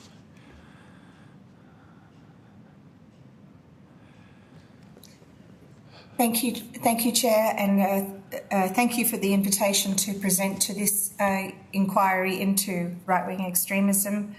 Or far-right extremism. Our submission makes a number of recommendations. I can group them into amendment of terrorism laws, amendment of online safety laws to deal with online dehumanisation, and the third area is dealing with media and the quality of media diversity in Australia. So I would say that just the first area is the first area of terrorism law is the single most instrumental change that will reduce anti-Muslim far-right extremism, and that is to remove the motive element that exists in the Terrorist Act definition, principally the references to ideologically and religiously motivated terrorism. We have posited that this not only glamorises ISIS and Al-Qaeda, which want to be known as religiously motivated, but greatly fuels the far-right extremist movement by providing a steady supply of official speech, media stories, and an information system which conflates Islam and terrorism and dehumanises the entire religious community of Muslims. So there is evidence that we have supplied in our submissions of that nexus, and we think that it is a very, very unfortunate that analysis to date has really focused on bad actors online without considering the degree to which government laws and policies actually contribute to the information system. The other problem with the ideological cause element of it is that it does become another prosecution barrier for far-right and white supremacist, racist, nationalist actors because of the uncertainty that police hold about establishing what constitutes an ideological cause. So we understand that the Commonwealth CDPP has been historically in favour of removing this motive element. It won't make it easier. It won't make it more difficult to prosecute Muslims by removing it. However, it will reduce the stigmatisation of the entire Muslim community, and I think that's the main and key ask that is absolutely essential. Secondly, is the online dehumanisation, which we are observing online. We don't think the solution is to create more criminal laws or to create systems using trusted flaggers that I've heard some communities recommend, because we do think that will lead to squeaky wheels getting the most attention, and we need a system which is resilient and which is fair and even-handed and provides protection to every community based on protected characteristics. Also, we need a system that doesn't put the burden on community to be policing social media platforms. So we do need definitions of dehumanising material like we have proposed, which give a very clear practical guidance to regulators such as eSafety, ACMA, to hold platforms to account and to focus in particular on those bad actors which are running a business out of dehumanising a group based on a protected characteristic and just doing it in a serial or systematic manner.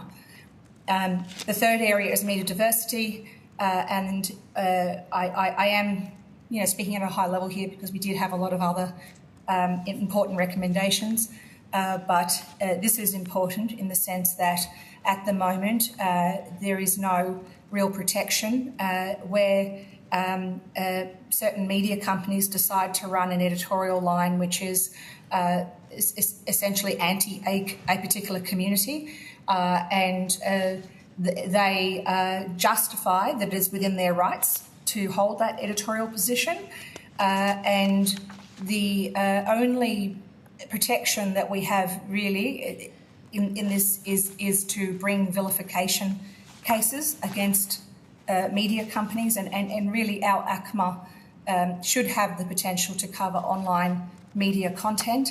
And if there are any exemptions that are being applied to media from hate laws and from even disinformation or misinformation laws, that there should be a requirement that to benefit from that exemption, the media companies should achieve a certain standard of being a professional news outlet, and that means that they need to meet certain standards of operational standards, transparency, editorial guidelines, having complaint mechanisms, being transparent about ownership, editorial ownership, the sort of information that I think is in the public interest and for Australians to know who is producing their news. So I'll leave it there. Thank you. Okay, thank you. Thank you very much, Ms Markwell, and thank you for the submission which you provided this committee. I found it very useful. Now, Mrs Vezadeh, can you hear me? We'll just see how we go with the audio, but over to you for the opening statement. Thank you. I can hear you, and hopefully you can hear me as well. Great. My name is Mariam Faisada. I'm the founder and the chair of the Islamophobia Register Australia. I founded the register in September 2014 after I observed anecdotally a rise in incidents of Islamophobia. I was experiencing it personally as someone who at the time was visibly Muslim as well. We are now in our 10th year. We are a not-for-profit organisation that has been leading the tracking and the tackling of Islamophobia across Australia. The register provides a secure and reliable online reporting platform that captures nationwide data and offers first-hand wraparound support services, which includes mental, legal and advocacy support services to victims. Given that you've heard from a lot of experts today, I thought I'd also speak to you about some of my lived experience. Everyone that has worked at the register in either paid or a voluntary capacity has lived experience of Islamophobia. So I suppose to put it bluntly, I don't have the luxury of approaching this topic from a place of academic curiosity or interest. I've become personally targeted, so much so that I'm listed as a case study when you Google trolls on Wikipedia. And I have been attacked by what the media have described as Australia's worst online trolls that include Nathan Sykes. These are all well reported in the media. In 2022, he actually wrote a book titled The Australian Nationalist White Book, where he dedicates several paragraphs to me, and these are things that you can purchase online, including on Amazon and at one stage at Dymix. The Register's academic reports are a first of its kind in Australia, and they've bridged a unique gap in terms of research in this under-resourced area. We've had Dr. Delia Ennard from Charles Sturt University and more recently Dr. Susan Carlin from Monash working with us. We've produced 4 reports from 2017, 2019, 2021 and 2023. Our last report in 2023 identified Islamophobia as very much a gendered issue. So it's effectively violence against women. 78% of the victims are women, while 70% of the perpetrators are men. Now, turning our attention specifically to right-wing groups, in our first report in 2017, we had an entire section dedicated to this. You can access those reports on our website. And specifically looking at right-wing and fascist movements, we've done some quick analysis looking at data from 2023 and 2024.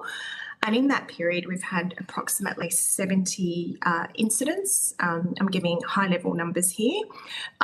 These relate to online and offline incidents. They account for approximately 24% of all incidents in that period that have been identified as being connected to right-wing extremist and fascist movements. And of course, prior to this period, there was many more documented incidents, and across the 4 national reports that we have, you can see more details, including specific examples. There's been also an unprecedented surge in Islamophobia around the country since 7th of October. And the Register's documented an increase on last count of around 581%. Each time we've issued a press release on this, we've also acknowledged the rise in anti-Semitism. There's more that we can say, and I might just make some very high-level observations before going to questions. We've observed and received a number of incident reports highlighting a concerning pattern of Islamophobia from right-wing and fascist groups, but it also needs to be said that at times some of this commentary comes from politicians and the broader public, echoed through the media. And so the stats that I just referenced include, I'm happy to maybe give you some examples. One example is a neo-Nazi leaflet that was dropped in a letterbox in Brisbane in an incident in 2023. And that, again, I can give you examples of it, but some of that wording on that leaflet, the heading was calling all white Australians. And then it went in to explain our mission is simple, the preservation and advancement of white people in Australia. We are building a network of white Australians across every city, suburb and town. Our victory comes from the collective effort and the will of our people coming together for our common cause. That's just one example. Of course, there's many more, but I'll stop there. Thank you. Thank you very much. And just before I share the call, I just deeply acknowledge your courage in terms of pursuing the work you do in the face of that awful, despicable intimidation. Senator Green, Deputy Chair. Thank you very much, Senator Scarr, and thank you. I'm sorry that you have to put up with that. I think it's politicians. I think we certainly have the power to call that sort of behaviour out when it's happening. We're also the recipients of it sometimes, so I can totally empathise with how that it's designed to silence you and it hasn't, I think is what is worth saying. So thank you for being here and for talking to us today. The first thing I wanted to ask you about is the classification. I don't want to get too caught up in the terminology, but I'm interested in your view. There's been some submissions and evidence given to the committee about the term right-wing extremism, and possibly it's not the right way for us to be talking about this, that perhaps we should be talking about it in more broader terms about extremism more laterally, or perhaps even religiously motivated extremism. Do you have a view? Do any of the witnesses have a view on terminology and whether it's important to really think about the way that we're classifying these types of ideologies, or is it more important to identify where an ideology becomes violent or extreme?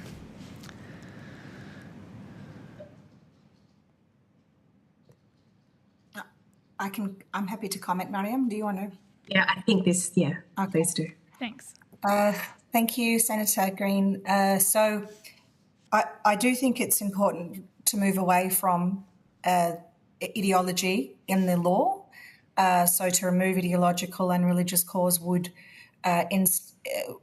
move law enforcement, media, the whole infrastructure away from focusing on policing ideologies, or in the case of our community, religion, or religious communities.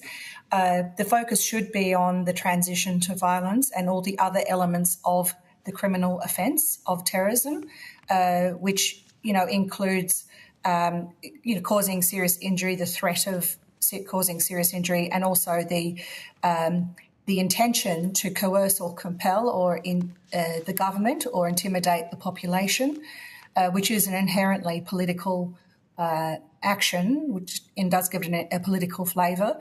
But we think that the focus should be on that intention and on the violence, rather than the constant speculation that happens every time about what was the ideology, what was their, and we know that it comes down to what was their religious background or ideology, and as we've seen recently with the Sydney University case, police have said we don't know what the ideology, it's an ideological salad, etc.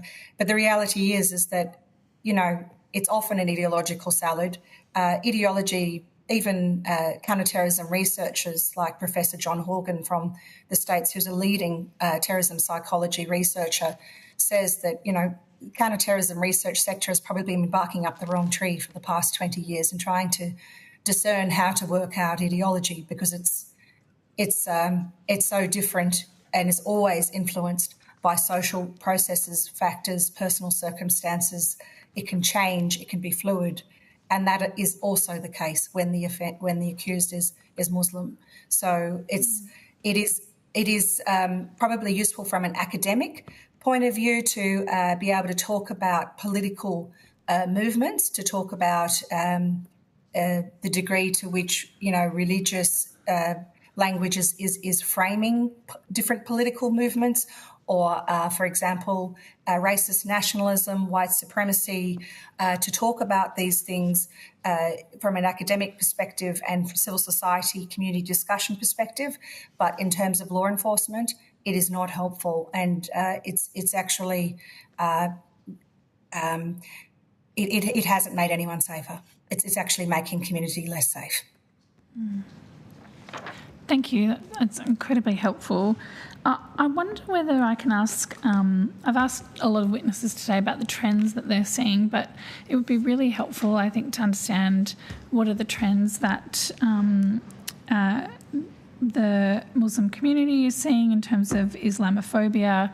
At the moment, obviously, there are very heightened issues in our community, and I think they're I'd really like to understand, I guess, what the escalation has been like and what people are feeling at the moment.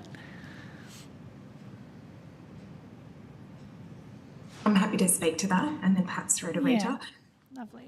In terms of general themes, the Islamophobia Register Australia has certainly been issuing a lot more press releases in the recent period, and part of that is because we have capacity to do so, and we've been able to scale our operations up. But in terms of general trends, we have documented some of this in our academic reports, and then have sought to try and provide more commentary in our recent press releases. As I mentioned, Islamophobia is largely and has continued to be gendered in its nature. So the vast majority of the victims of Islamophobia are those people that are visibly Muslim, in this case, women in hijab, and that has, even post-October 7th, in terms of the victims of Islamophobia, that trend has unfortunately continued.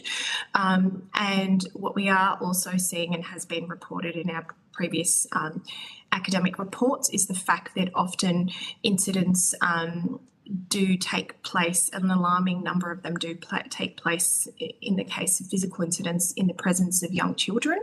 And they also, in terms of trends, they do tend to take place in what we've described as guarded areas. So we're talking, if we can describe it as hotspots, they are in public settings, in shopping centres, on trains, on buses, including locations where there is, or there should be arguably, security camera and footage, and yet that doesn't necessarily serve as a deterrent to the attacks, be they physical or otherwise. We have also recently heard in the last few months of physical attacks against Muslim women, and often these are physical attacks coupled with verbal abuse, and the nature of the abuse ranges in terms of the commentary, but we absolutely track all of those incidents. And I think the key themes that we are seeing is that, particularly post-October 7th as well, there is Islamophobic incidents laced with anti-Palestinian racism as well. And while they are distinctively different, there are some crossover. And so we have seen incidents reported to the register where there are both elements of Islamophobia present, where references are made to Muslims or to Islam, for example, and to terrorism, and then references are also made to Palestinians. And so those types of incidents have also been on the increase as well. So that's some of the themes that we're seeing. If I may add, Aman does a lot of online harvesting of proactive harvesting of hate speech and observations, particularly in news comment threads. So the discussion around Senator Fatima Payman in the news did stir a lot of anti-Muslim, anti-Palestinian as well hatred, and even where Aman, for example, will make a post stating that vilification is unlawful in Australia and that, that care should be taken to moderate comment threads, that care is not taken by some news providers, and Aman continues to be targeted by people then redirecting all their anti-Muslim hatred and in particular the anti-Palestinian hatred that we're seeing at the moment is, well, they deserve to die. It's good they're dying. It's good that they're suffering. They're getting a taste of, what they deserve, and celebrating atrocities and death of Palestinians. And that is a quintessential type of dehumanisation, celebration of atrocities against a group, celebrating their deaths. We know that, for example, Holocaust denial is an extremely hateful form of vilification. It's a very dehumanising form of hate because it denies the normal human response that you would give to a group of humans for something they have suffered. So that denial of empathy is essentially taking them outside of the human family and saying that they are deserving of further impunity, crimes against them. And it is a very, very dangerous form of hatred, and that's why we are pushing for action on dehumanising material, as per our definitions online in particular. Yeah, thanks very much. Well, touching on some of those themes, and you referred to some sort of personal trolling that you've had to experience online, Mariam. Is there a component of gendered extremism or gendered violence in how intersectional is the type of abuse that people are receiving? Yeah, that's a great question. It very much is intersectional. And as I mentioned, very much gendered as well. And there's a lot of discussion and commentary about gendered violence against women, and it's baffling to us at the Register as to why this is not viewed in this, using that lens. This is violence against women, violence against Muslim women, and the abuse is very much intersectional. So, to the extent that you are of a culturally diverse background, of a faith background and female, it almost feels like the chances of you being targeted is much higher, and then the visibility factor thrown in as well. In terms of my personal experiences, I was conscious of not going into that too much because in the interest of time, but certainly I have experienced it firsthand, and I think that that has been useful in working in this space, if I can frame it in a positive light, because in order to try and tackle something, you really need to understand it. And I think those of us working in this space intimately understand it, and it is very much intersectional. Yeah, thank you. The other question I have, we've spoken to witnesses today about institutions and declining trust in institutions and how that has allowed information and disinformation to really contribute to this online environment. I wanted to ask specifically about the media. I think that's been mentioned in opening statements as well, about the way that media companies are not only reporting on issues but also Rita, I think you referred to the way that they're managing their online channels.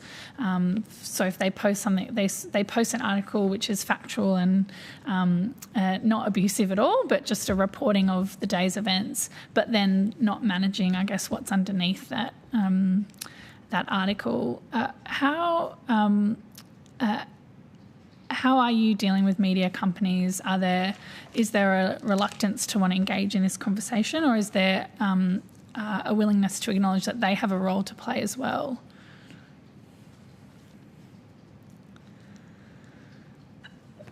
I'll start, and perhaps Rita can add to it, because I know Aman's done some great work in this space. I didn't get to mention this in my opening, but one of the most latest pieces of research that the Islamophobia Register has released is called The War on Words, A War of Words, Preliminary Media Analysis of the 2023 Israel-Gaza War by Dr. Susan Carland. You can find that the report on our website. Long story short, the report looked at, it was a preliminary media analysis looking at news outlets and the reporting on Instagram in particular.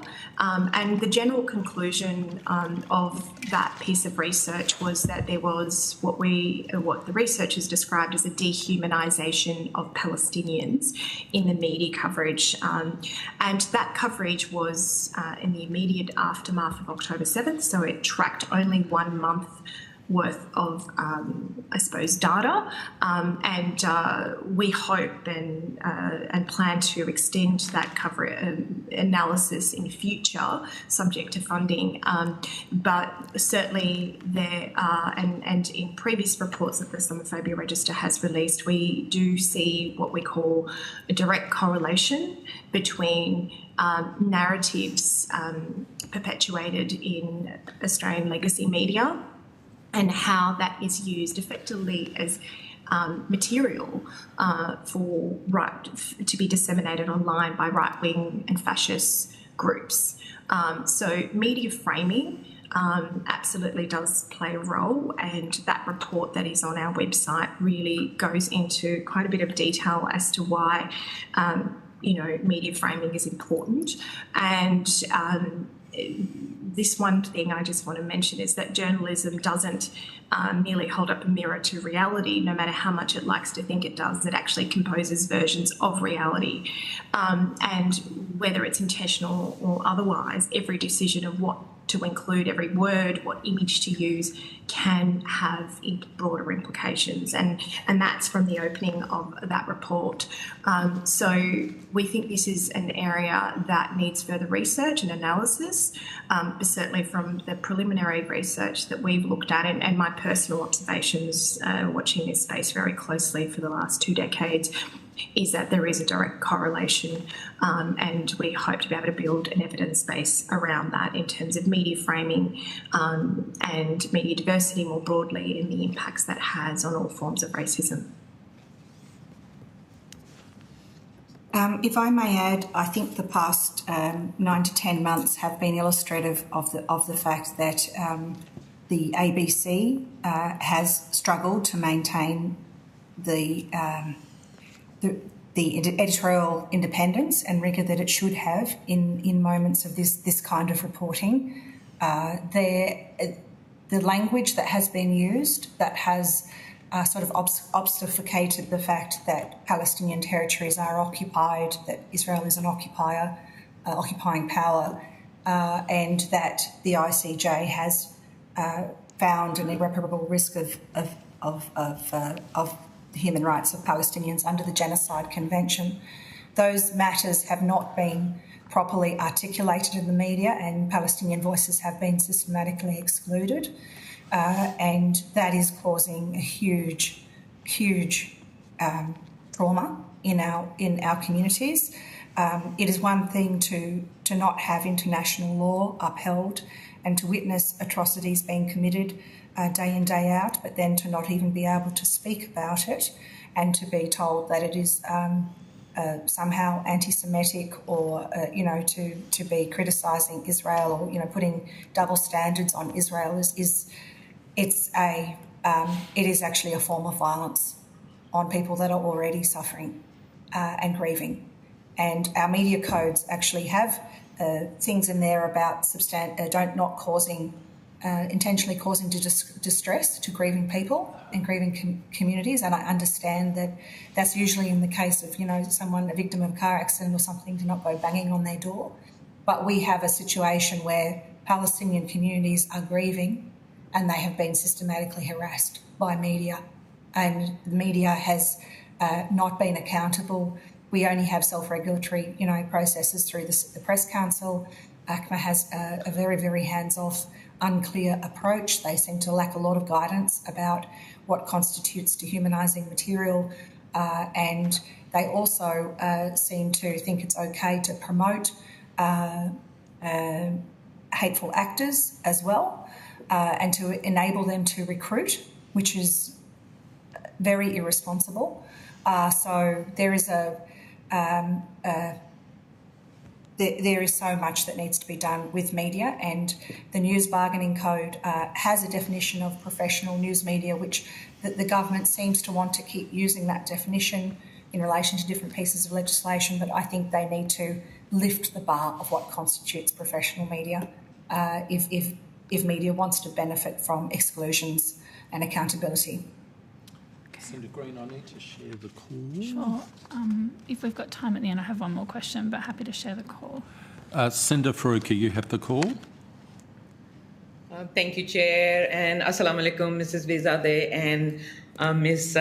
Jabri Markwell. Thank you very much for coming to give evidence to us. If I could start with you, Mrs. Vezadeh, and you had a bit of a discussion on that earlier, but we know that far-right extremism and nationalist and white supremacist kind of views often intersect with misogyny, Islamophobia, and racism. And a recent report from the University of Melbourne, I think it just came out last week, highlights that racist and misogynist views are strong predictors of violent extremism. And you have given us your experience, and as Muslim women, we all know how we are on the front line of this intersection. And this is, like, extremism is an intersectional issue. I mean, these are just two intersections we're talking about. There are many others, as in, disability and, queerness. From where I sit, I don't think our policies view addressing these issues with that intersectional lens. I'm just wondering, given your experience, do you think that that is the case, that we don't look at it through in an intersectional lens? And should there be more emphasis on that? I think that's a great point, Senator Faruqi, about the lack of intersectionality as it applies to policy making and key decisions in this space. I tend to agree. I think we definitely do need to apply more of an intersectional lens and the added complexities and nuances that brings to I suppose, the issue, whatever the issue might be. And then there are, the lack of lived experience perhaps by those who are engaging in that policy making certainly, I think, plays a role. Thank you. I might move on to, and this is a question for both of you, to a report that was published just recently from the Australian Human Rights Commission, which was titled Mapping Government Anti-Racism Programs and Policies. And why I want to focus on racism is because that has been highlighted by almost every researcher as being one of the root causes of far-right extremism. And that report, I don't know if you've had a chance to look at it, but has a number of very disturbing findings.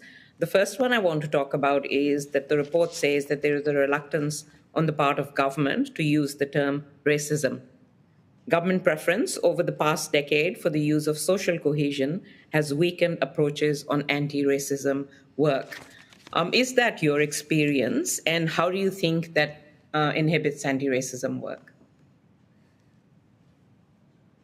I'm happy to go and then throw to Rita. I did see that report in high-level detail, and I agree. I do think there's a hesitation to call out racism. We certainly see that in corporate Australia as well. But I think with government, it's particularly disappointing. In order to tackle the issue, you need to be able to name it. And I do think there is quite a lot of fragility around this issue. People are more offended by the calling out of racism than the existence of the racism itself. So I would like to see us take more of a serious and direct approach on tackling racism, and I think that report was really good in that it provides an evidence base to this issue, which hopefully means we can tackle it better. Yeah. Ms. Markwell, would you like to add something? Yes, thank you, Senator Faruqi. Assalamu alaikum. I think that if we're going to take an intersectional approach, we need to start focusing on dehumanisation because dehumanisation happens to people on the basis of a range of protected characteristics, and it can be multiple characteristics at the same time. there is, I think, a lack of understanding still about what racism means and what it looks like and how it's experienced, and it's become a weaponised term and concept. And I'm concerned that every time we try and use anti-racism as a tool, that we're not making headway because we're not using concepts which apply to all human groups. And the benefit of dehumanisation as a frame is that all humans want to be treated as having independent agency, the ability to think, feel, make their own decisions, have their own political views, have their own story, not be judged as a group, as a collective. And if we are able to educate all humans, all people about that, that is giving them tools to really deeply reflect, even in their own community contexts, about where they might be dehumanising others and even dehumanising their own people within their own community. And I also wanted to say that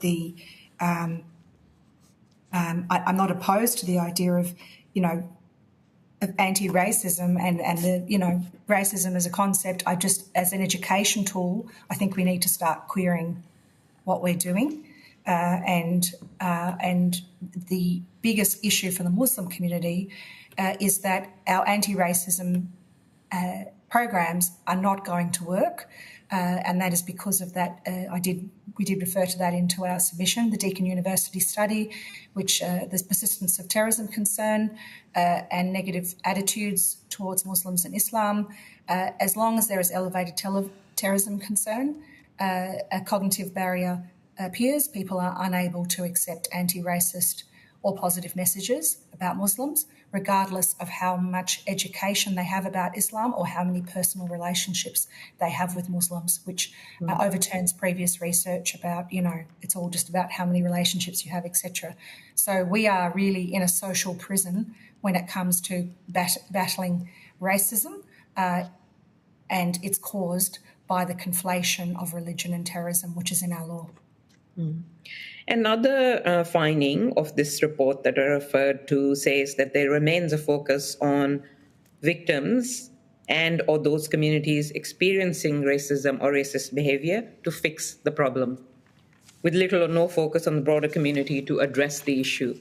And it also talks about the equity of work undertaken by government focused on First Nations communities is focused into those communities aimed at addressing disadvantage and does not include a focus on addressing the racism experienced by those communities from external forces. So I guess I think this is kind of a real failure. And how much do you think, because of these failures of government, do you think they make it easier for racism and extremism to flourish? Absolutely, it makes it easier to flourish. The conflation, the intentional language choices of government, the law here is actually the frame for racism against Muslims. And of course it lets it flourish. Yeah, I would just add to that, completely agree. The point I've made about the existence of the Islamophobia register, for example, it shouldn't fall on the shoulders of those that are victims of it to have to then carry that burden. And the fact that the register's business model has been replicated by First Nations groups and replicated, for example, I provided evidence at the Disability Royal Commission because there was an intention to consider replicating this model in that space. The fact that it falls on marginalised communities to have to do this work, and much of it originally on a volunteer basis, is really damning. And it speaks to the fact that existing complaints mechanisms are ineffective, and that community groups have to then tackle this on their own, and at times without funding. And I appreciate that the register has recently received, substantive funding, which has allowed us to scale our operations, but that's not something that is guaranteed. And I think, again, it goes back to the broader issue as to what are the drivers of racism, be it Islamophobia in this case, or other forms of racism, and how do we seek to tackle that, including the role that the governments actually play in that. Mm. I've spoken to quite a few witnesses during this inquiry and before this as well about the need for a national database to actually collect data on race hate and race crimes. And most of them and I've advocated it for some time because I too agree that this shouldn't fall on the targets of racism and hate crimes. Do you think, and I know that it has to be done in a way which is transparent and which actually makes the targets, that they know that something will come out of it and makes it easier for them to, to put in their complaints. Do you think something like that would give a better picture overall of the lay of the land so that then we can at least start to tackle it with all that information? I can jump. So I'll jump first. Okay, so I think that hate crime laws themselves need to be reformed first, because I'm just concerned that the data you're collecting is not going to be reflective of the true situation on the ground, and there is very low confidence in reporting at the moment. Hate crime laws can be improved by introducing penalty enhancements to existing criminal laws without expanding the criminal offences on the books.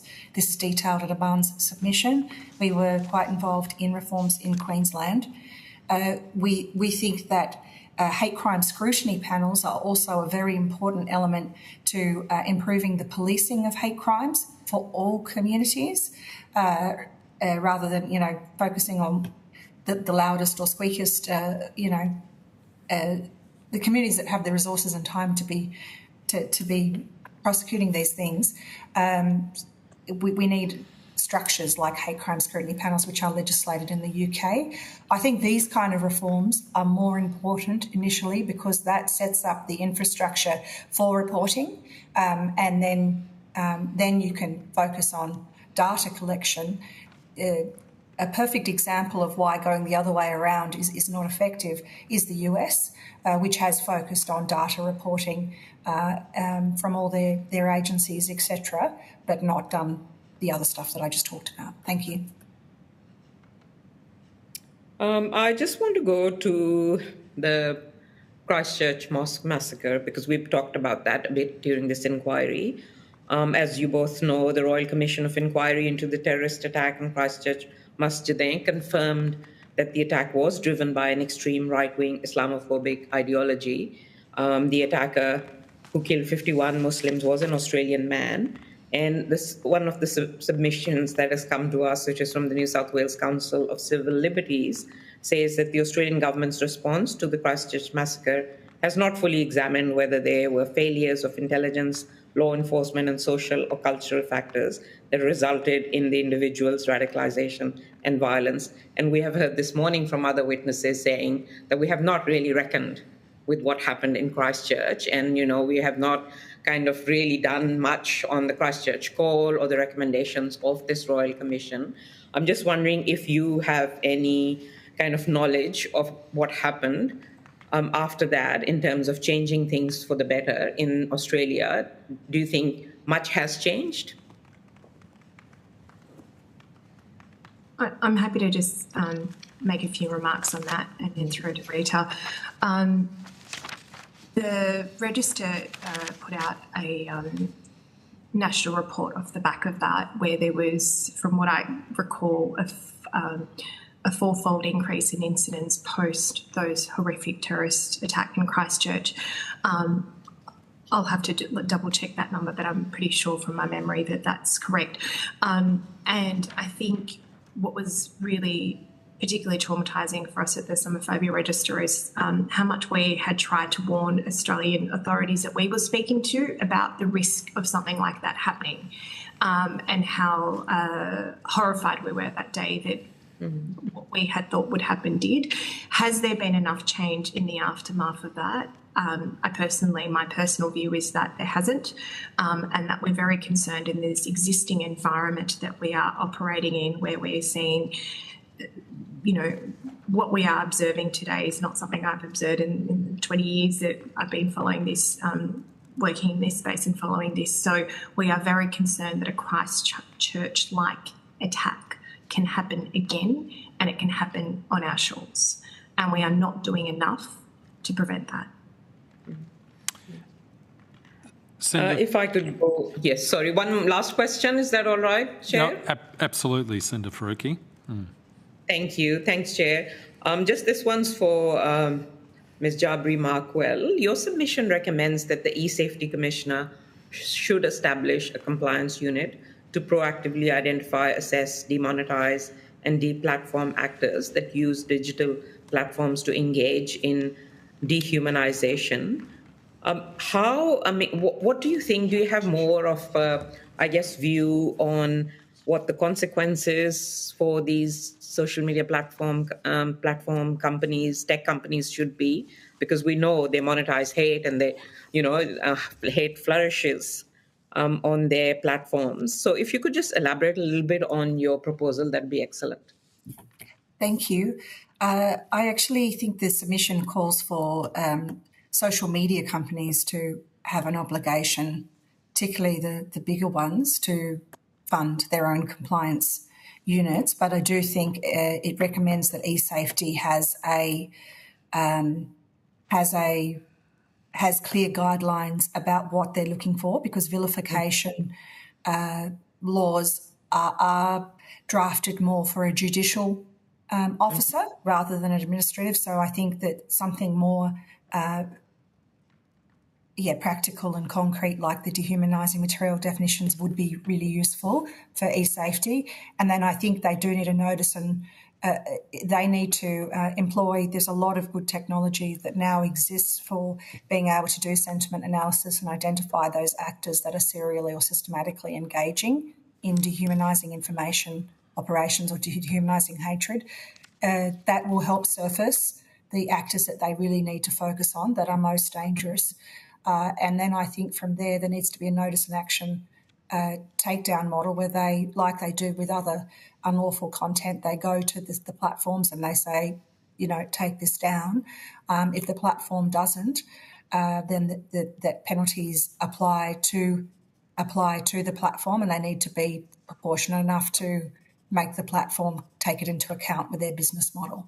And we need to, in particular, there are actors already that are dehumanising groups day in, day out, and have been doing so for decades. And there is not a thing that really can be done except vilification complaints like Aman is bringing, which take years, are extremely costly and, prohibitive. Thank you very much, both. Thanks, Chair. Thank you. Ms. Markwell, if I can just take you to the definition issue which you've been advocating on for quite some time. And once again, thank you for your submission in this regard.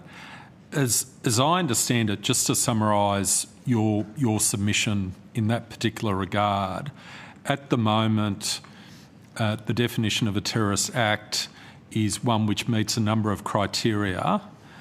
The first limb of that criteria is it is done with the intention of advancing a political, religious or ideological cause.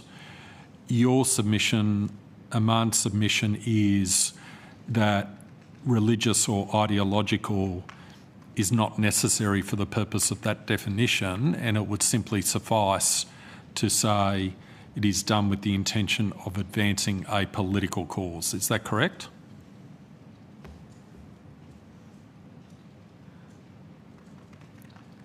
Sorry, you might just be on mute. Sorry about that. That's right. Yes, that is. And I think in the alternative, we would also be interested in removing the entire that entire limb from the prosecution requirements. So there are three intention components in there. One is the intention to carry out the act, which is either a threat or an action of serious injury. The second is the special intent component, which is to coerce or compel the government, intimidate the population. and the third is to intend to advance a political, religious or ideological cause. We're saying that third limb of the prosecution layer is part of the problem because it's focusing law enforcement, ministers, government, everyone on ideology and religion, and it is creating a suspect community out of our community and preventing the proper policing of people who are engaging in acts of terrorism preparation but don't have a clear ideology. And then you give examples in the submission as to the debate that's entered into as soon as an incident occurs as to whether or not it falls within that limb as it's currently drafted, Yes. yeah? Yes. Yeah, okay. Understand.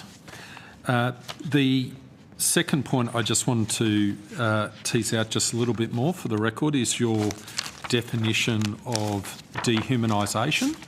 Yes. And again, as I understand your testimony, the concept is that if this definition were adopted as part of e-safety reforms, then a notice and dehumanising language of the type that falls within the definition, if that's used, then a warning would be used to take down that language, and then if the language was not removed, then a civil penalty would be applied. Is that correct? Yes, on the platforms and also the actor itself. Okay. And I think there needs to be transparency with this. We have also made recommendations around transparency because it is very important that if anyone is subject to such a notice that they are notified and they are aware of the criteria that is being used. And that is our concern with some of the definitions of hate or racism, is that there is a lot of disagreement in the community about, what these concepts mean. We're trying to really drill it down to be very, very clear. And who was, there's obviously a lot of work has been put into this definition, so, and that's evident on the face of it. What sort of consultation occurred in terms of developing this, the language that's contained in the proposed working definition? And second question, are there any similar definitions in place, and happy for you to take this on notice, in any other jurisdictions where we can learn from how they've worked in practice? So to your first question, it has been an iterative process of developing this with consultation with, I suppose, a range of community actors that are very involved in monitoring online hatred from different communities, and also in particular experts in this area based in the UK and also Australia. So, for example, Professor Nicole Asquith, who did an excellent empirical study of hate speech that is used in hate crimes in the UK, which she created a categories, essentially, which we used to cross-reference against the definition.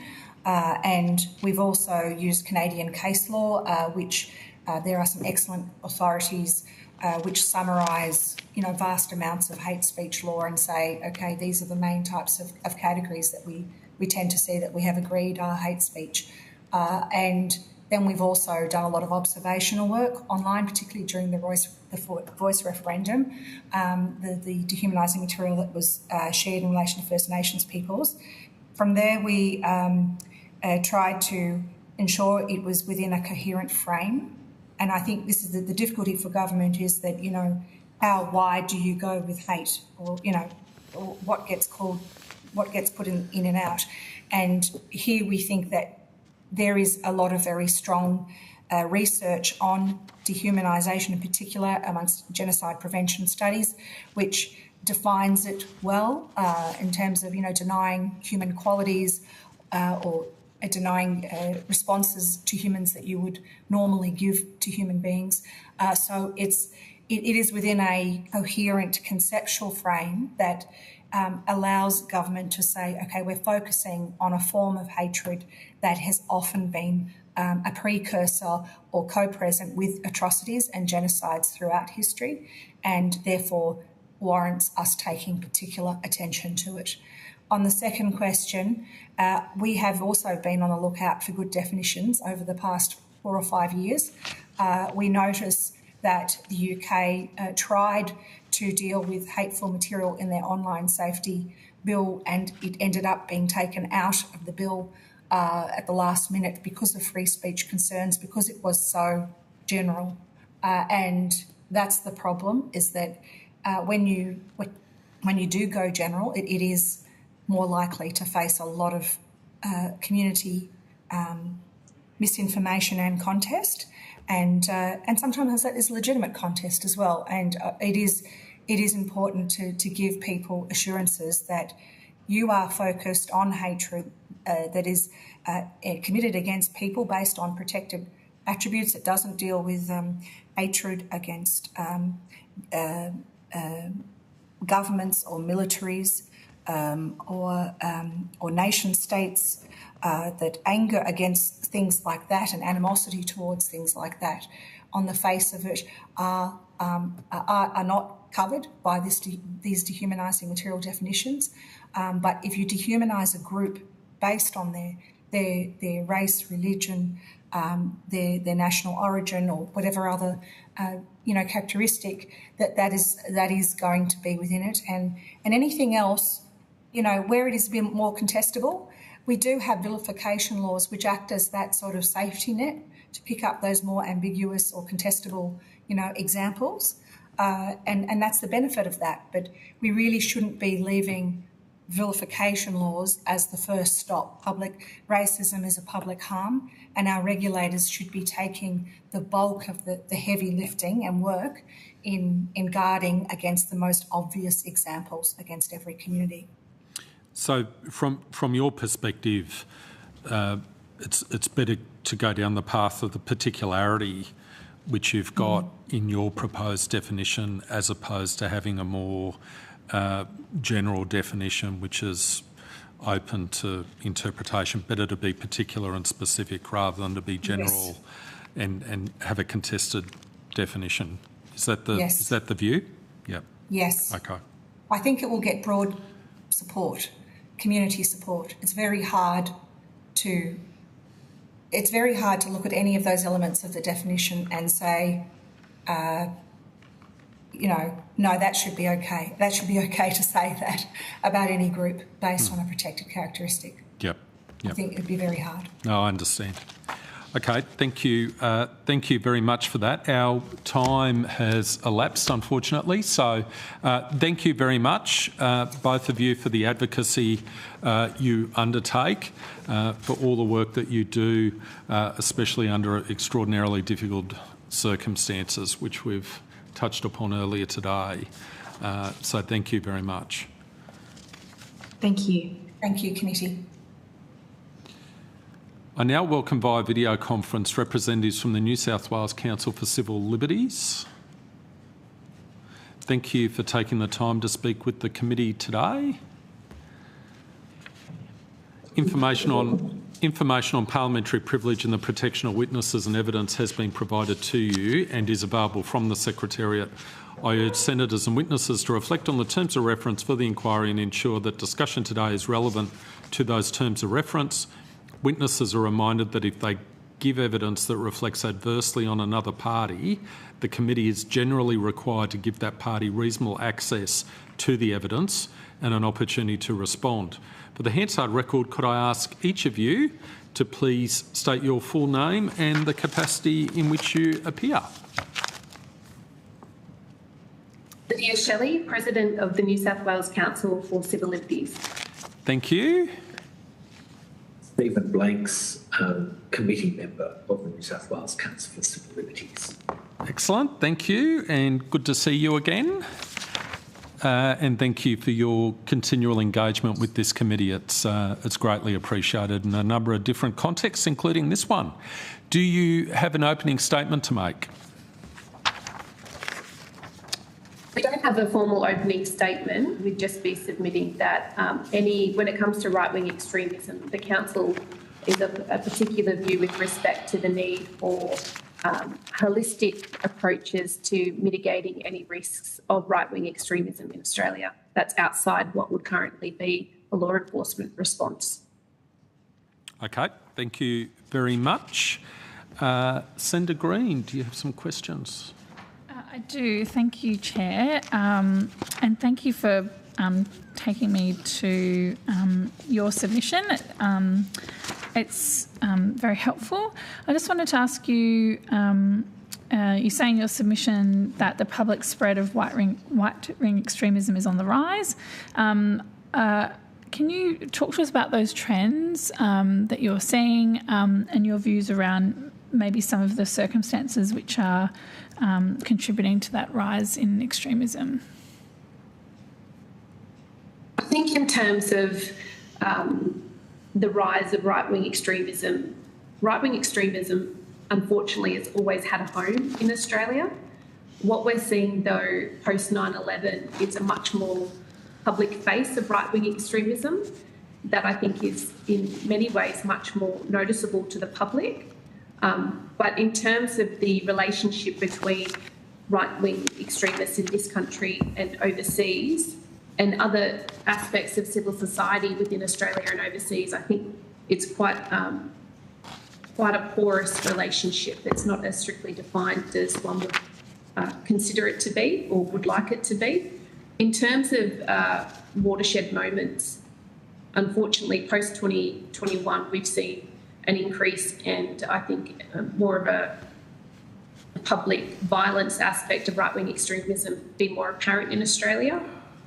And unfortunately, we have to remember that the Christchurch terrorist was Australian, and I don't think that this country's had a proper conversation or examination about what, if any, influences being raised in this country had with respect to those heinous acts that he committed.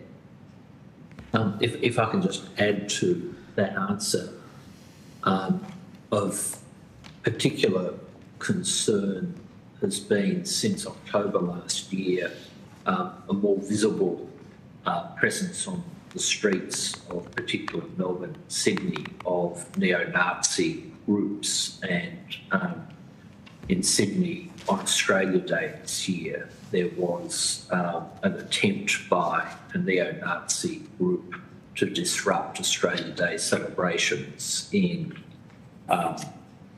Darling Harbour, and it was only disrupted by effective action by New South Wales Police.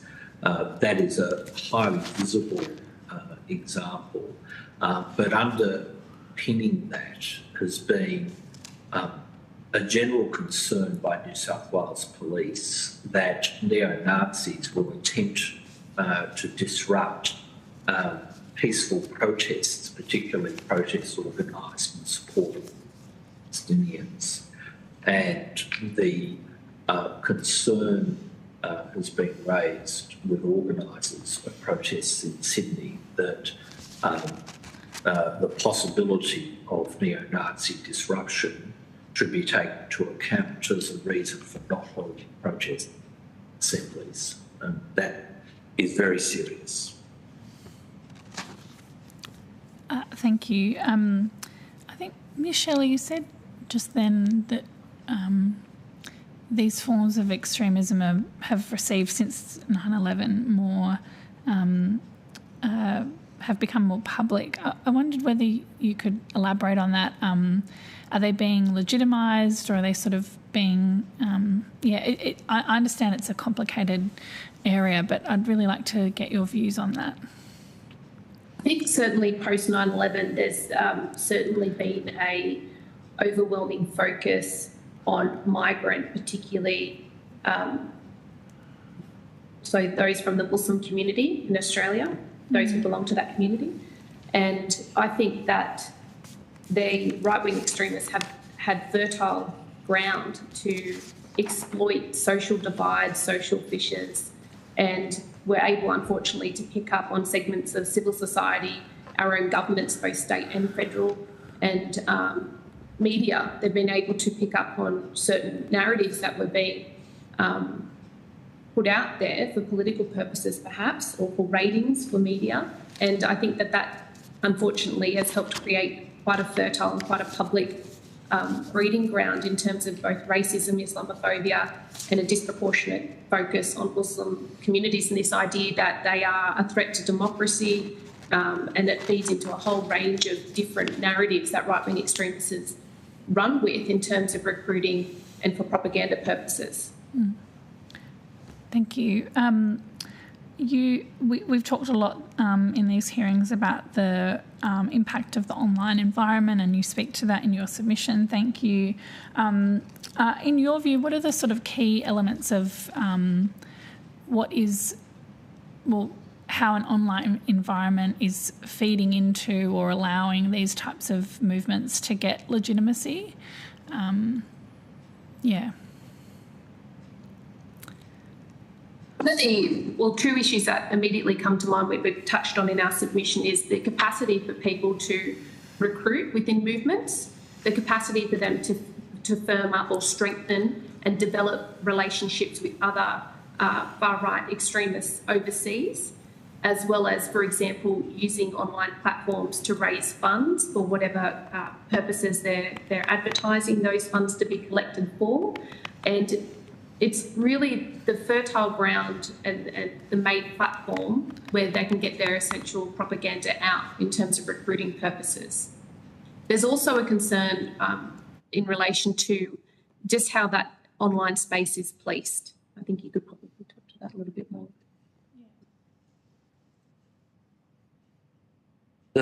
The question, which is live in so many areas about regulating the online space and how to empower effectively government agencies such as the Safety Commissioner with powers to deal with unacceptable content on social media. It's a live issue in other legislation which is before Parliament at the moment. You have the issue of deep fake material, sexualised deep fake material being discussed. We've suggested in other contexts that a classification approach to the content on social media platforms might be appropriate. That is, that obligation on social media platforms to classify their material and restrict content to users according to the proper classification of content would be a feasible and appropriate way of regulating things. But that obviously is going to need a lot of engagement in order to achieve that sort of outcome.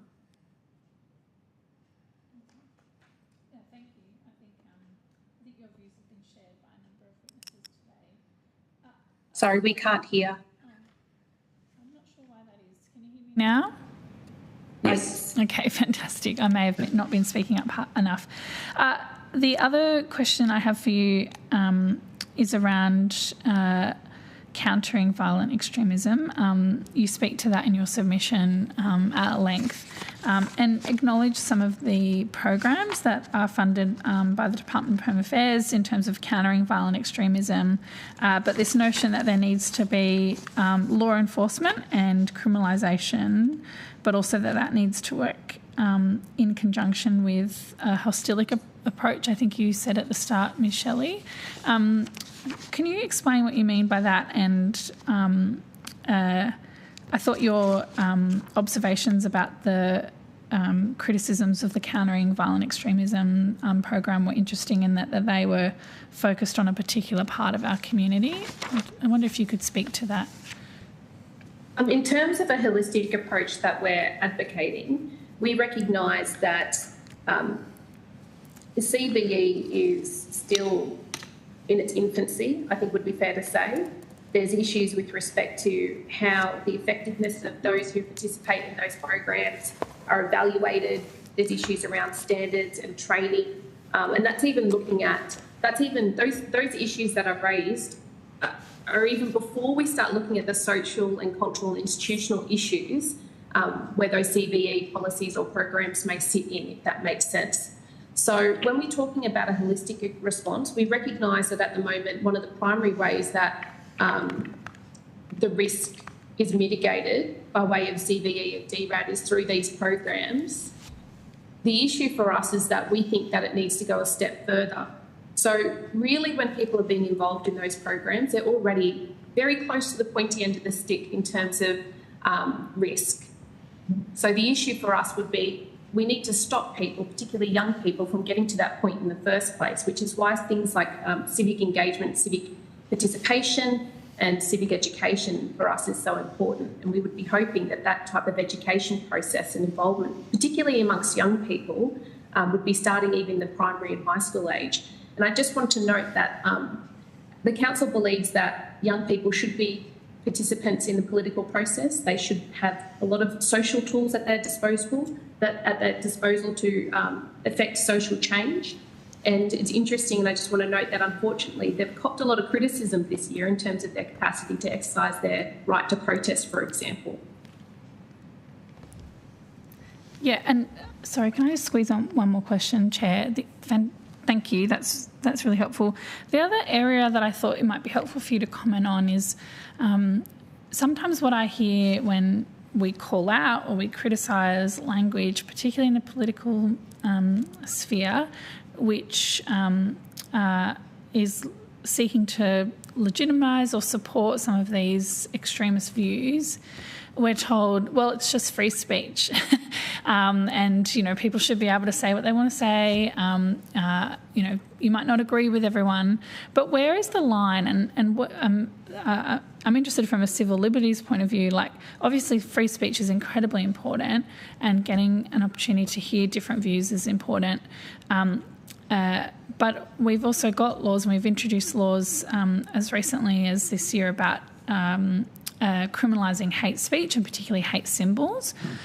So in terms of the balance and the direction for political leaders particularly to go in, where does the council sit on the balance between policing hate speech but allowing people to have free speech at the same time? Perhaps I can say a few things in answer to that. It is an excellent question. Thank you. And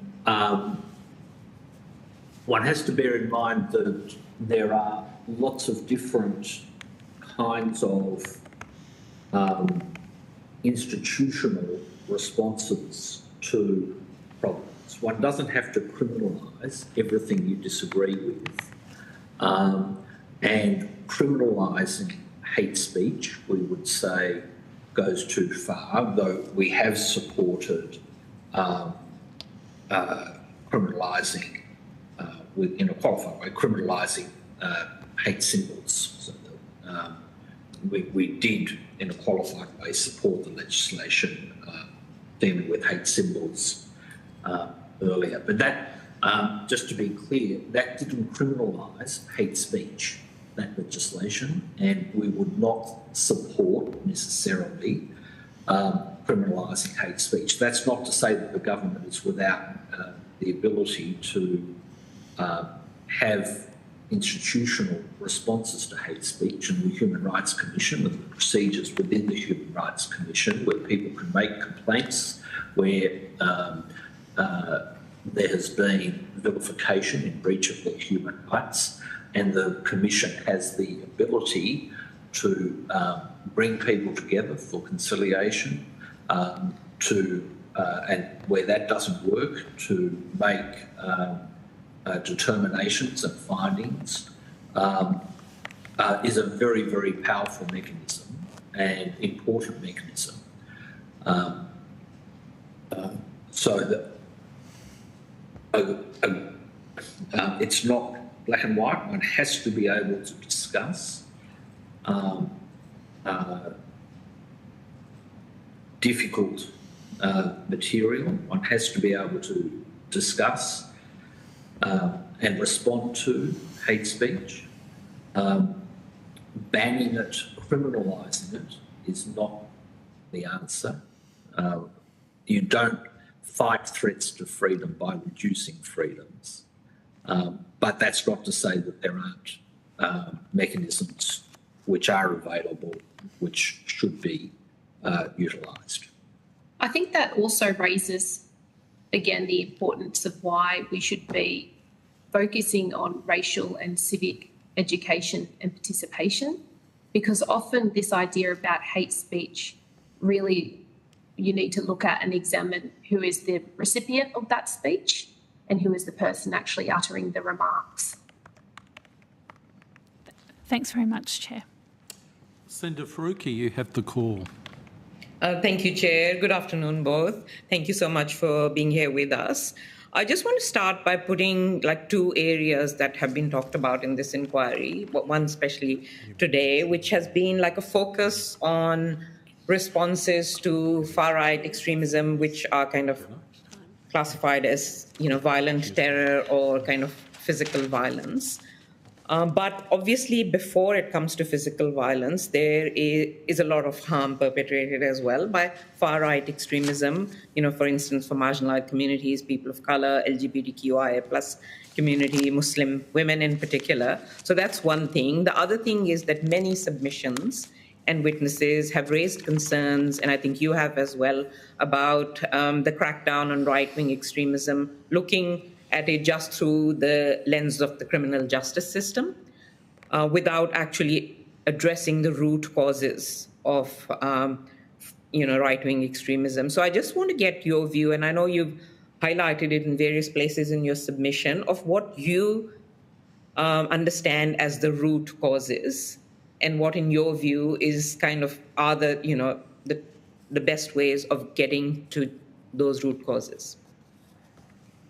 How much time do we have? Because the answer to that question, you can imagine... 35 minutes to solve the problems. Maybe three and three. Look, that's a really complex... It involves a very complex answer to that question, upon which is probably above my pay grade. But what I can say is that one of the very strong positions the Council is taking on this issue is that we fundamentally believe that the risks of violence or right-wing extremism, including the risks of young people being radicalised to this violent ideology, if we could inoculate particularly young people by giving them a Human Rights Act, by ensuring that they have clear pathways to political participation and having their voices heard, from ensuring that our political processes and institutions don't seek to exploit the existing social fractures that are existing in our community for other purposes, and that we all take a proactive step to protect social cohesion. And that's a term that we have heard a lot in the last decade or so, even post 9/11, going back further than that. But I think that if we are going to meaningfully make any steps, and if there's any hopes for the future in terms of ensuring that there's no risk of terrorist acts occurring in this country, we have to really stay committed to ensuring that we have a Human Rights Act federally, and that we ensure that those pathways are available for young people, and that broad issues of social inequality are looked at properly, because it's our view that those things will go a long way to resolving people feeling alienated or feeling like they have no other choice but to take up arms or to use violence to further their message or their needs. Just talking... Sorry, if I could just add to that, that's identifying social inequality and being open to examining all kinds of social inequality is absolutely one aspect. I would just add to that questions of injustice. So where there is injustice, there will be ultimately a response. So inequality and injustice. Or perceived injustice. Are the root causes. Just talking about young people, and there has been, again, a lot of discussion on young people and social isolation and other factors. The Centre of Resilient and Inclusive Societies, in their submissions to this inquiry, stated that participation in activism and peaceful protest can provide important pro-social outlets for young people who seek meaning and connection. And the Human Rights Law Centre has recently written to both ANU and the University of Melbourne, expressing their concern over the university's threat of disciplinary action against students who have participated in peaceful protests on campuses over Israel's genocide in Gaza. And they have asked universities to refrain from taking disciplinary action against students. I'm just wondering if you have any views on that. Would you agree with the views of these two organizations? Yes, absolutely. And we have, as a symbol of this organisation, been in contact with students at universities, at various universities, where disciplinary action has been threatened or taken, or the university has adopted anti-protest rules. The most recent example is Sydney University adopting an extraordinary policy which is written in a way that appears to uphold free speech, but in actual fact it is diametrically opposed to traditional forms of protests which have occurred on university campuses. So that is a serious area of concern. Your submission also states that the Council has concerns that rhetoric used by federal and state politicians has arguably caused tensions within the community and harmed social cohesion in the context of violent extremism. And in my experience, this dog whistling and outright racism in many instances has been going on for a long time. Every time elections come near, we're hearing again the dog whistling against migrants, international students, conflating them with the housing crisis, which is the failure of policies. How does this rhetoric normalize, or can it normalize hate and racism and be exploited by far-right groups? It absolutely can. It absolutely can, which comes back to our my previous comments, whereby people who are in positions of power within institutions in this country, whether that be cultural or social, have an obligation to ensure that they speak in such a way about policies such as migration, such as, for example, foreign policies, which is current at the moment, in a way that doesn't seek to exploit any of the social fractures that we can see in our societies now. I think it's incredibly important. When we have people who are in positions of power, they are seen to have legitimacy with respect to some of their comments that we know are harmful towards communities. And I think that and this isn't anything new. I mean, people have been saying this. Migrant communities have been saying it. The queer communities have been saying it. First Nations communities have been saying it. This isn't anything new. So I would hope that this is now a moment for the people to communicate very clearly to those in power that we need to see a little bit more accountability in terms of the way that they say things. It absolutely filters through. Some of the most harmful rhetoric with respect to the Muslim community has occurred post 9/11. Another part of your submission talks about the Australian government's response to the Christchurch massacre, where an Australian man killed 51 Muslims at a mosque. And you say that it has not examined, the Australian government's response has not fully examined whether there are failures of intelligence, law enforcement, and social or cultural factors that resulted in the individual's radicalization and violence. I'm just wondering if you have any specific recommendation for us to address these gaps in the government response, or is that an answer that will take a long time as well, because there could be many gaps?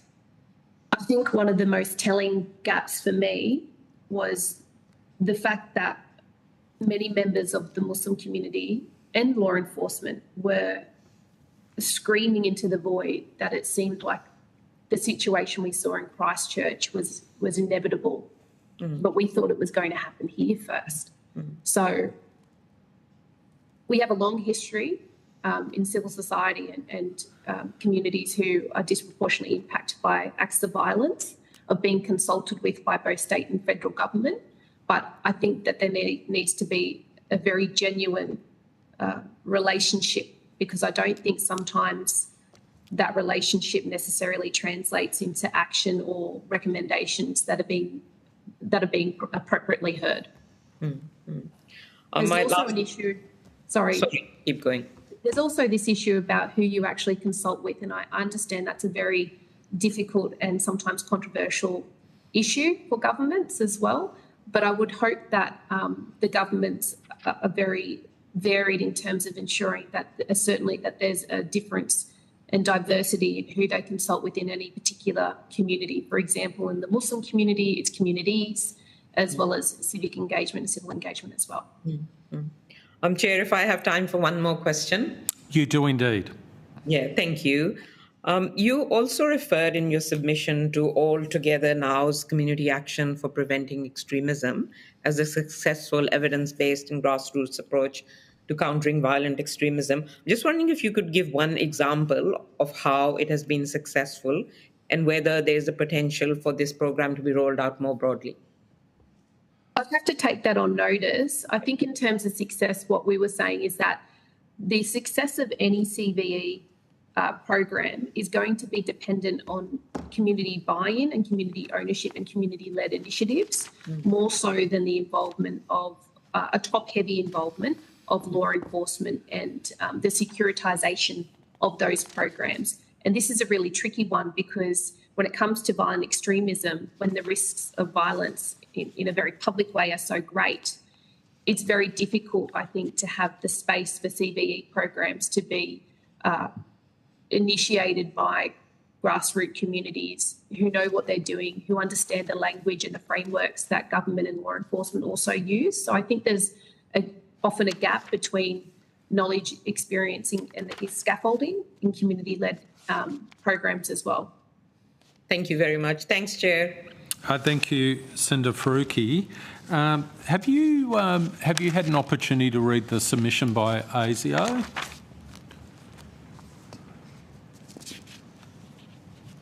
I haven't read that one, but obviously I should have. No, that's okay. I've read it this morning, but that's okay. I just wanted to see how much of the context you had before I embark on my line of questioning. So I'll just quote from Hansard, one section of the ASIO submission. I'm interested in your perspective in relation to this issue, and feel free to take on notice if you want to consider it further. I quote, ASIO has seen an exponential uptake of encrypted and secure communication platforms by violent extremists. Individuals of security concern are routinely using secure messaging apps, virtual private networks and fake emails to avoid detection. End-to-end encryption damages intelligence coverage in many priority counter-terrorism cases, end quote. Very interested in your views with respect to the technology issue in this context and how we should consider that issue as legislators. I think we'll take that one on notice, Chair. The concern I would have is if ASIO would be able to self-authorise or self-authorise requirements for platforms to provide decryption, and I would have thought any attempt to acquire communications in that way should be subject to a warrant process like any other.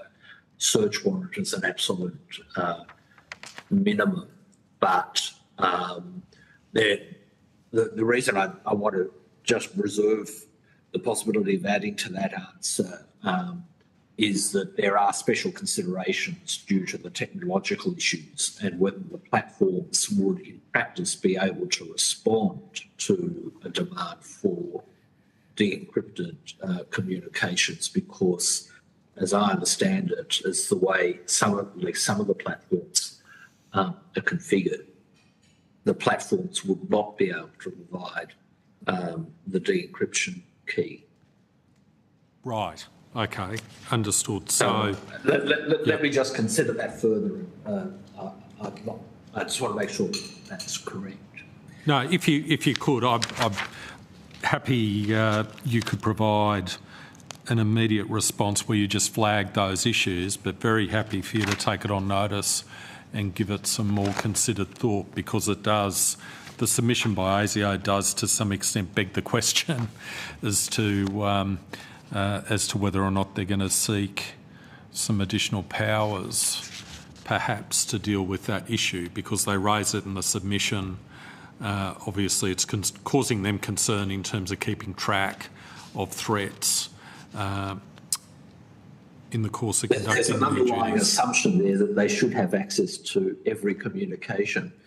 And I think that is an assumption which would generate a lot of opposition in the community and is antithetical to the way in which assumptions about access to communications have previously been.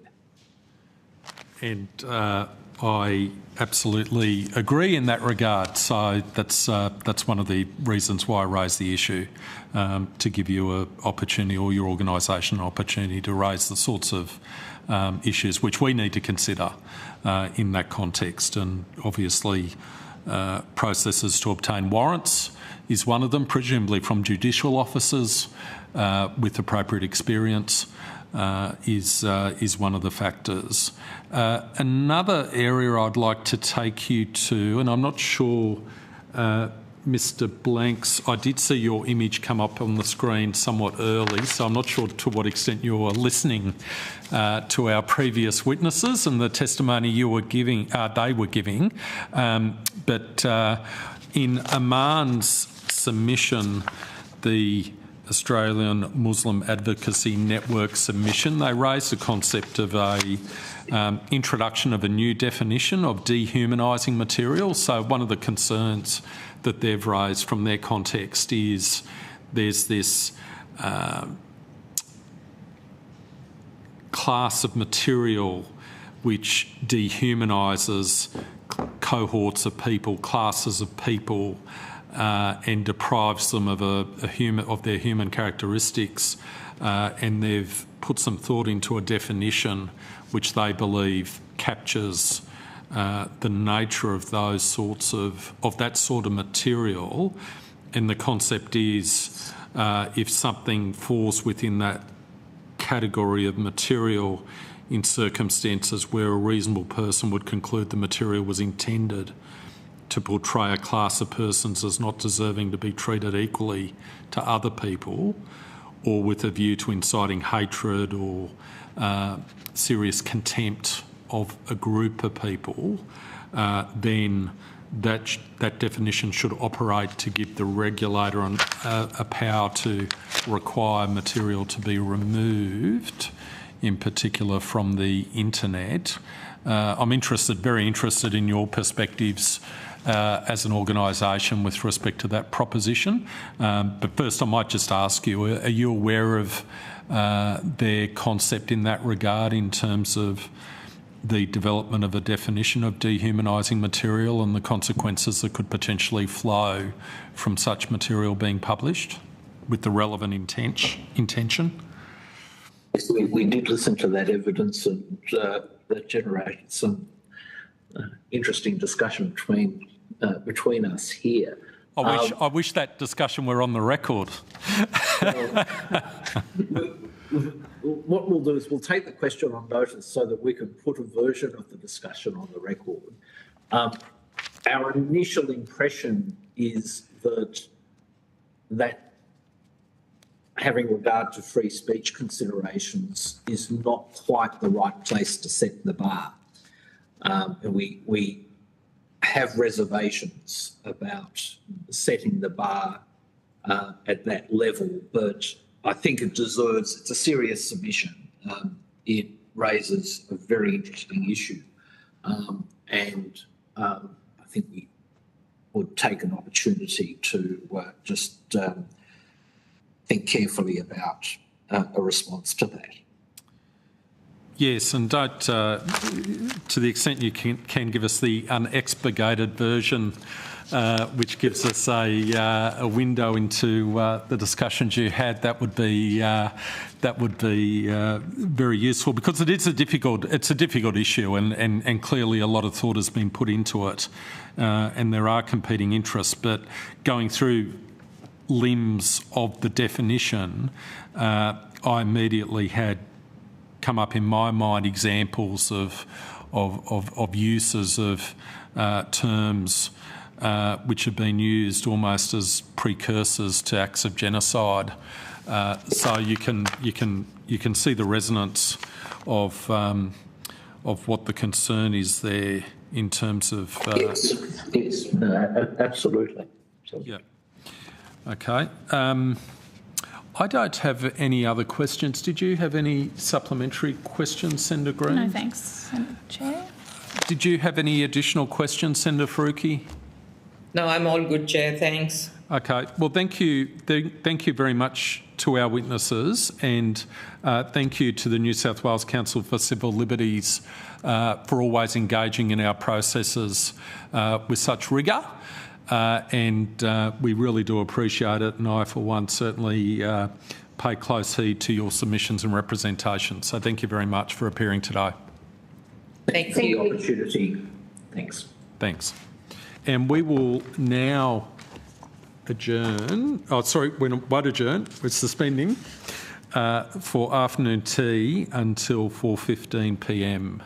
And Senator Faruqi, that's because we've had a witness unavailable to appear.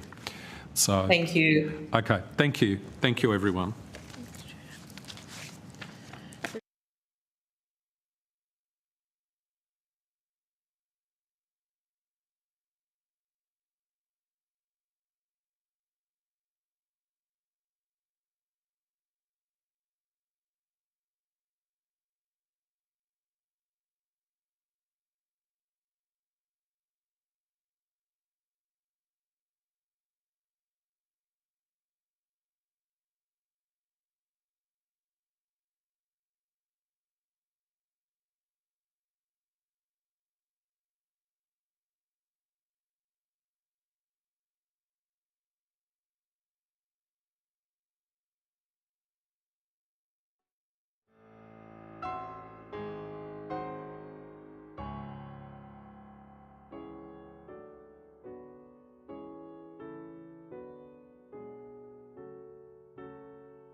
Thumbs up. I now welcome via video conference representatives from the Countering Extremism project. Thank you for taking the time to speak with the committee today. Information on parliamentary privilege and the protection of witnesses and evidence has been provided to you and is available from the Secretariat. Now, I understand that you're both appearing from overseas, and thank you for taking the time to speak to us given the time differences. It's greatly appreciated. But please be aware that the protections of parliamentary privilege under Australian law only apply within Australia. If you have any concerns that you may be threatened or disadvantaged on account of the evidence you're about to give, please bring that to the committee's attention. So it is very important that you understand that. I urge senators and witnesses to reflect on the terms of reference for the inquiry and ensure that discussion today is relevant to those terms of reference. Witnesses are reminded that if they give evidence that reflects adversely on another party, the committee is generally required to give that party reasonable access to the evidence and an opportunity to respond. For the Hansard record, could I ask you each to please state your full name and the capacity in which you appear? And I might start with you, Mr. Ritzman. Can you hear us, Mr. Ritzman? Yes, good morning from Berlin. Alexander Ritzman, Senior Advisor with the Counter Extremism Project. Excellent. Thank you, Mr. Ritzman. And Mr. Fisher-Birch. Can you hear us? Yes, hello. My name is Joshua Fisher-Birch, and I am a content review specialist and researcher with the Counter Extremism Project based in New York. Excellent. Now, I understand in the usual course we take one opening statement from an organisation that appears, but I appreciate that in this instance you both have provided opening statements, so we're more than happy to take opening statements from each of you. So I might start with, unless there was a particular order you wanted to do it in, I might start with you, Mr. Ritzman. I can do that, but I think Joshua and I agreed that we do it, that he should start, if that is okay with the committee. That is more than okay with the committee. So, Mr. Thank you so much. Mr. Fisher-Birch, I was going to say you kick off. I'm not sure if the analogy would... You go first. Thank you so much. Thank you very much for inviting us to speak today on behalf of the Counter Extremism Project. Online right-wing extremism spreads because of determined propagandists, a lack of content moderation, and inaction on social media and communications platforms. Telegram and X, formerly known as Twitter, are two crucial platforms for the growth of right-wing extremist groups. Telegram is an echo chamber and site for radicalized individuals, and X is an online location for appealing to individuals not necessarily part of extreme right movements. Telegram remains the most critical communications app for sharing propaganda texts, photos, and videos. It rarely removes channels or accounts, making it a favorite of the extreme right. X is an attractive space for right-wing extremists because it allows them to spread ideological content in a significantly more open setting. X users are outside of the closed Telegram extreme right ecosystem and can respond directly to politicians and government officials, internet personalities, and others. This allows extremist X users to be part of larger conversations as they attempt to present themselves and their views in a positive light to a more mainstream audience. Content moderation on X is slow and lacking.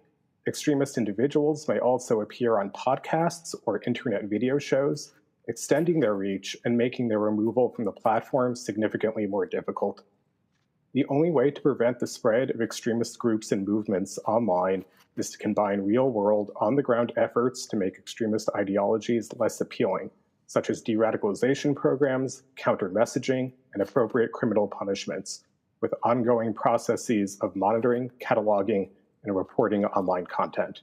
This cannot be effective unless social media and communications apps also commit to taking steps to make their platforms less hospitable to extremist actors and follow through on their promises to their users. Thank you very much for your time. Thank you very much. Mr. Ritzman, over to you. Distinguished committee members, thank you for the opportunity to appear before you today. I will focus on the active club strategy, and I will highlight how this development is relevant for Australian policymakers and law enforcement. The white supremacist active clubs are arguably the largest and fastest growing violent extreme right network worldwide, with more than 100 groups in at least 25 countries. At the time of the writing of the report for this committee, there were no active clubs in Australia, but we highlighted that it is very likely that this strategy will be implemented in Australia in the near future. And just 6 weeks later, a Crow Eater active club was founded in South Australia. The active club strategy was developed to build a shadow militia while evading law enforcement scrutiny. The strategy is originally from the United States, and to achieve this, active clubs pretend to have de-radicalized and to only focus on sports and brotherhood. They're often founded by members of established open extreme right neo-Nazi groups to attract members from mainstream society. Thomas Sewell, leader of the violent extreme right European Australian movement and the National Socialist Network, founded an active club called Crow Eater, as mentioned. A few weeks ago, after the creation of the Crow Eater active club, the active club branding was removed, and the Telegram channel is now named Crow Eater only. So it appears that this transformation has failed from moving the National Socialist Network, which was very present with open references to National Socialism, as also the title of the group indicates, to a apparently de-radicalized version. Now, this is relevant because it indicates, in my understanding, that Thomas Sewell and the leadership of these two organizations are trying to respond to counter-extremism efforts of the Australian government and civil society. I therefore recommend that the Australian authorities and civil society closely monitor these developments.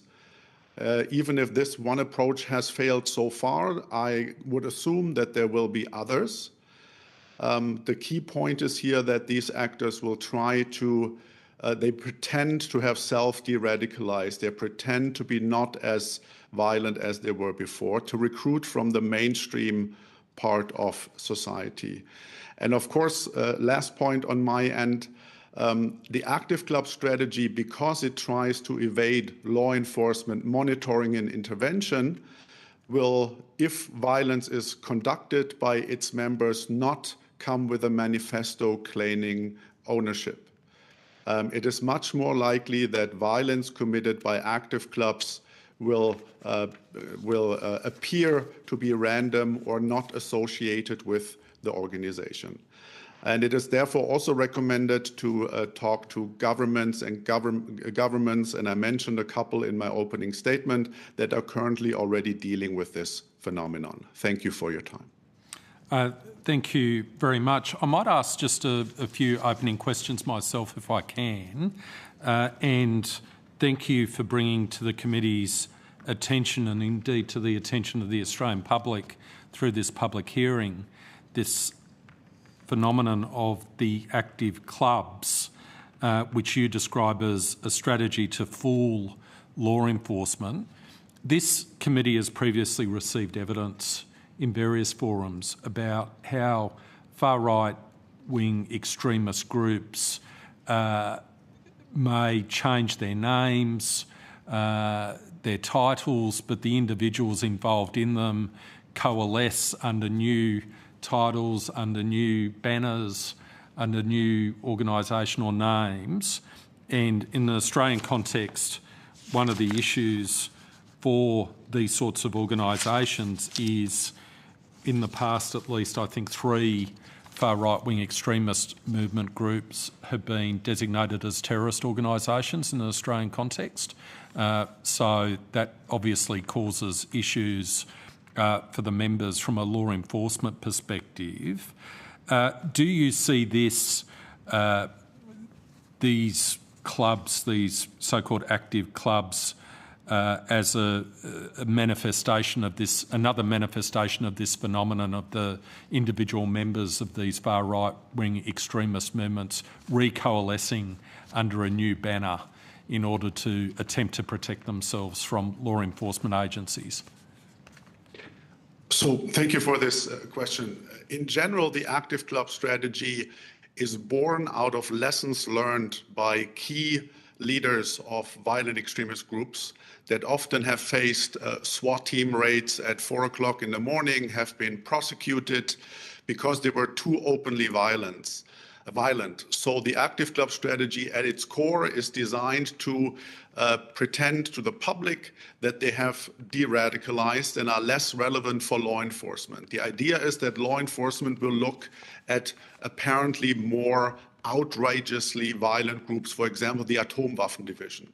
People that threaten others in public, pose with weapons, show neo-Nazi insignia.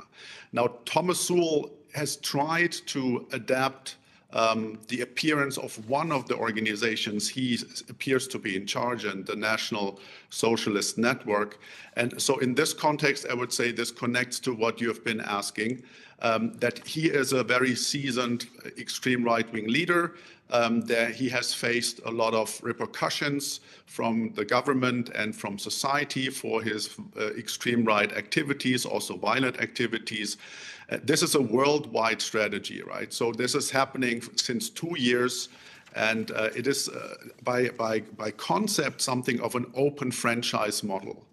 So in every country that has violent right-wing extremists that have the need to change the way they look to the public and to law enforcement, the active club strategy is potentially a plug-and-play solution to that.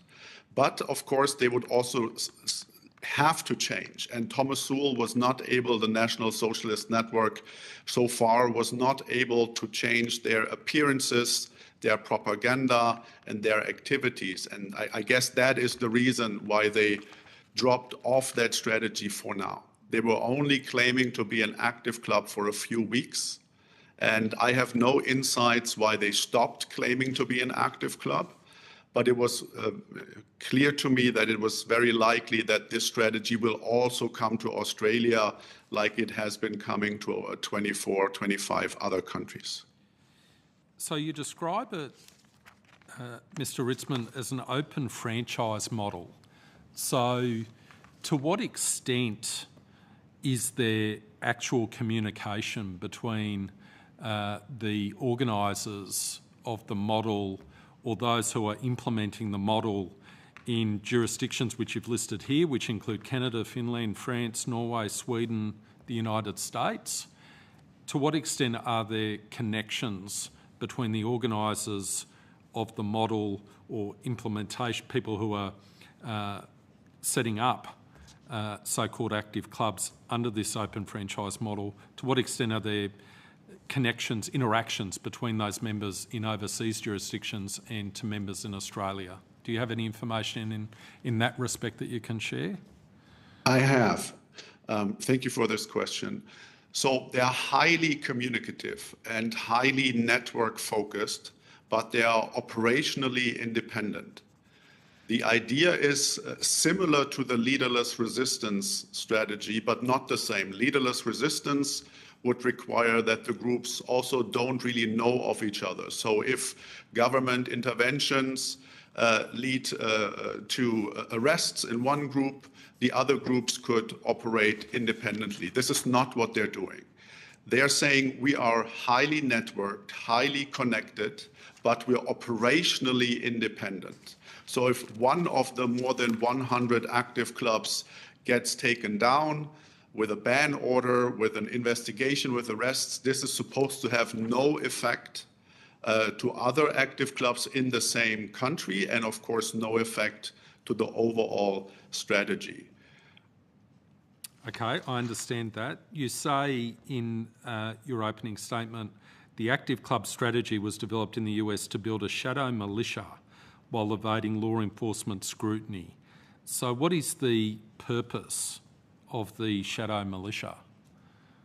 The shadow militia, in contrast to building a visible militia, like in the United States, it is legal to run a militia in many of the states. It's illegal to own weapons, but you will be in the spotlight of law enforcement at some point. Now, I had the pleasure of reading all the publications, listening to all the podcasts, all the communications of the Active Club founders, of all the people in charge there. And their reference is Nazi Germany from 100 years ago, where there were the stormtroopers, the militia of the NSDAP, the Nazi German party, which were basically enforcing and protecting. Sorry, Mr. Ritzman, you've just fallen out of connection. We'll just see if we got you back again. Oh.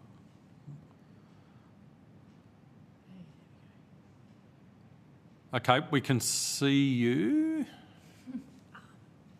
I'm back, I think. Yeah, you're back. Perfect. So the last we heard was you've had the you've performed the duty of reviewing their policies and literature and vision, and from what you said to us, they take their inspiration from Nazi Germany,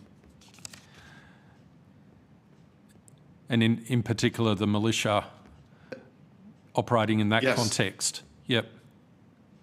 Perfect.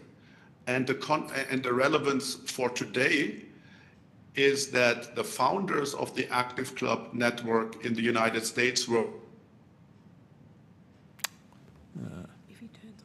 Mr. Ritzman, if you turn off your video, it might assist us, or it might assist just in the audio we've found through practice. So do you want to have a go at turning off your video and just answering orally without your image or video? Yeah. Can you hear me? I can. Perfect. Thank you. That's the great advice without the camera. That always helps. Apologies. So to connect the historical reference to today is that the Active Club strategists said there is no political party in the US that is equal to the National Socialist Party, but there will be one in the future. But we will build the militia, the violent arm of it. But if we say openly that we're building an extreme right militia, the FBI will crack down on us. So what we're going to do is that we build a shadow militia, meaning we pretend to be about sports, we pretend to be about brotherhood and fun, but we're also doing militia-like training. This is I found evidence that they're actually building a militia. Now, they're saying they're not building a militia, obviously. They're saying they're just basically a racist sports club that is preparing for, or that is keeping white men in shape. And this is, to apply this to Australia, Thomas Sewell, who is highly connected with the Active Club network in the United States, he mentioned this in public on Twitter, X, several times. I've highlighted this in my brief. He gave public spaces, so we had public discussions with Active Club leaders in the United States at least 3 times with up to 10,000 listeners at these points. And he was discussing that he thinks that his organization is also an Active Club, and that it will be a different Active Club because the way Thomas Sewell's organizations operate, they're very hierarchical, very classic Führer-led organizations with one person at the top, him, and then a hierarchical department-like organization below. And this is in contradiction to the Active Club strategy. And also his profile picture of Thomas Sewell until recently, until his Twitter account was suspended again, was him doing a Hitler salute. Right, so there is friction that Thomas Sewell is not capable at the moment to adapt the Active Club strategy, but he has tried, and this is what I try to highlight in the statement. Okay, thank you. And I'll just ask you one further question, Mr. Ritzman, then I have a question for Mr. Fisher-Birch before I share the call. In terms of how other law enforcement agencies are responding to this new strategy, the so-called active club strategy, can you give us any insight with respect to how law enforcement agencies in some of these other jurisdictions, including Canada, Finland, France, Norway, Sweden or the United States, are responding to this new threat? Yeah, a very important question. So since it is an open franchise model, which is based on specific requests or requirements that groups will have to fulfill to be accepted as an active club by the active club network in the US, there is still variation. So for example, at the same time that an active club was founded in Australia, they also came to Germany. So before 2 months ago, there were no active clubs in Germany, but now there's already a network with 9 active clubs. But this does not automatically mean that they're building a shadow militia. This is I would say, the United States active club strategy. Now, there's active clubs in the Netherlands, and law enforcement has investigated that network and came to the conclusion at the moment that they are not building a militia. So they are under some sort of soft surveillance, I would say, because they're being seen as being part of a broader violent movement. But the club in the Netherlands is currently not engaging in some sort of weapons training. In contrast to this, in Canada, active club members were arrested because they were previously members of the Atomwaffen Division, which is, I think, also a designated terrorist organization in Australia. So this just shows you the span of what this could mean. So the recommendation is to take this strategy seriously, for law enforcement to take a close look and continue evaluating if this is a strategy in your country to build a militia, or if it is maybe just, not just, but you know what I mean, a racist sports club. Okay, understood. Thank you. And if I can ask a question to Mr. Fisher-Birch, the last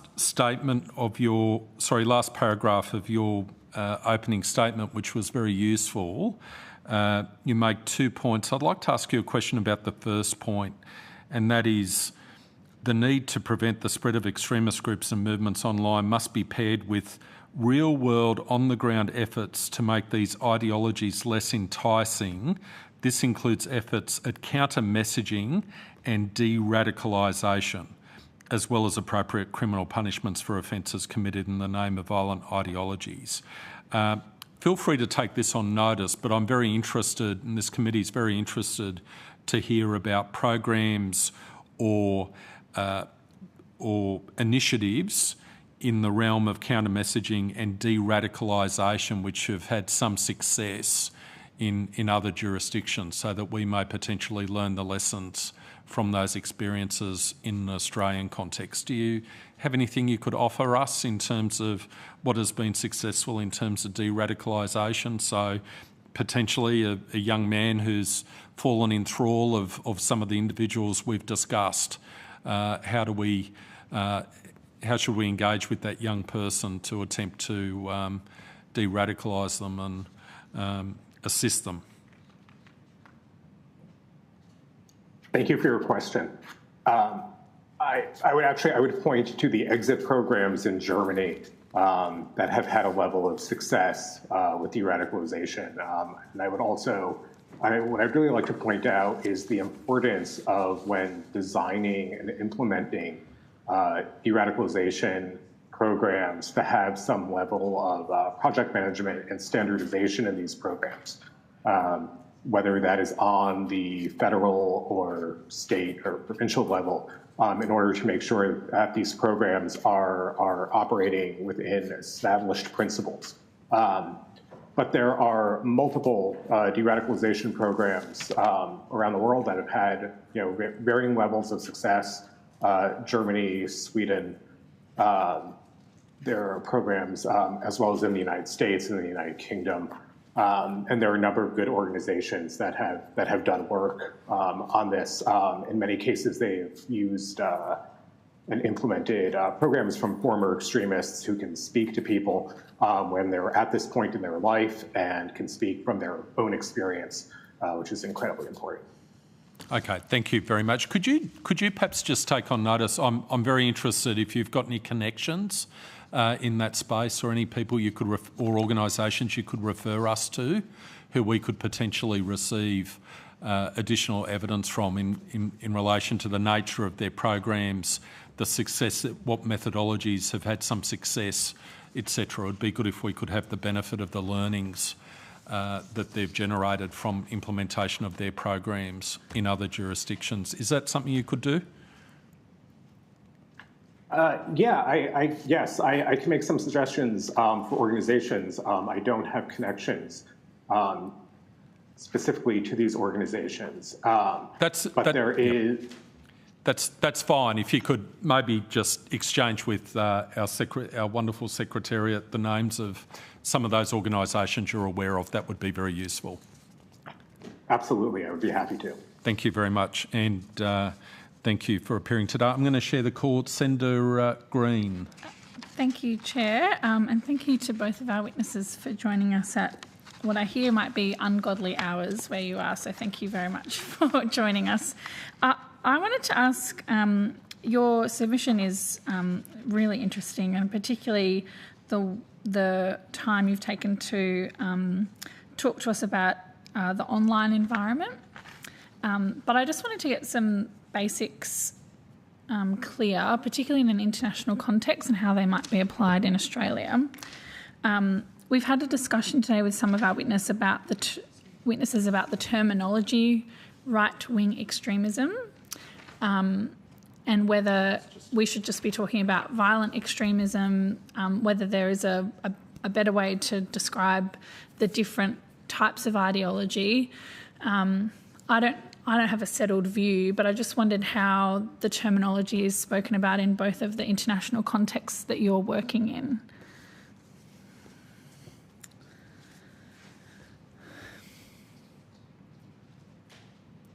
Either of you?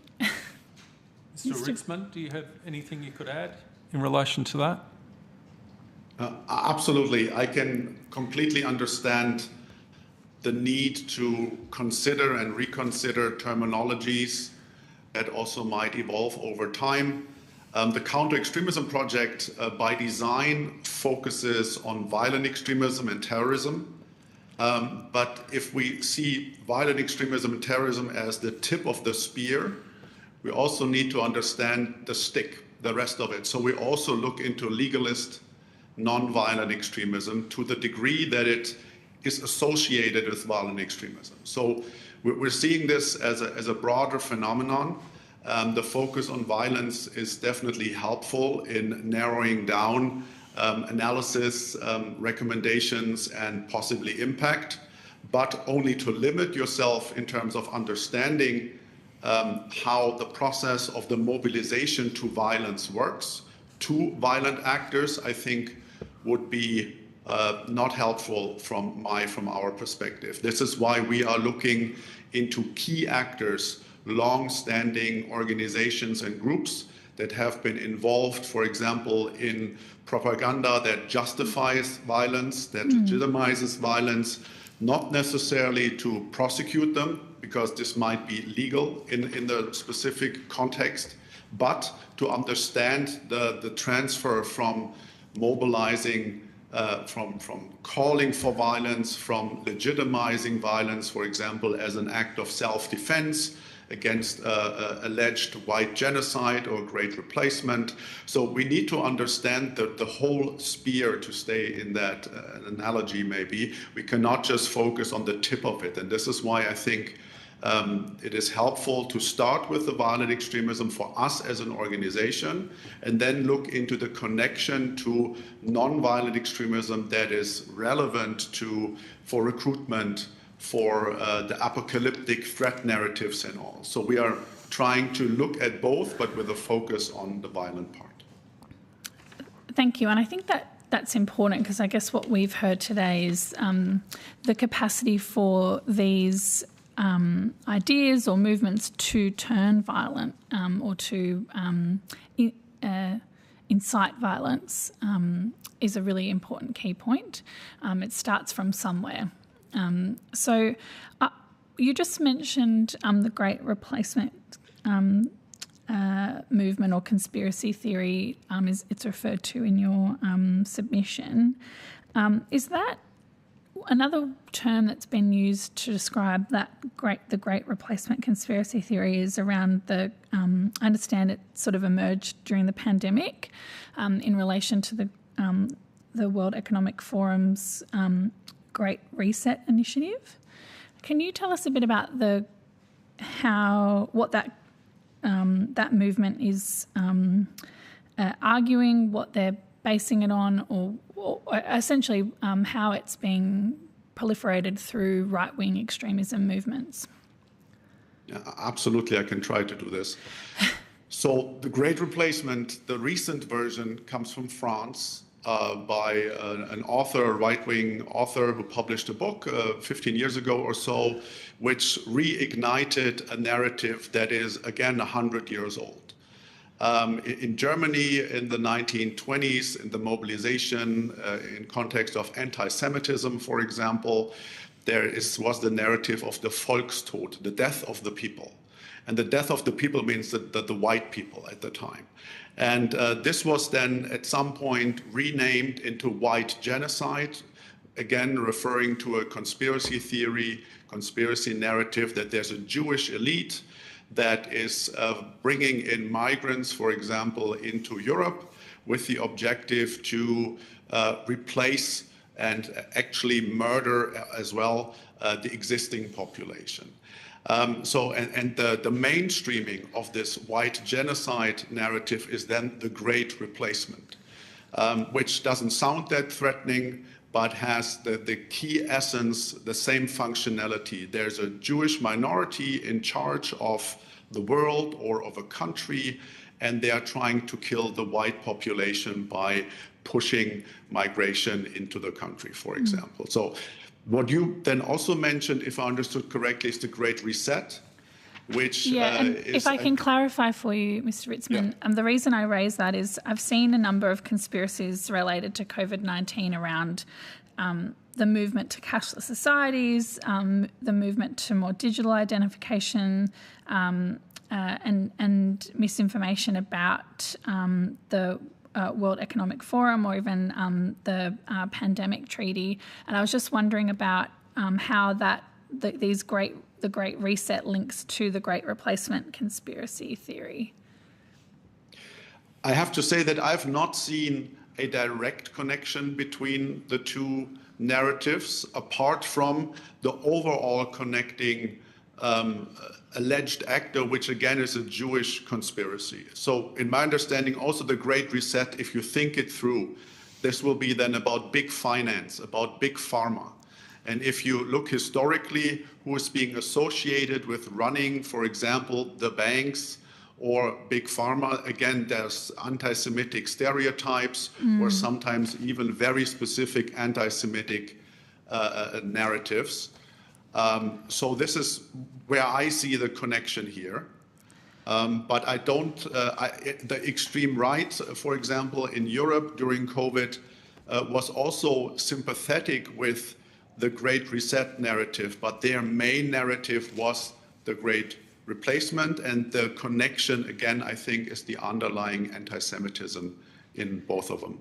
Yeah, and I think that was my question about my next question was around the anti-Semitic nature of that movement, and that the underlying sort of narratives that came through from France around it also seems to me to be anti-immigrant, anti-government, as you refer to it in your submission. Yeah. Yeah.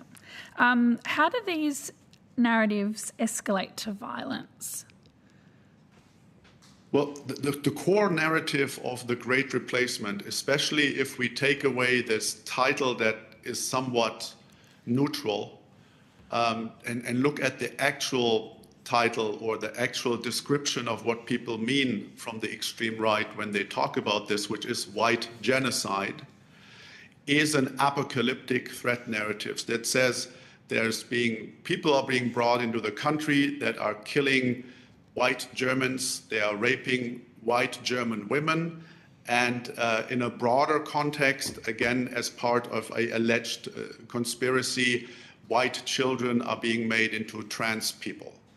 So there is an apocalyptic dimension of this. So this is then used to justify violence as self-defense, which is, I think, a very appreciated way to look at violence. So right-wing extremist individuals, violent right-wing extremist individuals and terrorists in Europe would claim they are defending. So the violence that might occur is defensive violence. And the idea here is often stochastical violence and terrorism, meaning while there are organizations that are built like militias and terrorist groups to, like in a military, tactical and strategic style, the broader concept of Mr. Ritzman, we've lost you. Raped, and that their children will be manipulated, which then will make some people conduct violence. And this is a strategy to protect the generals of these movements, the main actors, from prosecution. Right? So they're hoping that there are events where these narratives are being shared, and they're not saying, no, you have to do something about it. They're just saying someone should do something about this. This is the tricky part then for law enforcement and policymakers, I think, to respond to this strategy. My last sort of question on this, conscious of time, we've had some questions today around the role of political leaders in not sort of platforming or legitimising these types of views or these types of political figures. Is that, how have you seen that manifest overseas? I mean, I don't want to name names, obviously, but and conscious of the limitations of parliamentary privilege, but how have you seen that manifest overseas where political leaders are using language around the globalist elite, that governments are trying to control citizens, that they're seeing the creeping tentacles of them trying to push in more power was some language that I saw was used by an Australian politician. What are you seeing overseas in terms of how this is creeping into political discourse?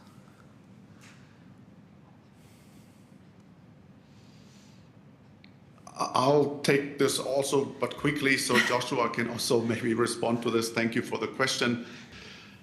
So the more mainstream this general narrative of white genocide goes, the less apocalyptic it becomes. So there's this, I would say, soft spot between, for example, a legitimate conservative position that says we have borders and borders need to be protected and controlled. And it is the job of the government to make sure or to know who's in the country and who's coming into the country.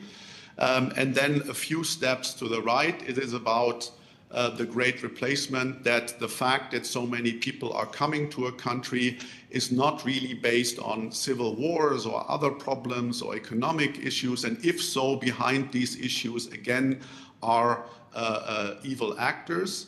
So there's not really, in my understanding, an overlap between the legitimate position to say we are a nation, we have a border, we have, it is the main job of any government to protect its citizens. So this should be our position. And then the white genocide or great replacement theory, because this at its core has a negative, threatening conspiracy cabal behind it. And therefore, I don't see these two really touching. They can touch and they can look like they are connected, but I would not mix these two positions. Yeah, no, I think I certainly agree. I wasn't insinuating that they should be mixed. No. But that they just do sometimes. I don't know if there's anything you'd like to add, Mr. Fisher-Birch, I think it was. Thank you. And then I'll hand the call over, Chair. Yes, thank you very much. I just wanted to add quickly that whenever these conversations are mainstreamed, whether it's by politicians or internet personalities or people in media, that there are those in the extreme right and there are those in white supremacist movements who do celebrate this fact, because for them this is finally being spoken about, and they see this as a point where then they can make entry into conversations where otherwise they would be limited. They would not be granted access, and they say this is finally being spoken about and we can make inroads. I think it's also important to point out that this is from a very self-interested position for propagandists and movement leaders. So this is not, they're not necessarily endorsing all of these other positions, but they are saying that we can try and recruit off of this. We can try and piggyback off of these conversations. Yeah. Okay.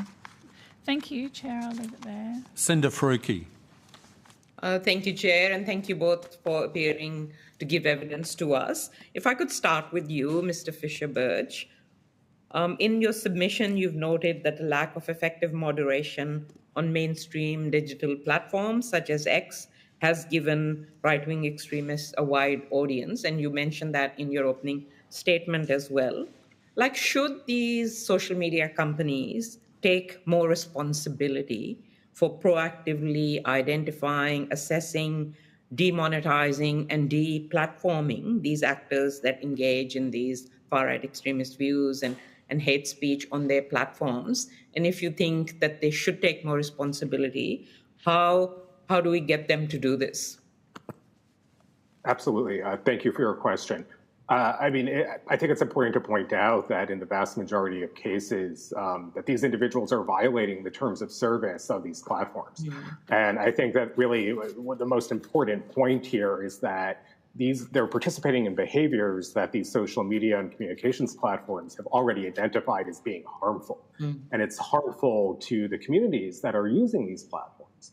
And it's incredibly important, that they do remove accounts, that they do demonetize them, these various measures that you mentioned. And also part of this is that this is an ongoing process. So this isn't about, they do content moderation, this week, and then next week, the individuals who they've removed are allowed to come back. And this is what keeps happening over and over again. So, my suggestion would be if there are benchmarks that these companies can meet, and if they should be made to explain why people are able to come back after repeatedly violating their rules, especially individuals who are spreading harmful propaganda, who are recruiting for known extremist groups or fundraising groups.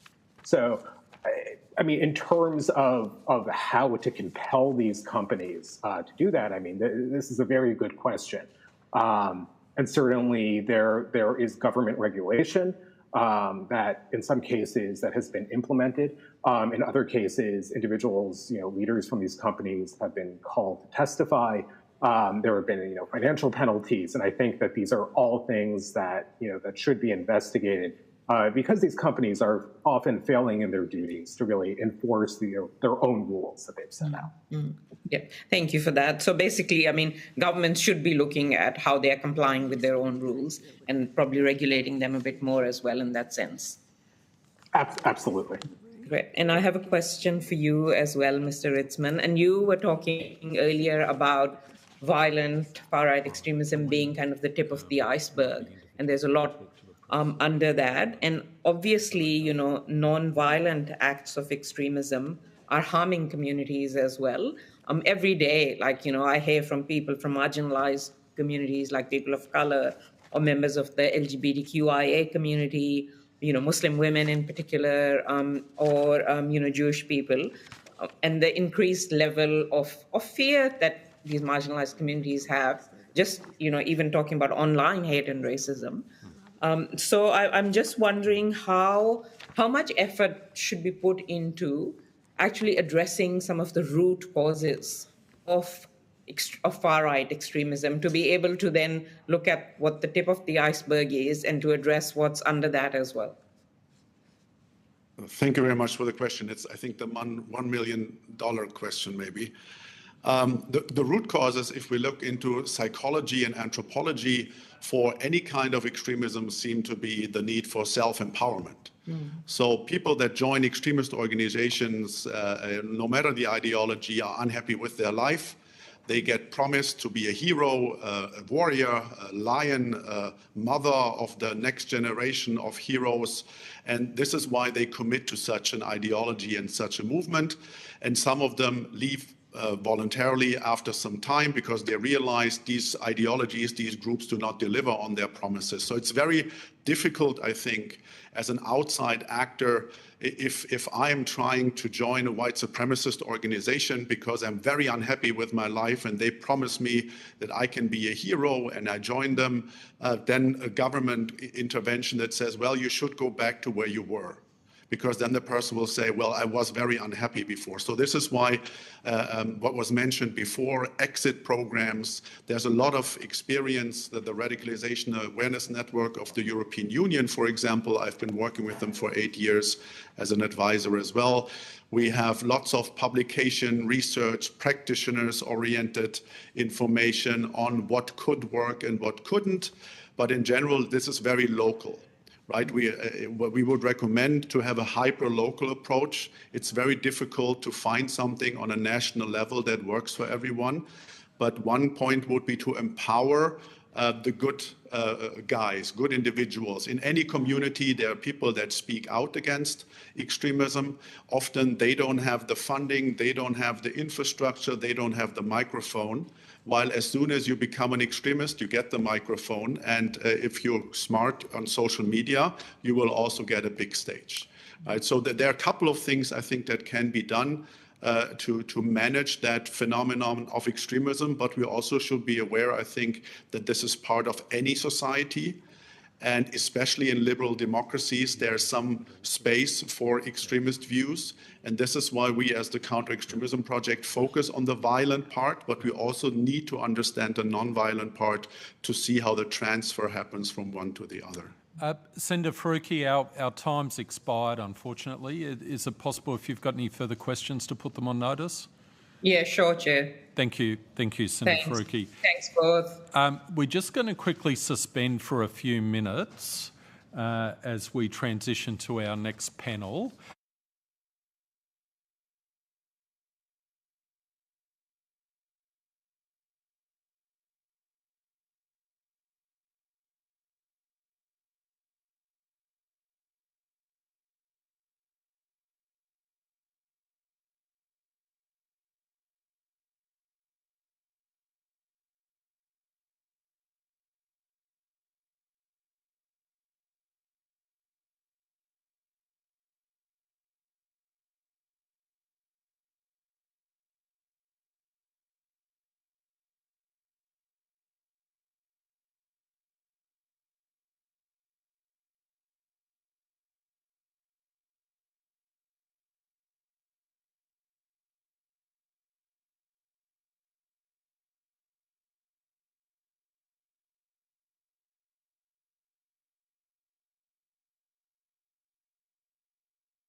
I now welcome representatives from the Australian Security Intelligence Organisation, Department of Home Affairs, Attorney General's Department and the Australian Federal Police.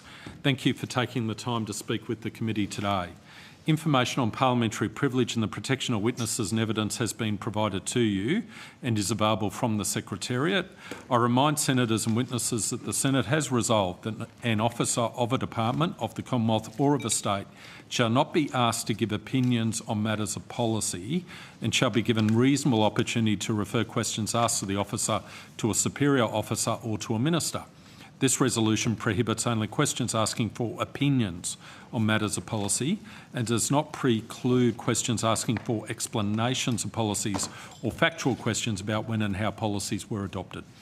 I urge senators and witnesses to reflect on the terms of reference for the inquiry and ensure that discussion today is relevant to those terms of reference. For the Hansard record, could I ask each of our witnesses to please state their full name and the capacity in which they appear. And if I could start with you, Mr Burgess. Sure. It's Mike Burgess, Director General Security. Thank you. Alexander Goldie, Assistant Secretary for Countering Violent Extremism at the Department of Home Affairs. Thank you. Brooke Hartigan, First Assistant Secretary, Security Counter-Terrorism Division, Attorney General's Department. Thank you. Chloe Davidson, Acting Assistant Secretary, Security Law and Policy Branch at the Attorney General's Department. Thank you. Mrs. Smythe. Oh, there we go. Nathan's the boss. That's okay. We're not related to, I should put. Nathan Smythe, I'm the Deputy Secretary of National Security and Resilience at the Department of Home Affairs. Thank you. Gemma Smythe, First Assistant Secretary, Counter-Terrorism Coordination Centre, Department of Home Affairs. Thank you. Thank you. Thomas Hester, Commander for the AFP Counter-Terrorism. Thank you. Thank you, Senator. Alison Wegg, Acting Deputy Commissioner for National Security for the AFP. Excellent. Thank you. And if other witnesses come forward at any time, I'll get them to introduce themselves. Opening statements. Over to you, Mr Burgess. Thank you, Chair. Australia's security environment remains complex, challenging and changing. While the national terrorism threat level is at possible, religiously motivated and ideologically motivated threats are more difficult to predict and identify. Sources of the threats are diversifying. Individuals are being motivated to violence by multiple grievances, conspiracies and anti-authority beliefs. Some violent extremists are combining multiple ideologies to create new hybrid beliefs. While this presents obvious challenges to ASIO, it should not come as a surprise. It's precisely what we warned about in 2021 and why we changed the language we use to describe violent extremists and violent threats we counter. We now refer to two umbrella categories: religiously motivated violent extremism and ideologically motivated violent extremism. These terms better reflect the nature of the threats. ASIO does not investigate people solely because of their political views nor their religion, and terms like left and right no longer capture the spectrum of beliefs we are seeing and therefore can obscure the main motivation behind the threat. Underneath the two umbrella terms sits a number of more specific descriptors. One category of ideologically motivated violent extremists is nationalist and racist violent extremism.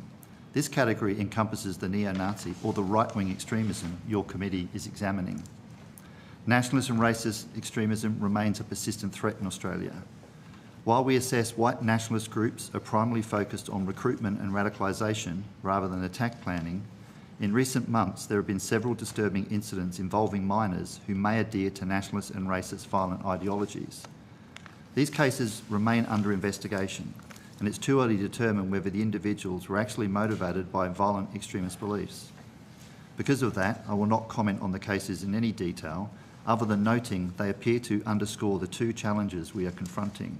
First, the threat of lone actors, individuals or small groups using readily available weapons and moving to violence with little or no warning. This is a particular concern in an environment where social cohesion and trust in government are being tested. As I indicated last year, ASIO does see a direct connection between inflamed language and inflamed community tensions. And second, the number of young people embracing violent extremism. I'm deeply concerned that we are seeing young Australians, some barely in their teens, hanging Nazi flags and portraits of the Christchurch killer on their bedroom walls. As a society, we need to reflect on why and what we can do about it.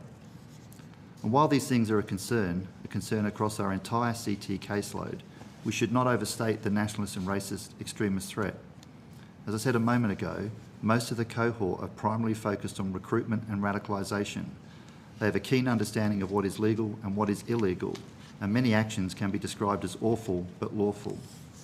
Nationalist and racist extremists seek to recruit and radicalise through marches and letter drops, but the most common vector is the internet, which I believe is the world's the single most potent and powerful incubator of extremism. It functions as a force multiplier for extremism, fertile ground for sharing ideology and spreading propaganda. When I spoke at the National Press Club with the AFP Commissioner Kershaw earlier this year, I called on industry to work with us to help us lawfully intercept encrypted terrorist communications in very tightly controlled and targeted situations. This includes the communications of nationalist and racist violent extremists. ASIO is investigating one network that used encrypted chat platform to communicate with offshore extremists, sharing vile propaganda, posting weapon tips and discussing how to provoke a race war. Our investigation is hindered because the chat room is encrypted, and so we're expending significant resources to find and then monitor the Australians involved. Having lawful and targeted access to their communications would be much more effective and efficient. Finally, it's important to note that ASIO's activities are just one element of a broader spectrum of activity that is keeping Australians safe, and our role as part of this strategy is clear. We protect Australia and Australians from threats to their security. This includes violent extremism, no matter which form it takes. Thank you, and I'll look forward to your questions. Thank you very much, Mr Burgess. Mr Smyth. Thank you, Chair, for the opportunity to appear before the committee. I'd like to begin by noting the witnesses that are appearing before the committee from ASIO, the AFP and the Attorney-General's Department, and if it would assist the committee, Home Affairs is best placed today to answer questions on policies and programs related to extremism. The Attorney-General's Department is best placed to answer questions on law and legislation, including the Counter-Terrorism Legislation Amendment, Prohibited Hate Symbols and Other Measures Act of 2023. ASIO is obviously best placed to answer questions on the current threat environment, and the AFP is well placed to discuss matters of operational, ongoing operations. The threat to terrorism in Australia remains enduring, increasingly complex and diversified. Home Affairs has followed ASIO in adopting the terms religiously motivated violent extremism and ideologically motivated violent extremism to describe those violent extremists who would seek to do harm in Australia and overseas. It is within the IMVE categorisation that we would include persons motivated by an extreme right-wing ideology, including racially and ethnically motivated violent extremism, nationalist extremism and similar. The IMVE cohort is diverse, with main ideological lines following white nationalism or cultural nationalism. However, both tend to adopt grievance specific to their location. Home Affairs seeks to reduce the risk of violent extremism, including IMVE, through providing support and funding to states and territories for CVE intervention programs, developing state and territory capability through training and research, funding grassroots and community-based groups in developing communities' resilience to violent extremism and support vulnerable individuals, strategic communications programs to counter extremist narratives and to strengthen young people's resilience to adversity, and identify and refer terrorist and violent extremism content for removal from the online environment. What we're seeing in our countering violent extremism intervention programs is that just over a quarter of participants possess IMVE ideologies. Almost half of the participants are under the age of 18. IMVE participants are significantly more likely to have a mental health condition than other ideological affiliations, and a quarter of IMVE participants have engaged in interpersonal violence. More broadly, we're seeing that Australian IMVE actors are a diverse cohort who can differ in their grievances and ideological views. IMVE individuals increasingly have mixed, unstable or unclear ideologies and adopt aspects of different ideologies rather than immersing themselves with a singular coherent ideology. We're also deeply concerned about violent extremist content online. IMVE movements exploit the online environment, including social media platforms and encrypted applications for propaganda, radicalisation and recruitment. They exploit illegitimate popular grievances and change their online rhetoric with major world events and trends. They push certain crisis narratives to undermine confidence in public institutions and radicalise individuals through creating a sense of urgency. The live streaming of incidents continues to be a trend with those attacks. Extremist groups deliberately target vulnerable and young individuals via social media for radicalisation, as they're more susceptible to influence. IMVE actors rely on platforms subject to less internal regulation to spread their propaganda. Thank you again for the opportunity, and we're ready to answer questions. Thank you, Mr Smyth, and thank you for the roadmap in terms of who should take which questions. It's very useful. Commander, Acting Deputy Commissioner, who would like to deliver the opening statement? Thank you, Chair. That will be me. Thank you. Thank you for the opportunity to appear before the committee to discuss the inquiry into right-wing extremist movements in Australia. We also echo the sentiment of Director-General Burgess. The threat of terrorism in Australia remains enduring, increasingly complex and diversified. In November 2022, the Australian Government lowered the national threat level from probable to possible. However, AFP caseloads endure. We must remain vigilant to ensure that we protect our communities from those who continue to seek to do us harm. The Australian community can be assured that the AFP and our partners continue to do all that we can to maintain public safety. The AFP has also followed ASIO in adopting the terms religiously motivated violent extremism and ideologically motivated violent extremism to describe those violent extremists who would seek to do harm in Australia and overseas.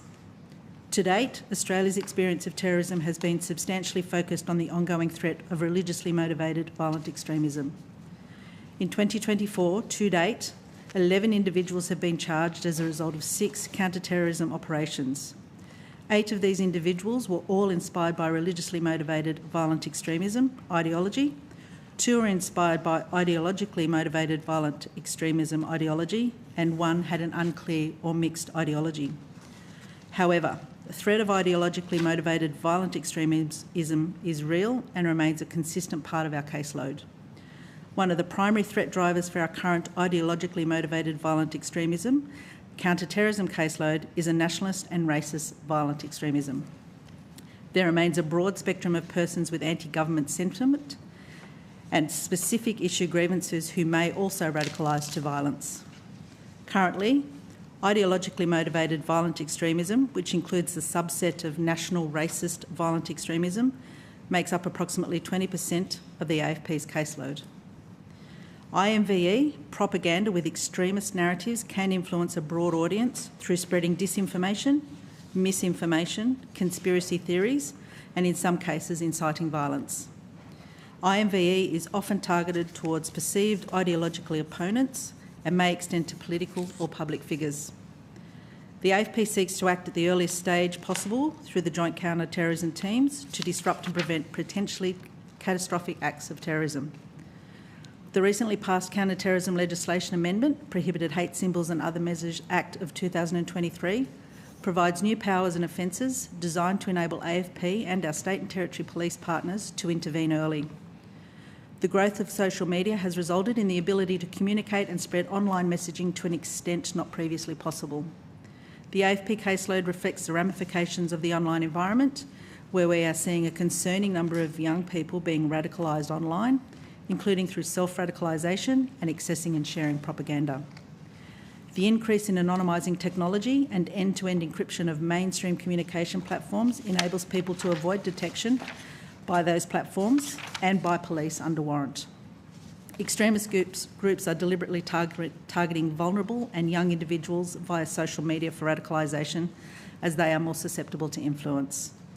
We are seeing individuals as young as 12 being investigated for terrorism-related offences. Combating youth radicalisation entails a whole-of-sector approach. The AFP continues to engage with partners to better understand and support vulnerable young people who are at increased risk of being targeted and radicalised online. As the threat environment continues to evolve, we can assure the Australian community we remain committed to protecting Australian citizens and responding to all threats. Thank you, and I look forward to your questions. Thank you very much. Acting Deputy Commissioner. Ms Hardigan, do you have any opening statement No, you'd we like don't, to make? Chair. Thank you. Okay, thank you very much.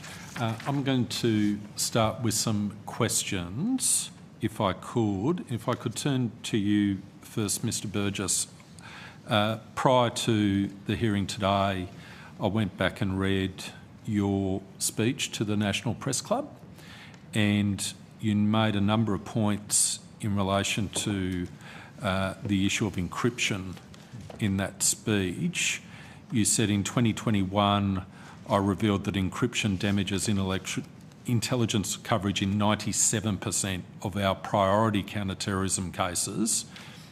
You then said the impact is now worse. It is virtually 100% in our priority counter-terrorism and counter-espionage cases. You then referred to what you described as the very clear and well-established legal framework that allows ASIO to seek warrants to access communications. However, you then raised the practical issue in terms of lawful interception of encrypted communications, and that is, I'll quote, "We cannot actually read it without the assistance of the company that owns and operates the app. The company has to be willing and able to give effect to our warrant. Today I'm urging the tech companies to work with us to resolve this challenge," end quote. That speech was given on 24 April 2024. We are now in mid-July, nearly 3 months after the giving of the speech. You refer in your opening statement again to the issue, and I quote, "I called on industry to work with ASIO to help us lawfully intercept encrypted terrorist communications in very tightly controlled and targeted situations. That includes the communications of nationalists and racist violent extremists. ASIO is investigating one network that uses an encrypted chat platform to communicate with offshore extremists, sharing vile propaganda, posting weapons tips, and discussing how to provoke a race war. Our investigation is hindered because the chat room is encrypted," end quote. Could you give us an update, please, with respect to the response of the technology companies you refer to your requests? They're almost pleas to provide some cooperation in terms of enabling ASIO and other security agencies to actually read the messages that are being transmitted through the encryption apps. Absolutely. I can say we continue to want to, and in some cases do have those conversations with industry partners, but we're making little progress. So our need remains. And that group that I referred to is a real group that we and the police and our international partners are working hard on, and this is a real problem where we need help. So my plea to industry is there. Under law, we need your assistance and we want to have those conversations. I can't go into full details in an open forum. Obviously, they're conversations best had professionally and private, and we'll continue to push in hard to our industry partners to see how we go. Okay. Well, this is a public forum where we can explore, to the extent you feel comfortable exploring, the reasons as to why, to use your words, you are making, or ASIO is making little progress in terms of resolving this issue.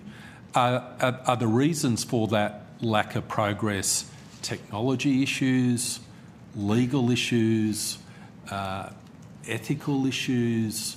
Can you give us some sort of indication or some sort of indication as to the nature of the reasons why, in your words, little progress is being made to resolve what clearly is a very important issue?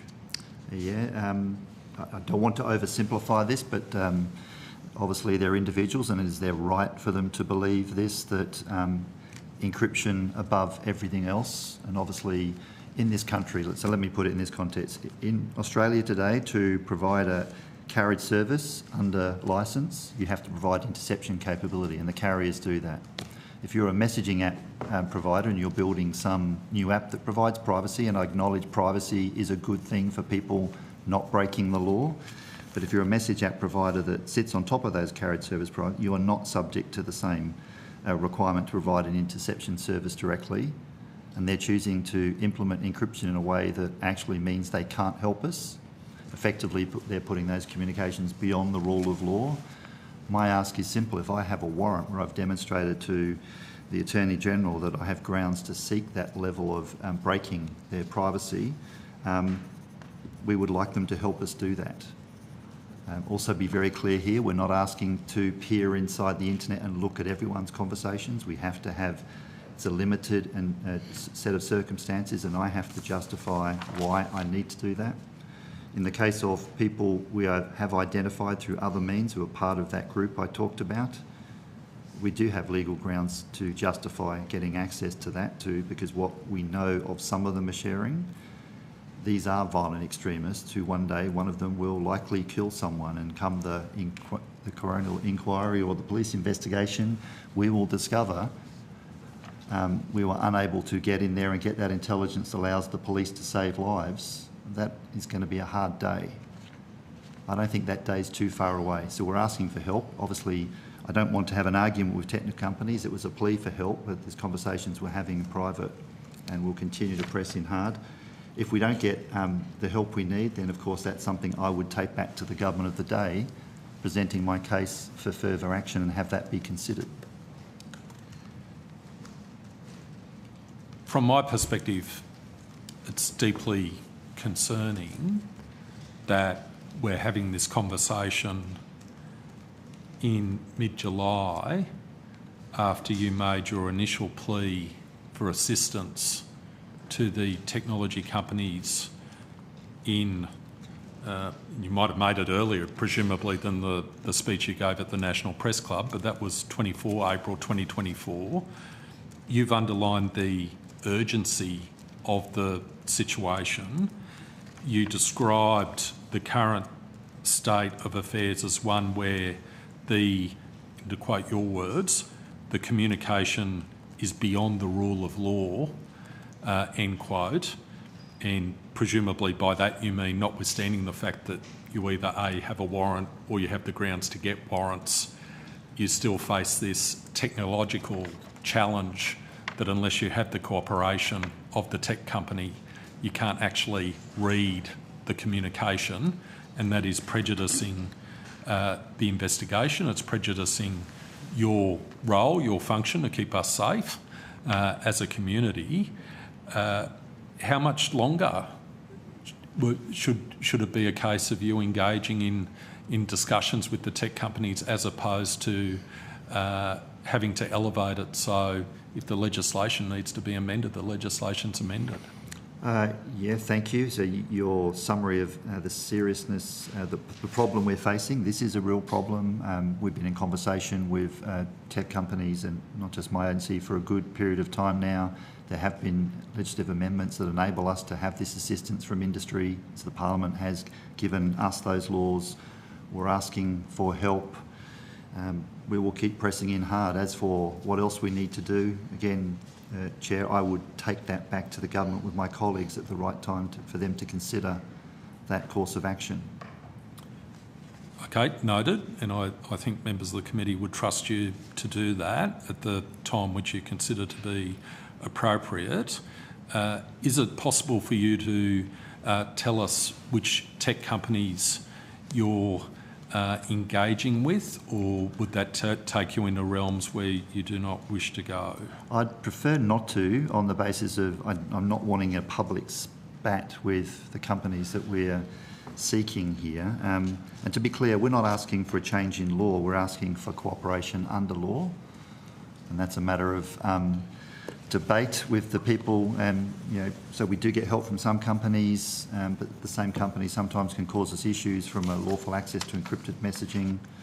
Again, I'd prefer, Chair, and you'd understand why I do this, that we take this need and debate up with the government first. Okay, and I respect that, and I won't press the matter, but perhaps just to close out this line of questioning, this is, from your perspective, this is an urgent matter. that needs to be progressed as soon as practical. Is that correct? Correct. Thank you. If I can take you to another subject, Director General, I don't know if you probably haven't had the opportunity to consider the evidence that we've been given by a non-government organisation called the Counter Extremism Project, which has given us some very alarming evidence in relation to a new phenomenon in terms of far right-wing extremist organisations, namely the so-called active clubs phenomenon.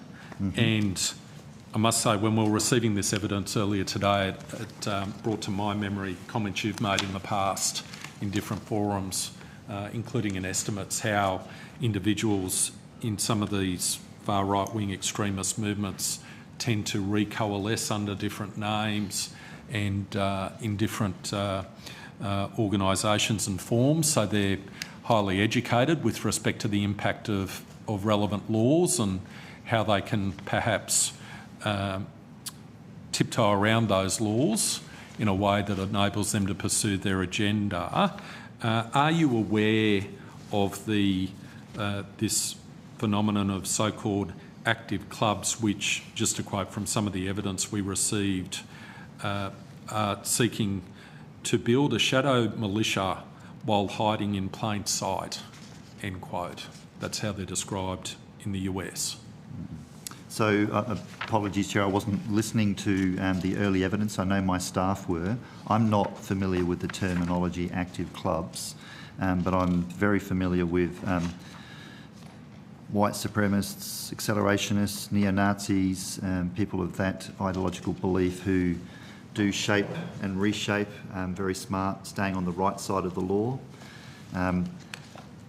I'm happy to take that question on notice to see what else we know about that, the evidence that was given today, and provide that to the committee. Sure. I'll just to close that out, I'll just read 2 paragraphs from some of the evidence we received. As the active club strategy was specifically developed to evade law enforcement monitoring and intervention, violence by groups and individuals that follow the active club strategy will likely come without manifestos. Seemingly unrelated violence in areas where active clubs are present should therefore be investigated with this information in mind. Also, the Australian authorities should consider reaching out to law enforcement authorities in other countries such as Canada, Finland, France, Norway, Sweden or the United States that already deal with growing active club networks, end quote. So when you're responding to the question which you've helpfully taken on notice, if you could consider that context in particular, would that be possible? That would be possible, just with one caveat, and to explain why that would be the case. So I appreciate the perspective. I can assure the Counter Extremism Project, I think you said it was, that we and the police have very close relationships with our foreign partners, and we're talking about these groups and tactics and techniques, and how we investigate and identify. In my answer, though, I'll kind of want to stay away from some of the things that we do to follow these people, because that's our and the police's secret source. Yep, absolutely. No, that's deeply respected. If I could ask a question to you, Acting Deputy Commissioner, a consistent theme in terms of the evidence that we receive, whether or not it's from ASIO, the Department of Home Affairs or the AFP, is the radicalisation of young people, some of whom are still teens, and Mr Burgess, in his opening statement, referred to the awful phenomenon of, and I quote, "We are seeing young Australians, some barely in their teens, hanging Nazi flags and portraits of the Christchurch killer on their bedroom walls. As a society, we need to reflect on why and what we can do about it," end quote. And that also had resonances in terms of the AFP's opening statement, where you referred to, "We are seeing individuals as young as 12 being investigated for terrorism-related offences." I note on the first page of your opening statement, you say in 2024 so far, as at 24 July 2024, 11 individuals have been charged as a result of 6 counter-terrorism operations.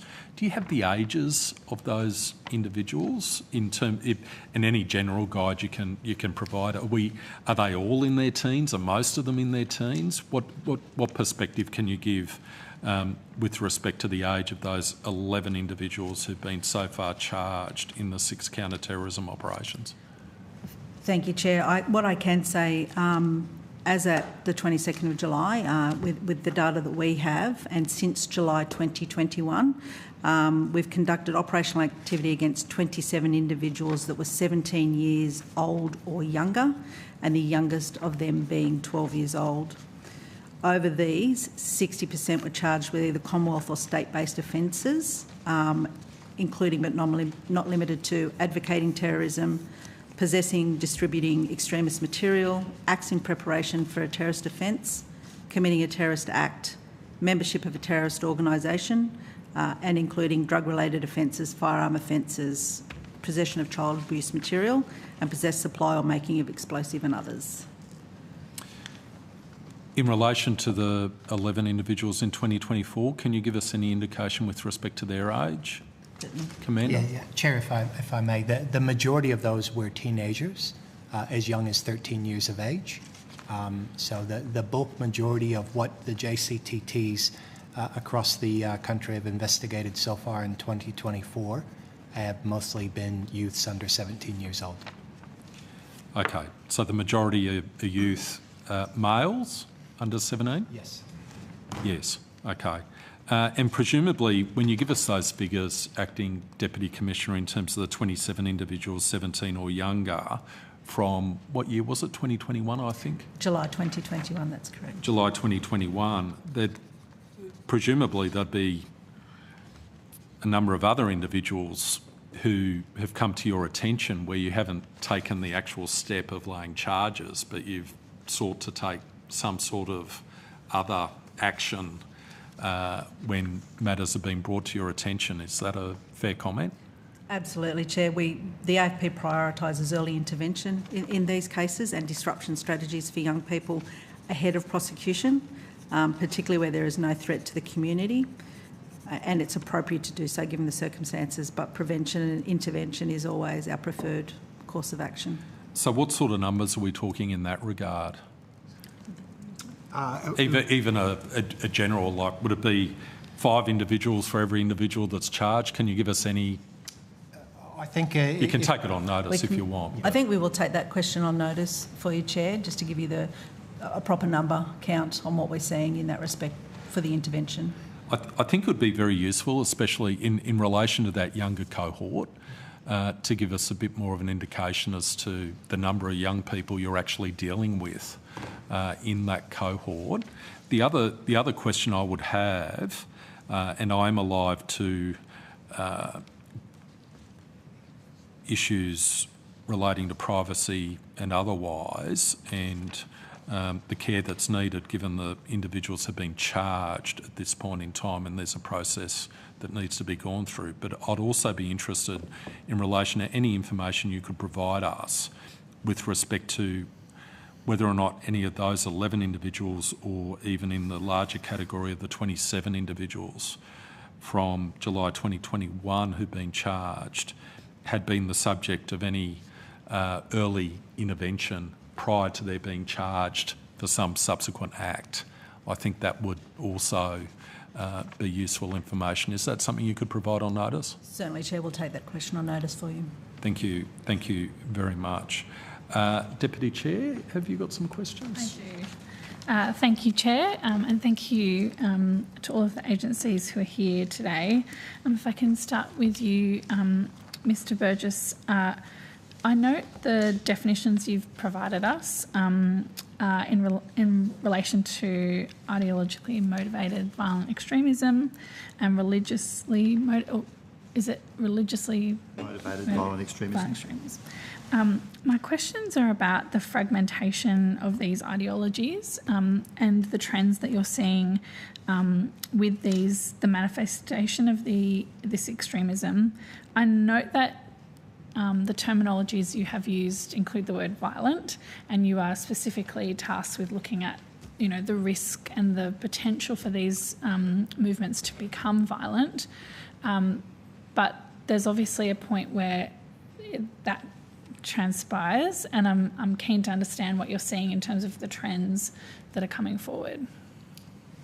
Yeah, so I'll just make sure I'm clear. I understand that last bit of your question. Yeah, it's true we focus on violent extremists, and violent extremism, but actually we recognise and therefore we do focus on extremism can sometimes lead to violence as the answer, and therefore it becomes violent extremism. So we look at all of those extreme views where violence is seen as permissible and useful for the promotion of their cause, whether it's politically motivated or promotion of communal violence. Yes. So that's how we look at it. Of course, we have those two umbrella terms because we noticed the change in environment. We don't think just assigning people left and right extremism by itself is helpful. That's not to take away from there are elements, as I discussed with neo-Nazis, that you can call right-wing extremism. That's entirely fine. We have no problem with that. We're not stopping or suggesting people don't use that terminology.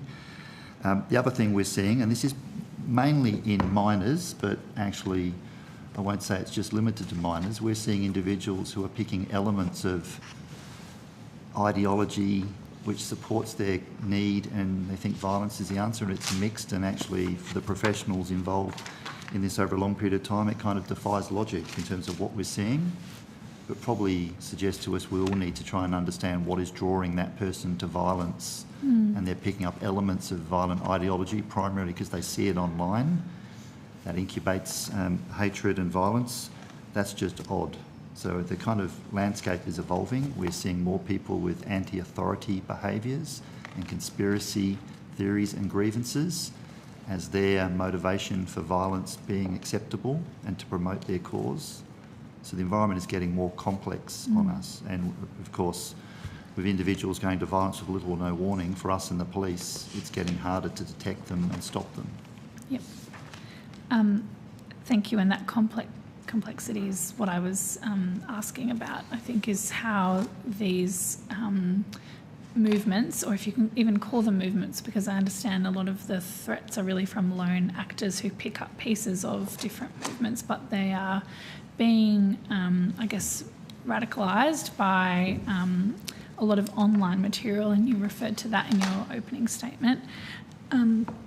Your submission refers to online forums and spaces that can, and the rapid and easy connections that they enable. And I was wondering if you can describe that, the nature of that threat that's posed online by these rapid and easy connections. Yeah, so firstly, we are seeing these new hybrid beliefs being generated as a result of the easy access through online. Yeah. Really, it's the internet is a potent incubator for extremism, and minors in particular, but individuals can fall down rabbit holes of hate really quickly, and we're seeing that. It's not, yes, there are people who are well studied on the ideology, neo-Nazis in particular, kind of well studied, but there are other individuals that seem to fall down that hole pretty quickly and get radicalised pretty quickly. That was something we saw happen, especially so during COVID, when minors in particular were not being moderated by schoolyard and family connection outside of the home, and they were locked in their bedroom on their iPads or devices, and it was easy to fall down that rabbit hole of hate. Of course, we recognise other elements of society do help moderate, but today we're still seeing people getting captured quickly, and that flash to bang, as we call it, is too quick. Yeah. And it's a lot quicker than it's ever been. That represents a problem, again, for us and our law enforcement colleagues. And I guess that classification issue comes up again when people are getting certain pieces of information.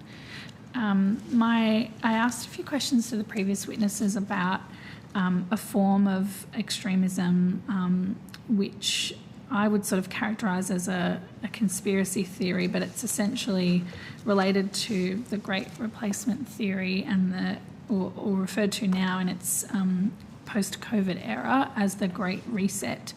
And it relates to a conspiracy that claims that global elites wanted to use COVID-19 as a tool to reorganise the global societies and economies. How are you classifying material or individuals who are demonstrating that type of extremist views? And what sort of threat do they pose in terms of, I mean, there's a harm to society and institutions. I think we could probably have a totally different conversation about that. But what is the nature of the risk in terms of moving from having those types of views, which you might not agree with, but people are entitled to have them, but then the risk for them to become violent, because there is an element, as you said before, of permission of violence in these types of movements. Yes, I'm totally with you. There are people who are entitled to have those crazy theories, and they're entitled to have those views. They're entitled to espouse their views. Of course, from our point of view, we will look at that if we see indications of where that is leading to, and the way to solve this or address it or promote my element of concern is through violence, and that's when it becomes our focus, because that ideology, but I acknowledge most of those people are not going to be violent extremists and don't represent a threat to society from a violence point of view. Of course, if their beliefs are kind of anti-democratic and represent a threat to our rule of law, that's a different matter, and other people have to play in that if it threatens democracy. Unless we will focus on the violence end of that in terms of they're promoting a political cause through violence, and it squarely is in our mandate. Perhaps if I put it this way, the underlying narratives of these theories, the previous witness said, and I understand them to be anti-Semitic, and I'm just seeking to understand when there's a component of religiously motivated or racially motivated undertones to these types of movements, that they move away from being crazy ideas to dangerous and possibly violent ideas. Is the component of anti-Semitism or anti-Muslim rhetoric in some of these conspiracy theories what worries you as a security agency? It's anything where violence is deemed as permissible for the promotion of their political cause, or they're promoting communal violence in line with their cause or beliefs. So it's a broad church there for us. Okay. And again, that's why we kind of changed the language to pick up the complexities of what we're seeing in that extremist that leads to violent extremist environment. Perhaps this is the question that I should have started with, Mr. Burgess. How can beliefs in narratives escalate to violence? Like, how does that, is it an individual who decides that they need to take some sort of action? What is the most likely pathway from crazy idea to violent action? So, Senator, it could be anyone that chooses to do that. It could be an individual, or it could be they form up with a couple of individuals and they feed off of each other, or it could be some organised group that's led by some charismatic individual that attracts people and draws them in. It's kind of every possibility you could imagine. Okay. And just finally on this, before I move to some of the other agencies, I was... some of these ideas and these conspiracy theories are pretty described in pretty radical terms online, but also in softer ways, legitimised by the views of Australian political figures. I've seen this idea about a global elitism trying to control people, the global media that's trying to control people. It comes up around a cashless society, or moves around digital identification.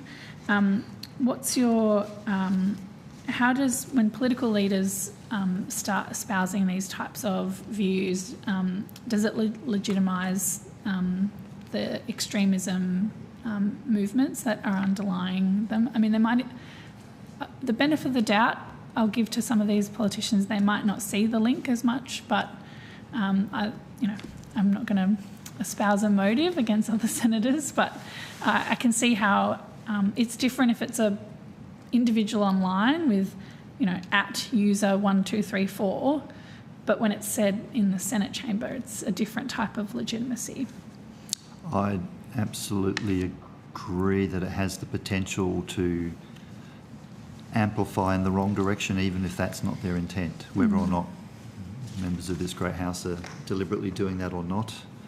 Of course, yes, I would pay attention to that. Yeah. That's part of our job as a security service. Thank you. can I ask the AFP, thank you for your work on a daily basis in dealing with these threats and managing that caseload, which sounds like it might be increasing, is it? Yeah. Yes. Yeah. How do you educate your officers about extremist movements and in the context of counter-terrorism? And I'm particularly interested in how you train your officers around the new hate symbols legislation. Yeah, for training for our officers in regards to this type of event, we do run counterterrorism investigation courses and programs within the JCTT environment through the AFP and with ASIO and other partners. Part of that to understand not only the history of different types of extremism, but to also try to bring them up into contemporary issues. And I think, you know, as we've come out of the COVID period, trying to stay current with some of the other issue-motivated violent extremism groups can be a challenge for us. I know our colleagues at Attorney General's Department provided some assistance sheets in regards to the new symbols legislation to aid frontline officers and others in understanding the legislation from that. That's a continuing process for us, and for those to have an understanding of all the different terrorist organizations or those prescribed in the type of symbols. It's quite a catalogue of work to go through. Yeah. The Parliament, through the legislation, decided to criminalise those types of symbols. What's the scale of that type of problem? What are we seeing in terms of those symbols being used or displayed publicly? We only really see that if there's it's reported in the media if there's a rally or an event where these symbols are displayed, but are we seeing them in more covert places, I think is what I was getting at. I could probably only give you the operational examples from the AFP in that regard. So if we were to look at, for example, the amount of charges that AFP have placed since that symbols legislation has come in, as of today, the AFP have not yet charged somebody with a symbols legislation. The possess violent extremism aspects of the new legislation that have come in has been very helpful to JCTT investigations primarily. When you look at the volume of online content as opposed to physically held content, we have used that on a number of occasions for matters that are ongoing. Yeah. Not to go back through the bill,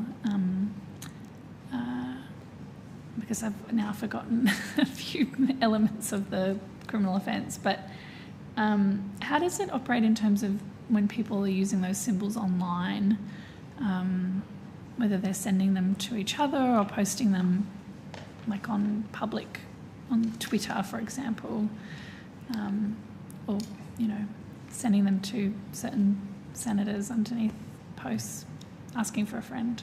Yep, no worries. I might not necessarily throw my AGD colleague under the bus, but in regards to... Feel free. I'm sure Ms. Harrington's quite capable of answering the question. From a policing view of that, whether or not a matter becomes a criminal matter, there's more than just the possession of the image or the item itself. There are other elements to prove the offence that are required to ensure that it's done, and I'm not sure if AGD would like to elaborate to assist you with that. Ms. Harrington. Thank you, Senator.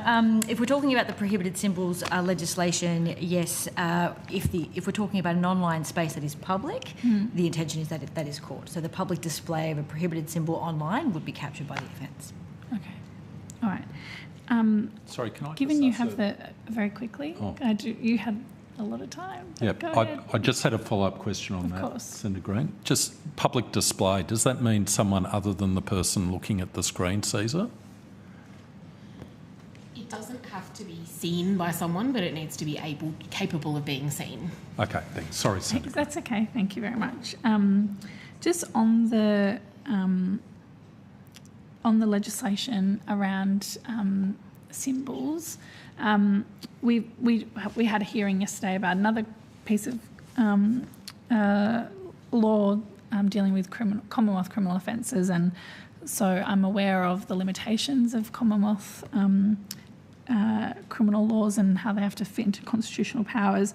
We came up against that issue with the hate symbols legislation as well, but I understand that now some states and territories have also passed legislation to ban the public display of symbols and the Nazi salute, I think, as well.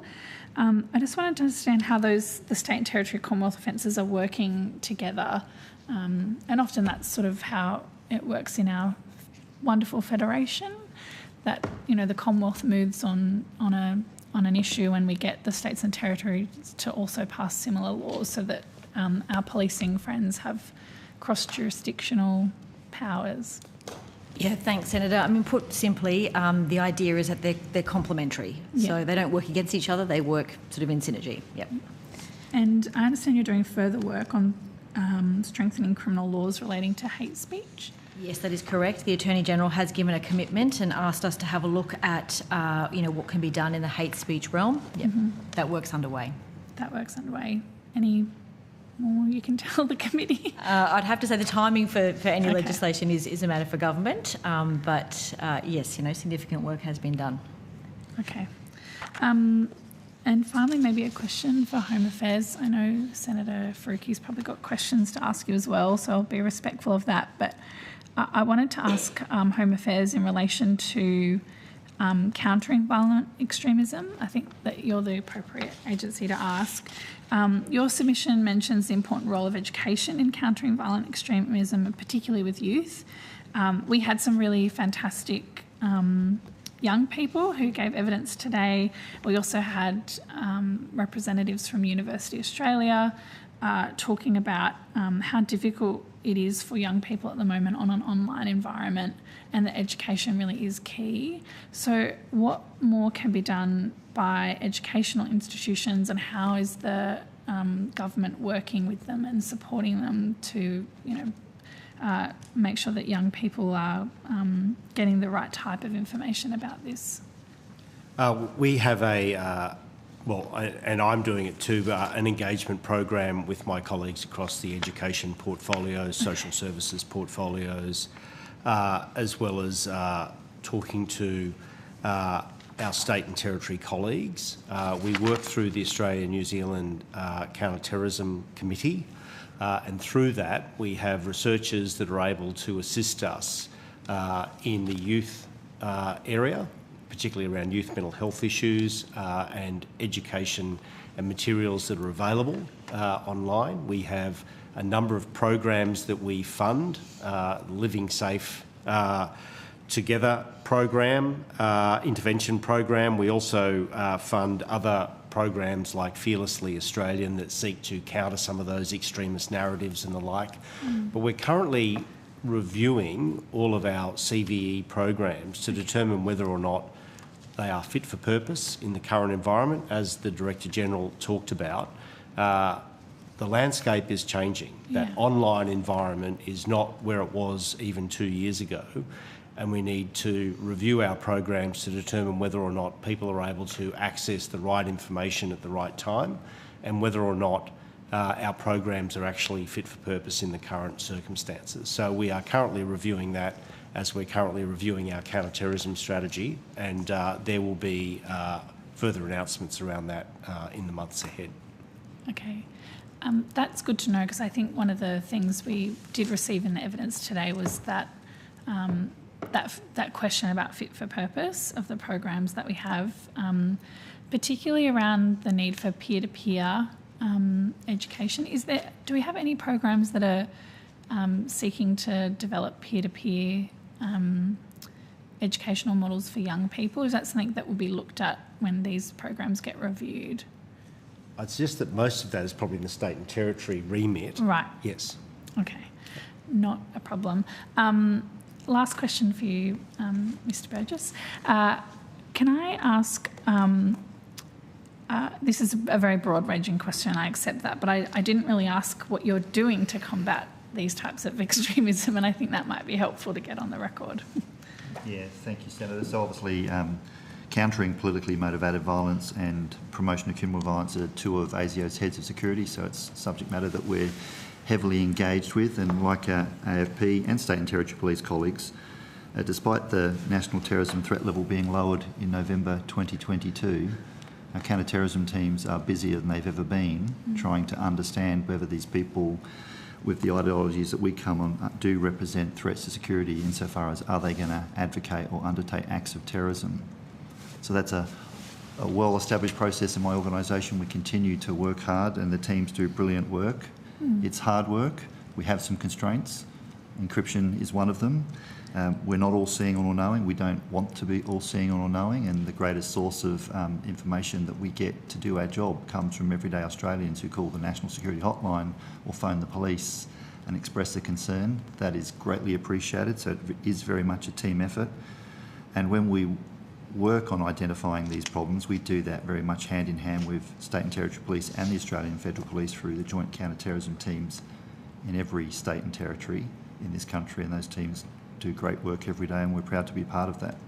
Thank you. And I know you said you don't want to have a public spat with a technology company, and our committee might be the poor cousin of PJCIS, but if you wanted to maybe let us know, we don't mind having a fight with the tech companies. So after spending 2 days listening to evidence about how awful the online environment is and how it's being, particularly for young people, feel free to pass us a note on the way out and we'll have the fight for you if you like. You're noted, Senator. I would obviously, technology has great benefits to society, but technology should not be beyond the rule of law and we need their help. Yeah. Thank you very much. Thanks, Chair. I'll leave it there for this evening. Thanks, Senator Green. Senator Faruqi, are you there? I am, Chair. Thank you so much, and thank you very much for being here with us. Good evening, everyone. I might start off where that conversation on CVE was happening, CVE programs was happening just now.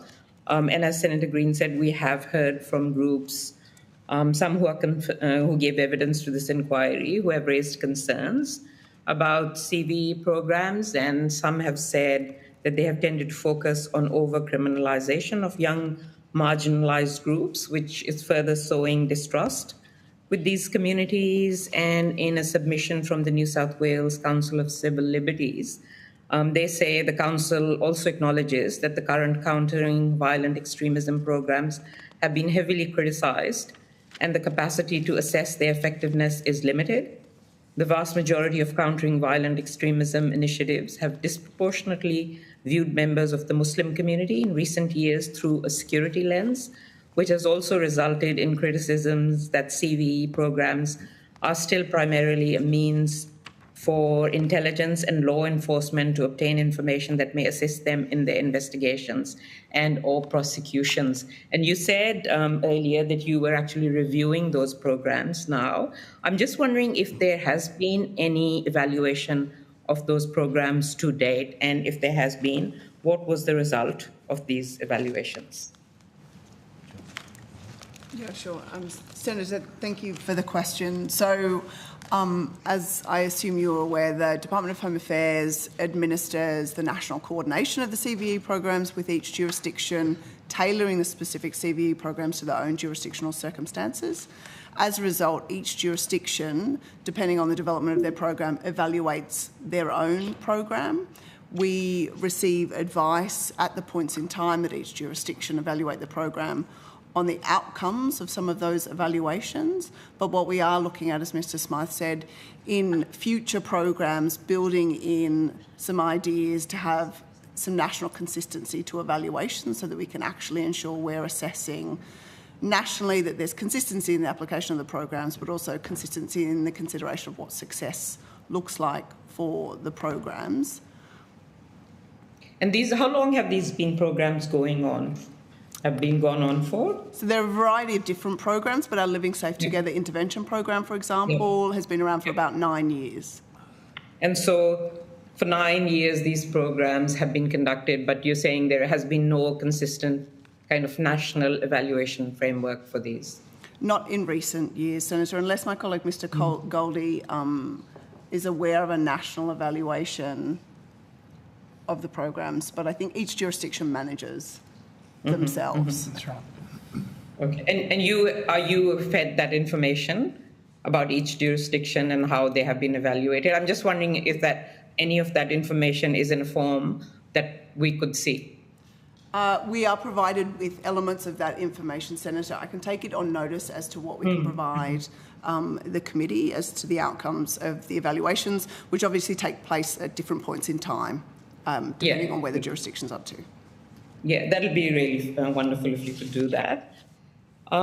There's been a recent report from the University of Melbourne titled Misogyny, Racism and Violent Extremism in Australia, which draws links between, addressing the role of racial and gendered biases as underlying drivers to radicalization leading to violent extremism and terrorism, they say, is significant, but an overlooked security concern for Australia. And it recommends that Australian security and policing agencies develop and implement evidence-based awareness-raising activities on the role of misogyny and racism in countering and preventing violent extremism in Australia. I'm just wondering if you are aware of this report, or if the University of Melbourne researchers have contacted you, or if you have contacted them after seeing this report to find out more about their research.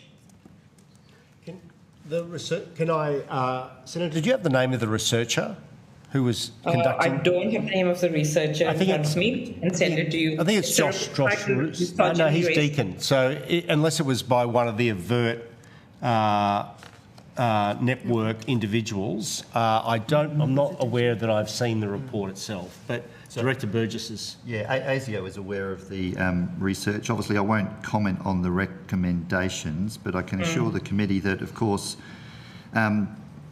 if we have individuals that are misogynistic or racist views are supportive of violence, we investigate them. So we note their input. Obviously, we're not in the role of public awareness raising, but those factors or any factors that are direct causes or potential indicators of violent extremism is helpful, I acknowledge, for people who can work to counter that. That's critically important. There is a specific recommendation for security agencies. So I'm just wondering, Mr. Burgess, if there is value in, the security agencies and police reaching out and having a conversation with those researchers about those findings. I'm happy to. I won't commit to that. I will say, though, ASIO officers do engage with members of academia to talk about the understanding. We study this issue well, so I note their report, but it's not primarily us to, I guess, because you said, and if you could repeat that recommendation of us doing programs, that's not really ASIO's role, but the underlying understanding is something we do engage with academics for. Yeah, okay, sure. It's just I've given you the name of the report and you said you've had a look at it. There are recommendations in there for security agencies and police. If I could move on to another concern that at least a couple of the submissions that I have seen have raised is, and again, I can quote from the New South Wales Council of Civil Liberties, says that it is troubled by several instances of law enforcement being observed wearing symbols associated with right-wing extremism. And they say that any examination of the risks posed by right-wing extremism in Australia may wish to include whether right-wing extremist ideologies are adhered to by members of law enforcement and or current or former members of the Australian Defence Force. This issue has been raised by a couple of other submissions as well. I'm just wondering at what ways are you looking at to make sure that these ideologies are not present in the police force or the defence forces, or have you looked at it at all? And this is a question for anyone who can answer it. I could talk from the ADF, not for the ADF, but in terms of regards to the ADF, ASIO does work with the Australian Defence Force on these matters. Obviously won't go into detail, but in terms of the conversation of making sure members of the Defence Force do not hold views which are problematic in terms of violent extremism, because that is a concern to the Defence Department and the Australian Defence Force.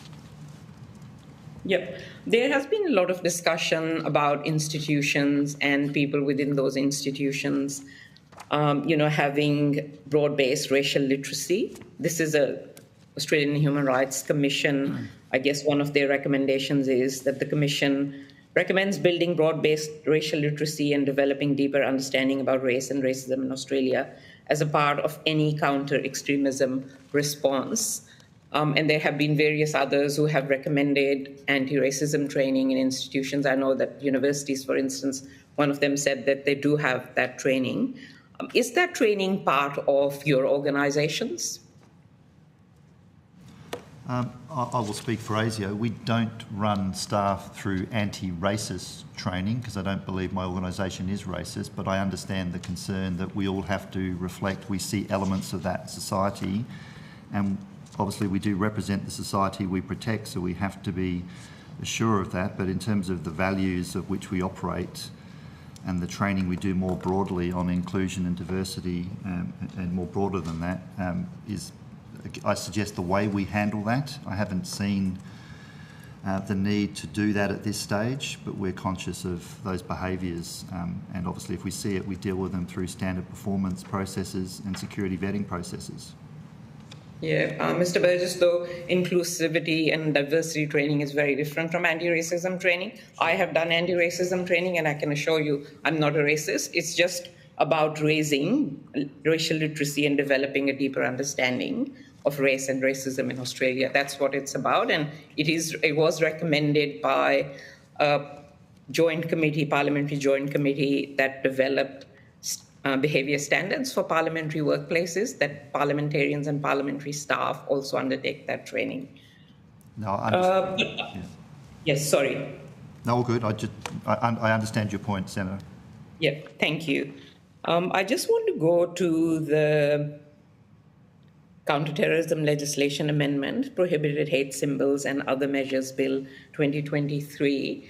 We had an inquiry into that bill, and while all of us supported that and the need to do that, there were concerns raised that it would not really address the root causes of the issue and that it may not be that affected. I'm just wondering that since that legislation has come into effect, has there been evidence collected on how effective it's been? Is that law actually working?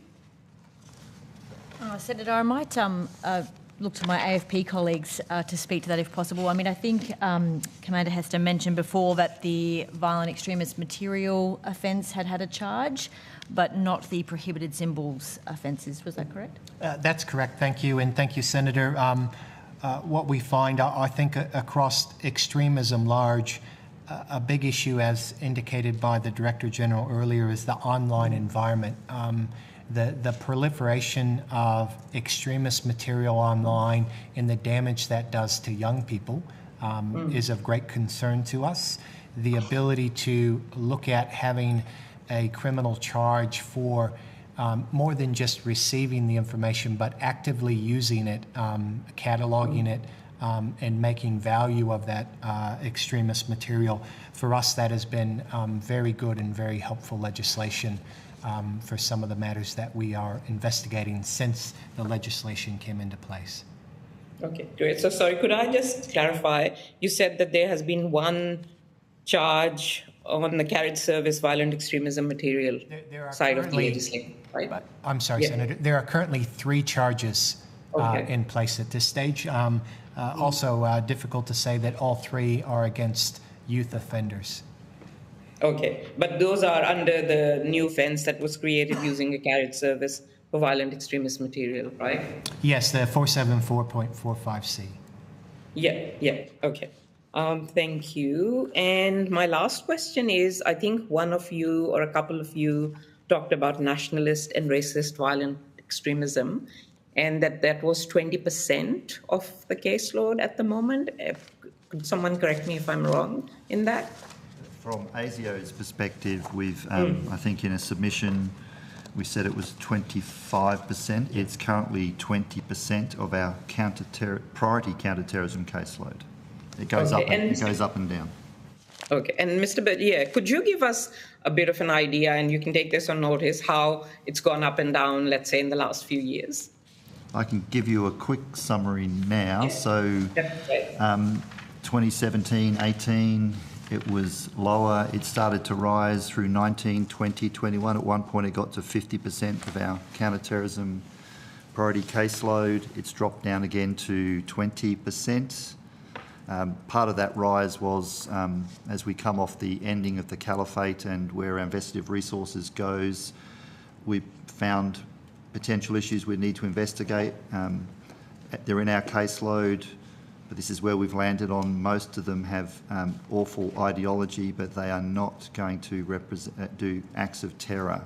Some of them may well do, but that's where we are. But this one goes up and down. There's clearly, though, an element of people in this country who adhere to this abhorrent ideology. Thank you, Mr. Burgess, and thank you, everyone. Thanks, Chair. Thank you, Senator Faruqi. That brings us to an end to the proceedings. I do need, just before I close, I need a motion. Thank you. So that concludes today's proceedings. The committee has agreed that answers to questions taken on notice at this hearing should be returned by close of business Wednesday, 28 August 2024. I thank all witnesses who've given evidence to the committee today, and I thank everyone for the extraordinarily important work that you're all undertaking on behalf of the Australian people. Thank you so much. Thanks also to broadcasting, and I'll say wonderful broadcasting and wonderful secretariat. I was just going to say wonderful secretariat, but I'll think broadcasting as well. And I declare the hearing adjourned. Thank you. Thanks, everyone. Thanks, Chair.